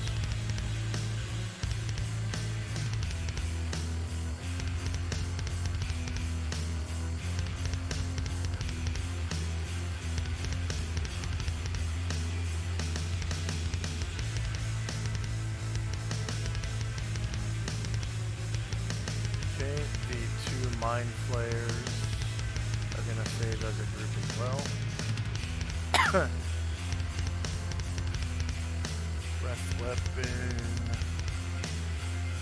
They count as rogue.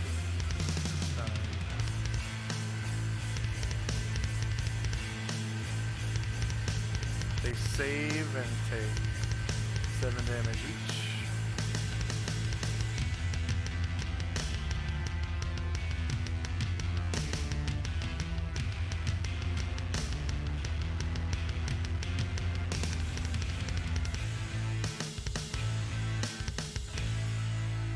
The Elder Brain doesn't have to save at all. It's submerged underneath water, has more than 90% cover, and the water just steams up a little bit.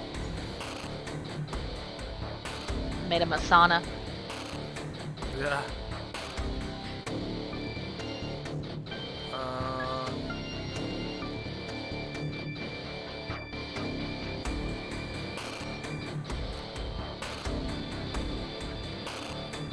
Okay, the Elder Brain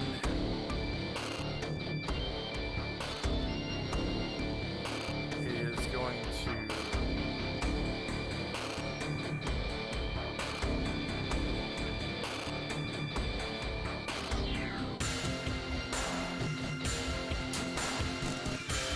go with the other ant and the dragon.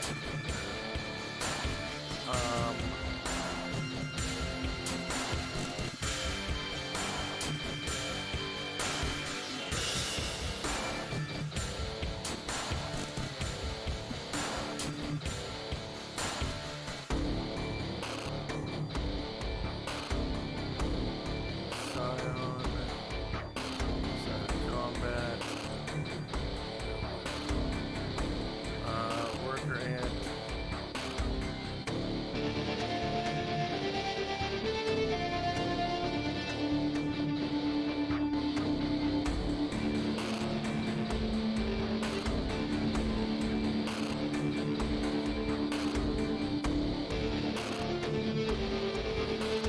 Actually, I'm gonna make sure the brain has line of sight.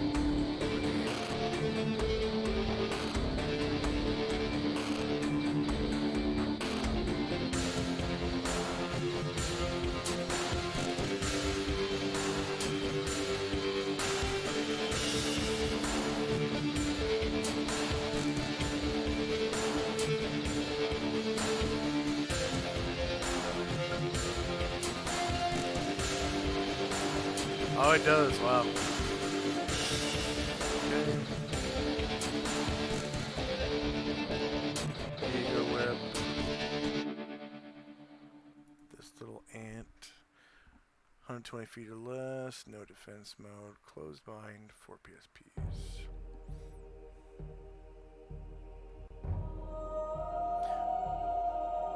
Oh no, I'm sorry. He'll do that later. What I meant to do was ego whip Brain Druid. Yeah.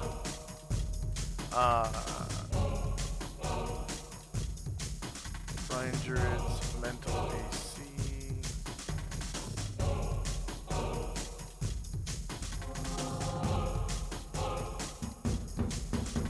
is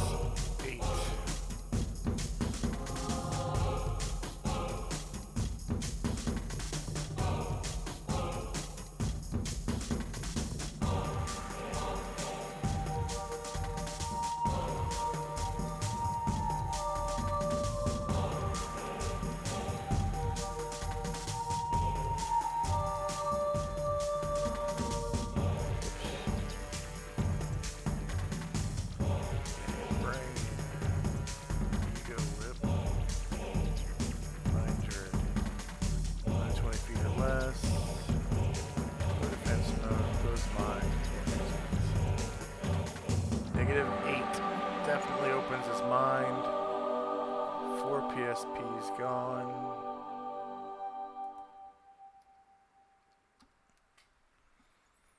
And he's going to try to telepathically dominate Brian Druid.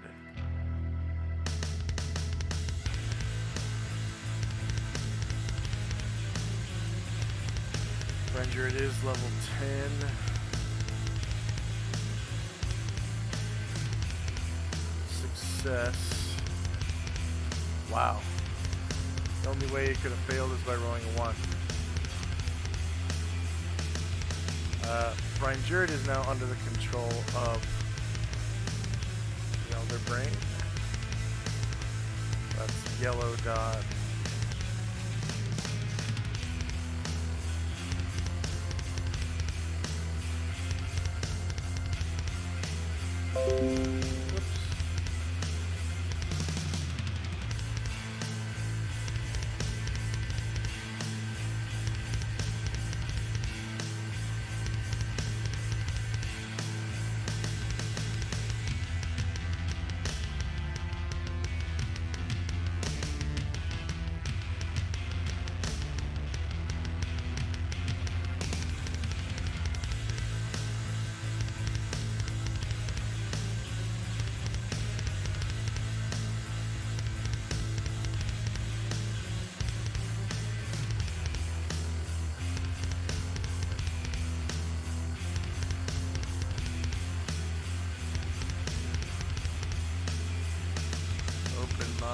Yellow dot and dominate. Okay. And that's 12 PSPs for a total of 16.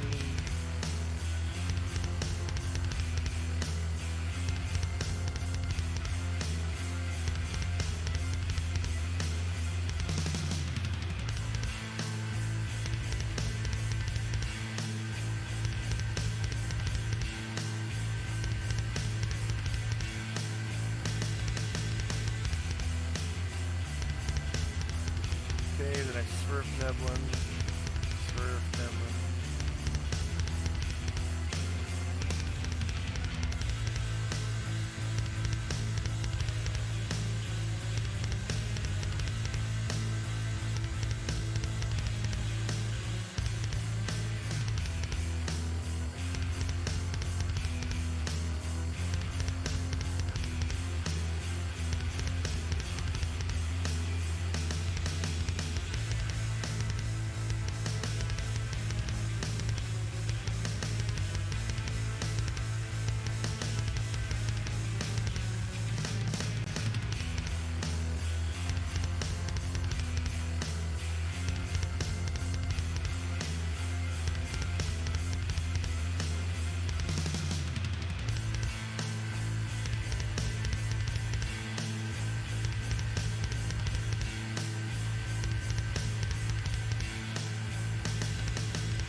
Is this Swerf Neblin dead? Or? Oh, there he is. Okay.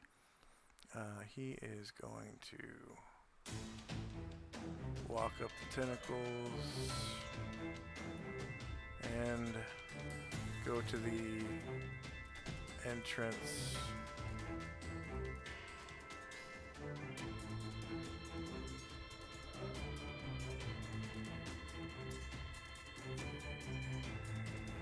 Right there. Anatar is going to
I will step out the door.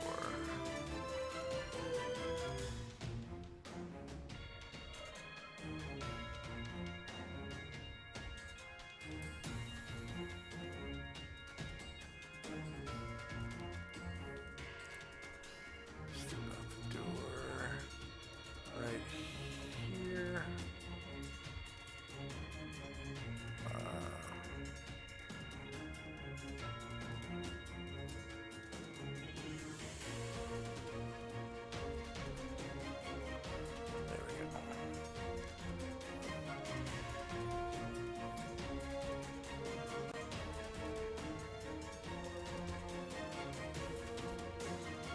And he only rolled for movement.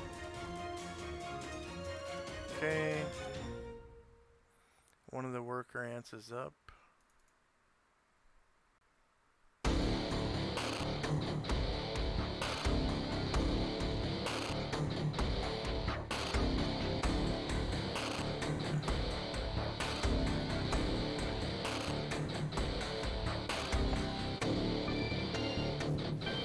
But he kind of gets in front of Karenglor.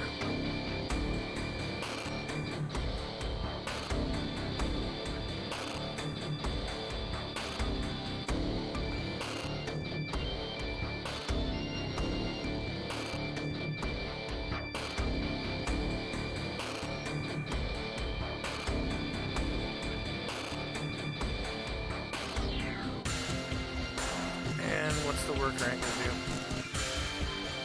He rolled for bite.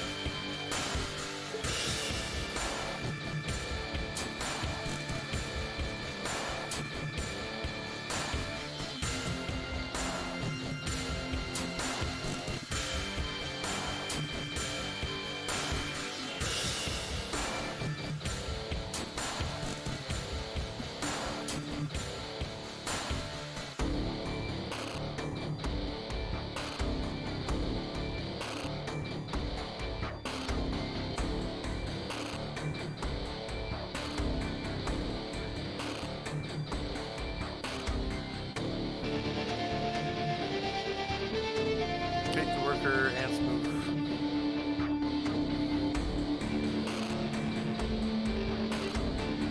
I thought he was dominated.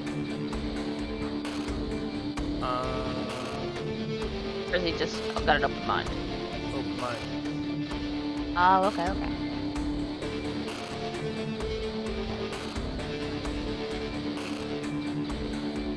That's amazing. Pretty dumb. I guess he'll try and still do his last command, which was attack Baron.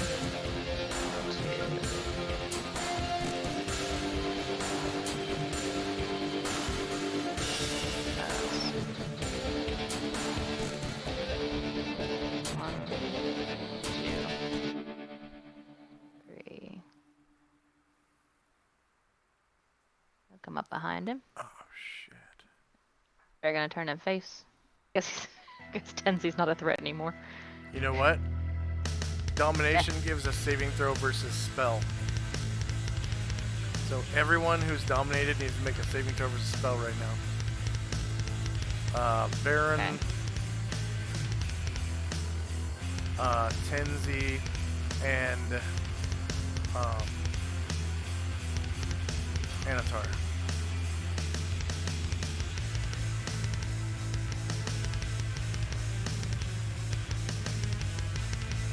Let's see, is anything we cast give us a plus?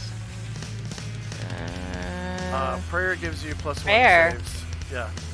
+1 to saves from prayer. You get a wisdom bonus for the save. No, it's not magic. That's magic defense adjustment. Aaron saves. Okay, so you can remove Varen's yellow dot and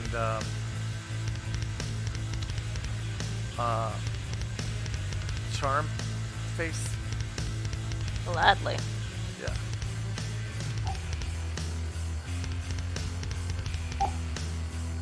And is this like a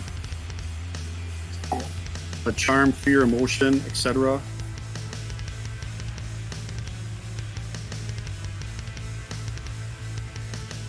What's that?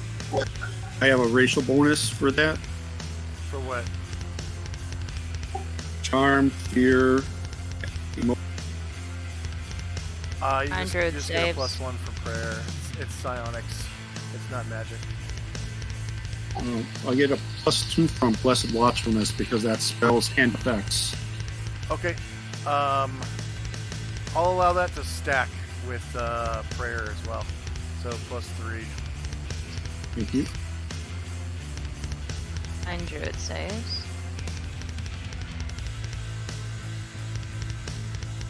Suddenly this doesn't look so hopeless. Yeah, I don't know why I forgot about that saving throw.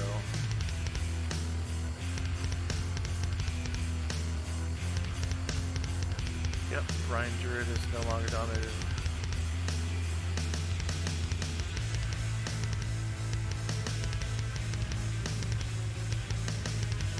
Huh. Tenji's still dominated. And Anatar. Working on it.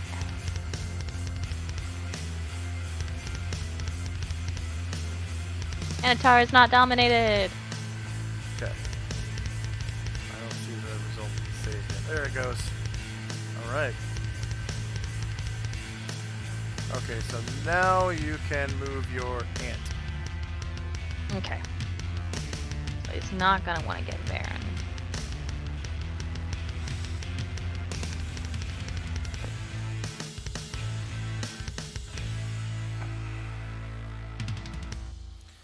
I'm gonna say the next time we kill something, I'll give you guys XP and we can end it there. Because we've gone past 5 hours and you need your rest.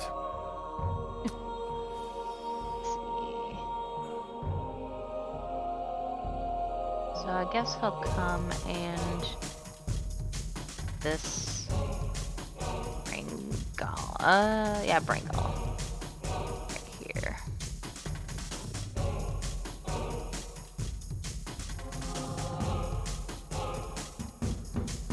Fight him.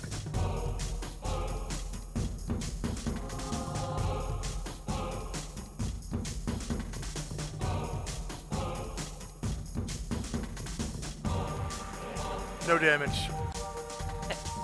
It has weapon immunity. Asher. Asher is going to attempt to move silently. Just going to go 1, 2, 3, 4. She's going to attempt to backstab this Mind Flayer from the rear. Is she going to get that opportunity? Yes. They are, living corporeal vertebrates.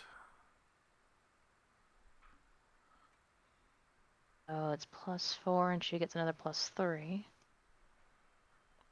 Yeah, from spells.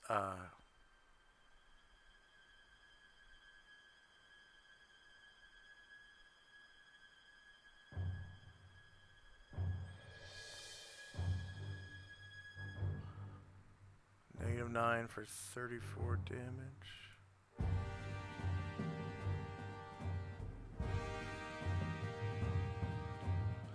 He survives, and you become visible.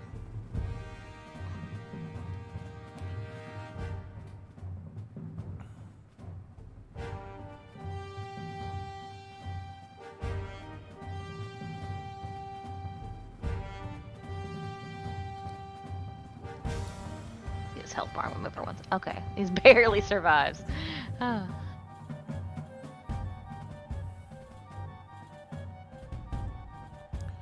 Alright, one of the Swerve Devlins outside.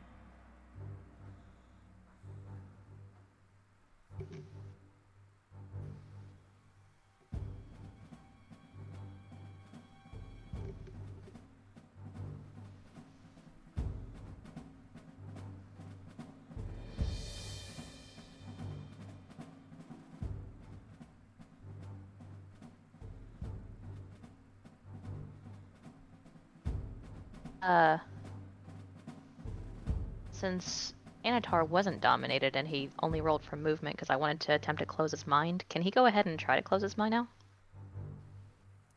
On his turn. That's already passed, because remember we thought he was dominated and then Yep. you moved him? Yep, okay, so next round then. Okay.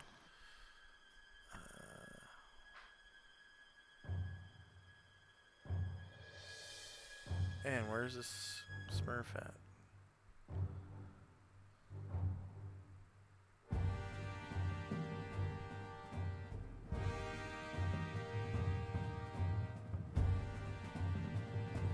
I think it's the sunlight that's causing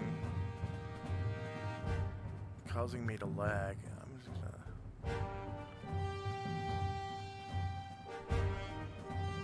copy, delete. Yeah, that's the one directly next to Karen Glore.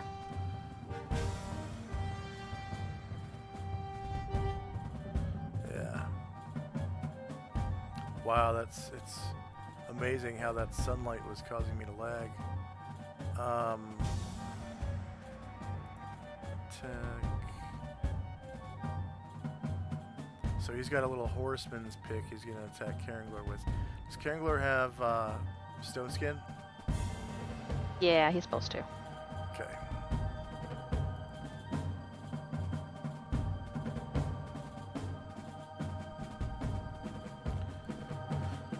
What's the level of the caster for his stone skin? 9.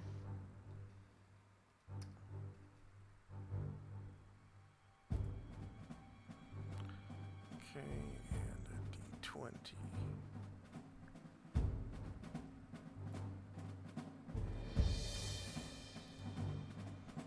Alright.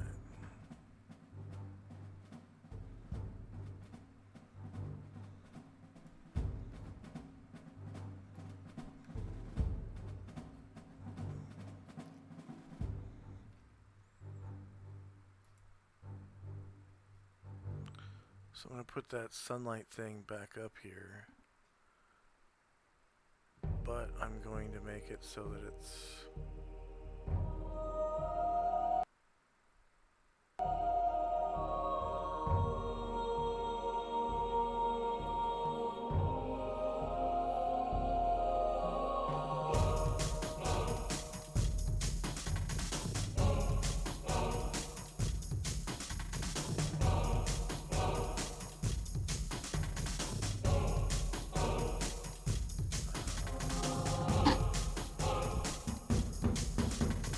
vision off. Bright light.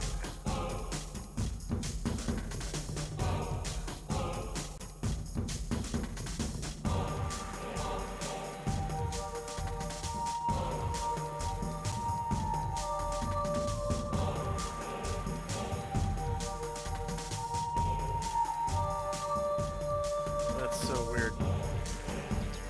I totally should not be lagging right now.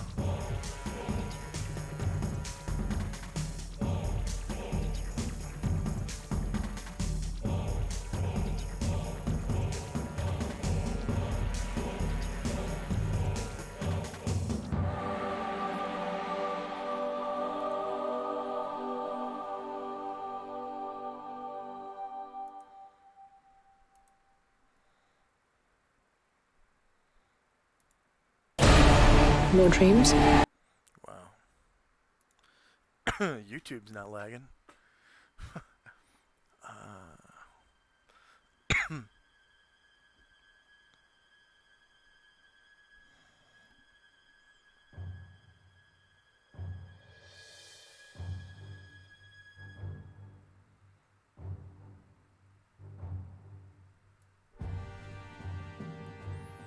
The next for Neblin.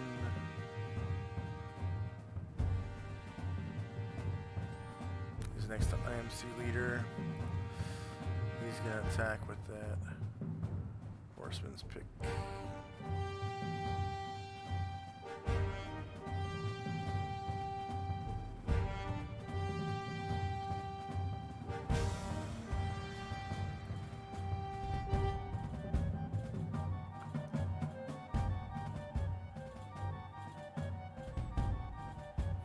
AC 13 is a miss. 10Z. Suck it.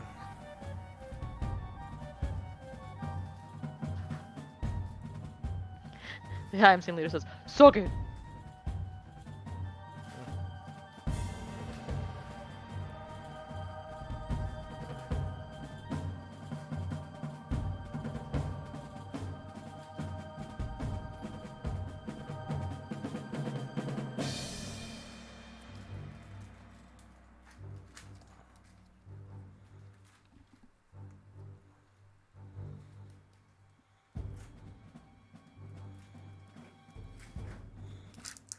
Hell, Tinsy, the IMC lieutenant outside is a blue dot, so I moved yours for a round or two. Oh. Uh, It's hard to keep them straight. Sorry about that. Got a musketeer out here too. Yeah, I know. They're... Last time I didn't roll initiative for him. This time I did. So Okay, good.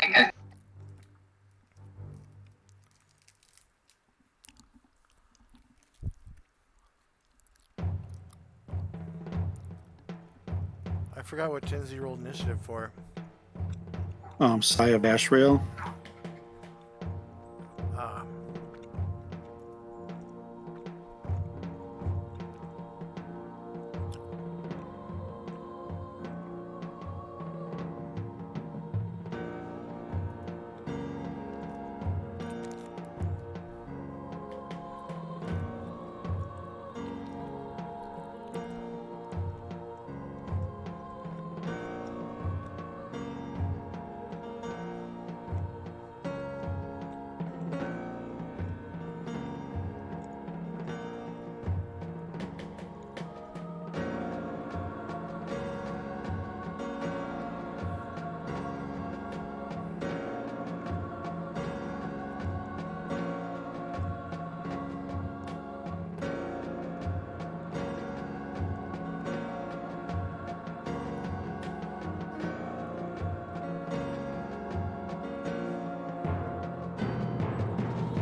sea cleaner. This is really strange.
Okay, side rash rail against the worker ant front.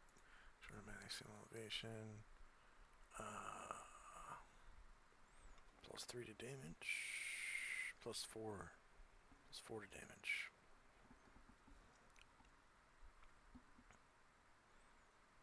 AC 0 for 9 damage to the worker. And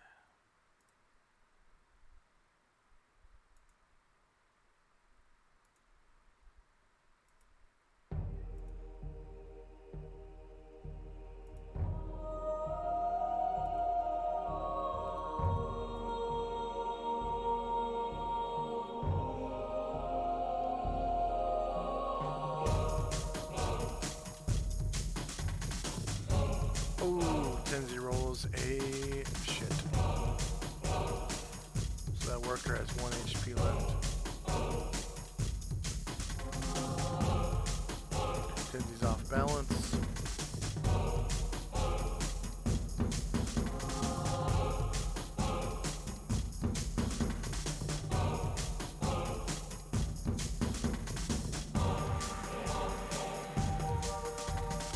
Next is Swerf Neblin.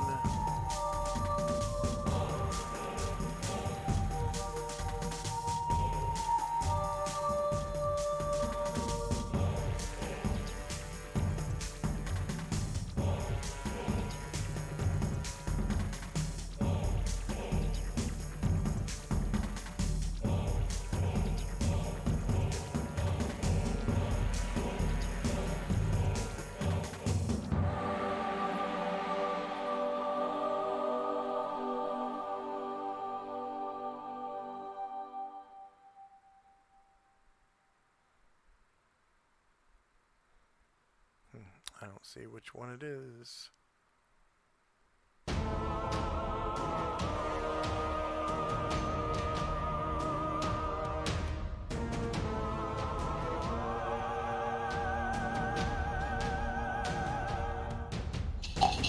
He's kind of in the back.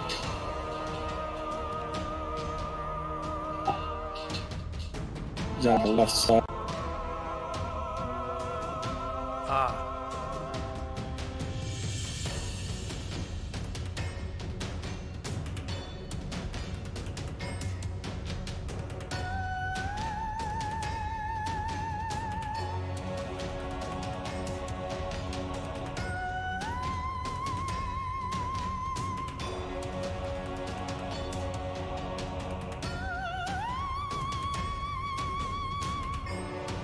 Okay, I'm leader, probably outside. Yeah, that's Anders.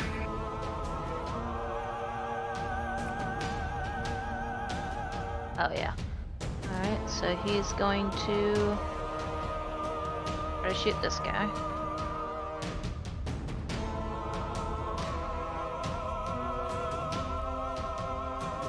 Reshoot. Kapow. 8 is a miss.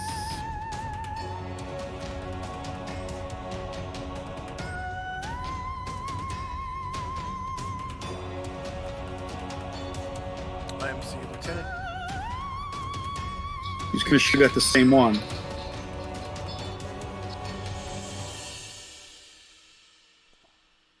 All the numbers game.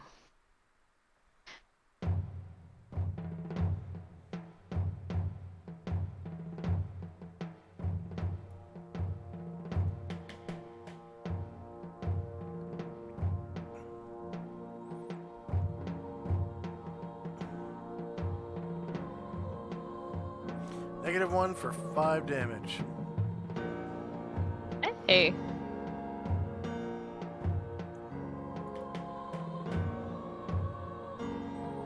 Looks like it,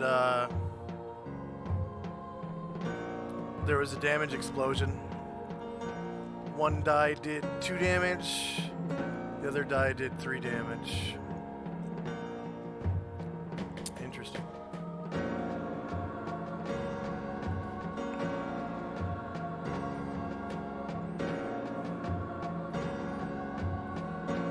One of the brain golems.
Okay, so the brain golem comes up behind Varen. Does Varen turn away from Tenzi to face the brain golem?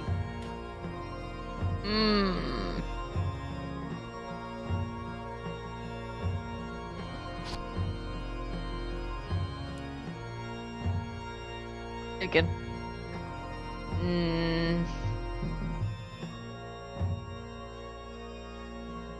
Let me see.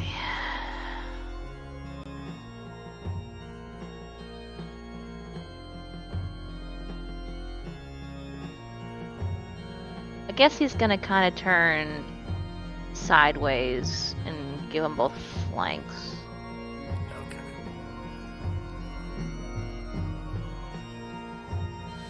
Just so you know,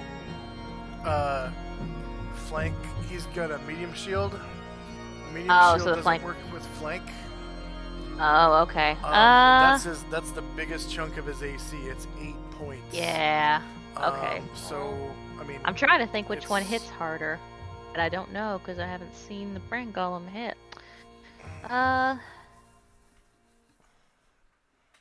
Yeah, I'll turn toward the brain golem. Okay. Find out. So Tenzi is gonna do a.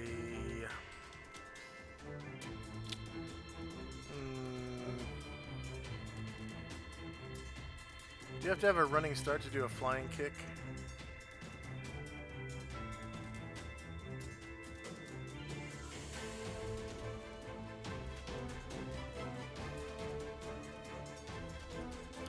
You're just gonna do a regular foot attack.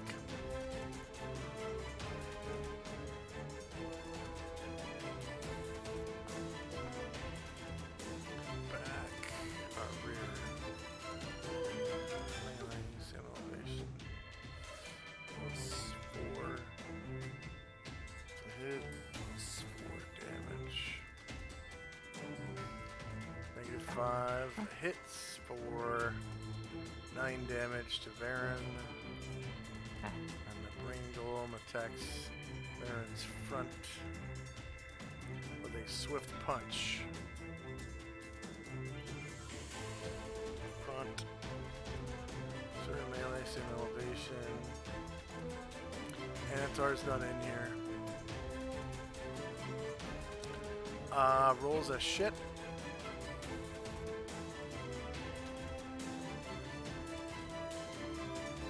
Oh, wait a minute.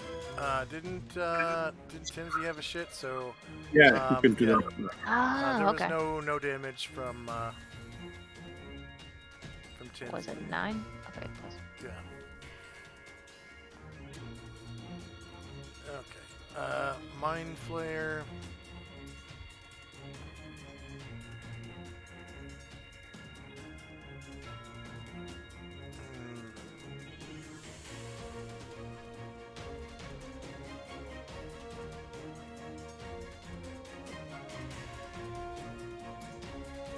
Gonna try dominating Baron. Yeah. Scion, telepathy, science, domination. Baron.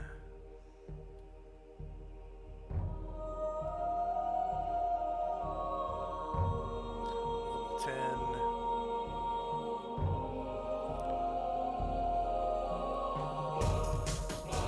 Success. Save versus spell at -4. Wait, no.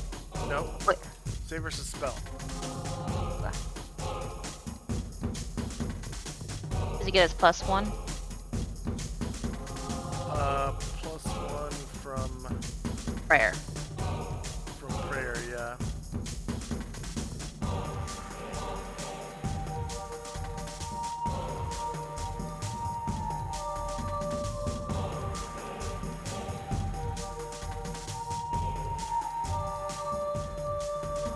Succeeds. Wow. Okay. Jim. Oh. It is now going to Ego Whip Varen to try to daze him because Varen is probably the most dangerous target in here.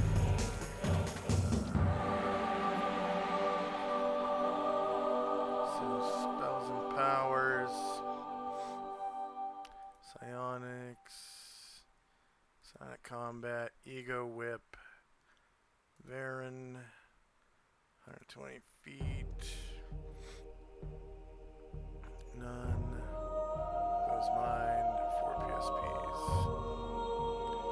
It's MAC of 8 or worse.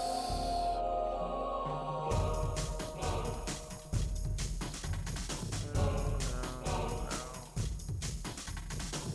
Wow, Baron's MAC is 4, so he misses.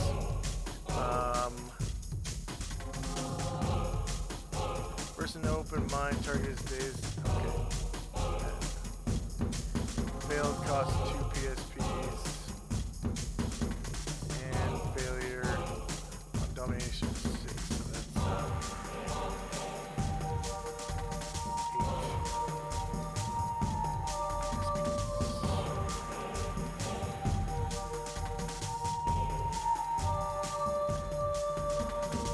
Okay, now it's Jim's turn. Jim is going to cast Hold Person over this way. Both of these guys.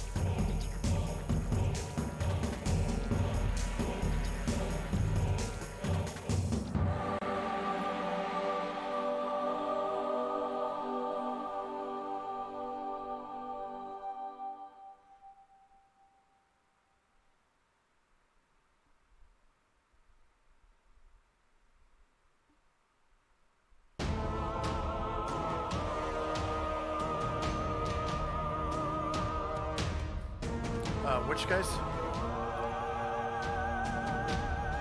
Him and him. Okay.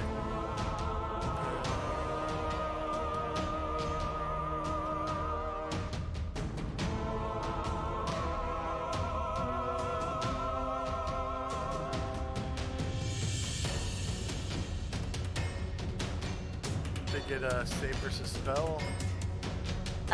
Yes, and if only 2 people are being expelled, that makes his saving throw a -1 penalty. -1. Level 3 fighter saves. This one in front of you passes, the one down below.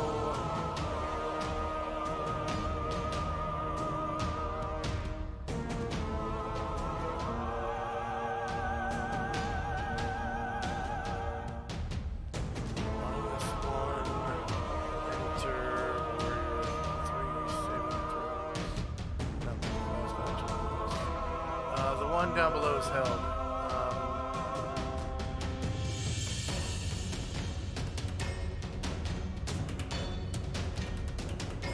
So I'll call that grapple 1.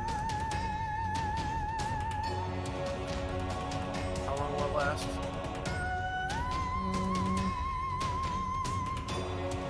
Way up here.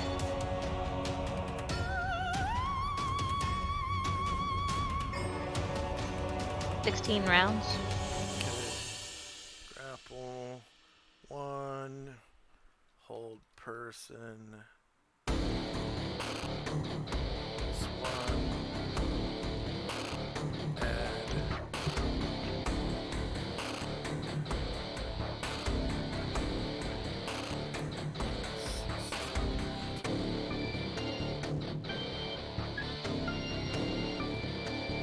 Okay. We'll finish out this round. If nothing happens, we'll end it. Okay. Okay, brain golem. Wait, who was after Jim? Karen Glor. Karen Glor. He's gonna try and finish this guy off.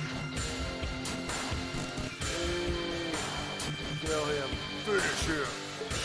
Go ahead and take higher ground.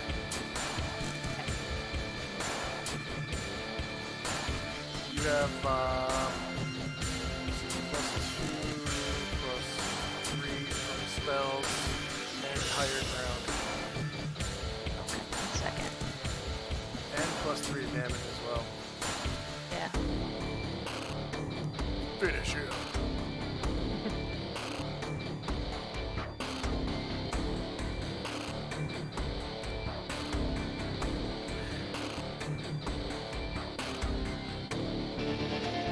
Take a 12 for 18 damage, finishes him. Go ahead and describe how you finish him. It skewers him like a roasted marshmallow on a stick.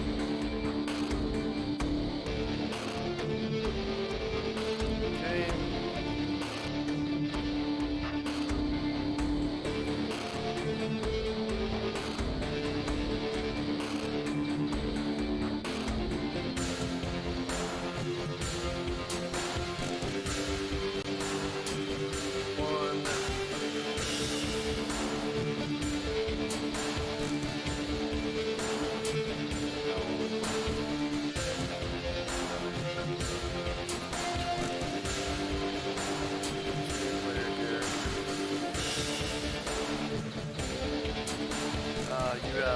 5 henchmen?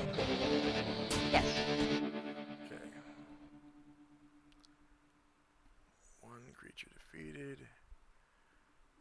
Hit dice is 5. Lord Warriors and Bards is Dragon and Tar. 4. I'm pretty sure. Karen Glor. Yep, Sure. counted him. We got 2 fighter mages, the dragon, and the Ashras. So that's 4. And that'll be the session, mate. So there was one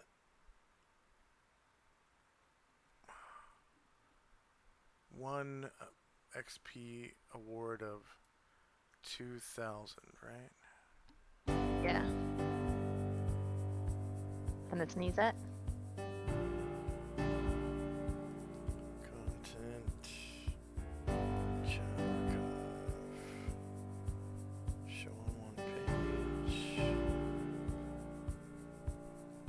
Fund.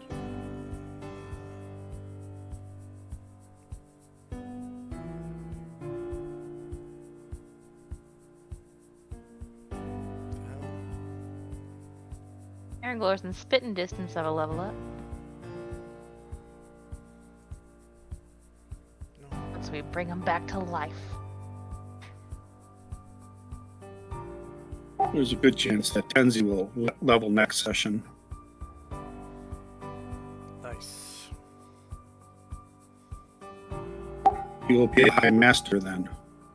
Nice. Gotta get him a better weapon. I mean, not. The Side of Astriel's awesome, but especially for spells. We gotta get him one that can hit these high level things. Yeah. Or possibly hench his dad. Yeah. I was thinking about that, but I don't feel like I'm ready for a henchman yet because I really don't have any treasure to speak of, and so. And I kind of want to try to like track down my siblings and see if they want to join in our crusade. Oh, that's cool. Yeah. One of them is a fairly powerful paladin. I think he's like level 6 or 7. He has magic sword, magic armor, magic shield. He has his mount and a heavy lance. His mount is a direwolf, a white Nice. direwolf. Sweet. Let's see. Mind flare.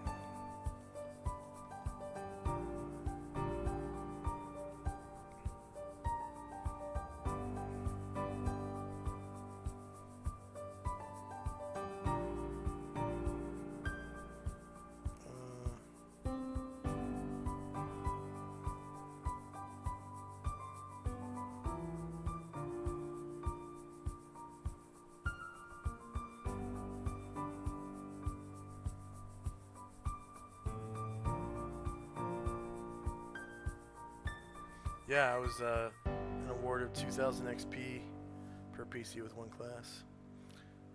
Very nice. Okay. So back to the landing page. Alright,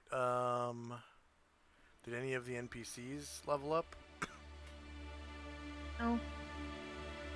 Okay.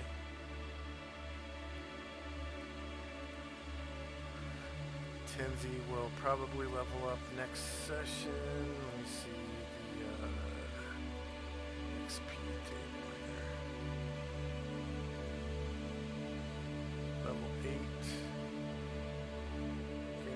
at 225,000. And 217,000. Nice. All you need is 8K more. Yeah. In the normal sessions, we're averaging almost 8K. And I get 10%, so should. Yeah. All right.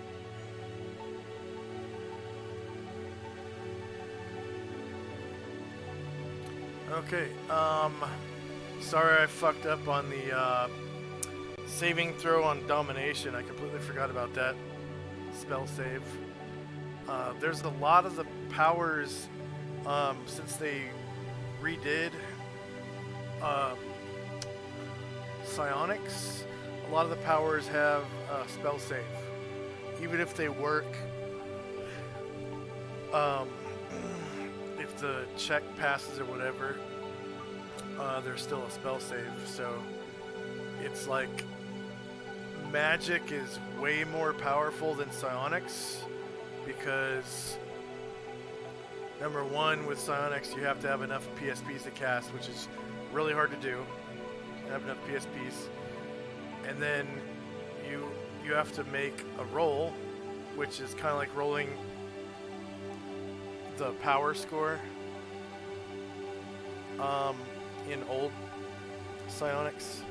This is just for powers, not for sonic attacks. It's a check versus a certain mental armor class, and your mental THAC0 is, accounted in the roll.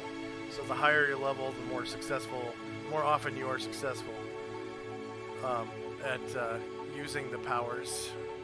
And then, even if the check passes, if it's a psionic power, if it's against another creature, they get a saving throw. So domination has a triple. There's two dice rolls involved, and you're spending resources. So magic is still way more powerful than psionics. The only cool thing about psionics, though, is you can do multiple attacks with psionics. So you can do this, and that's a psionic attack. So like Ego Whip and stuff like that. You can only ever use one psionic power per round, but you can get multiple psionic attacks. So you can like daze multiple people depending on how many attacks you have. I think it will go up to, like, if you're max level, you might get like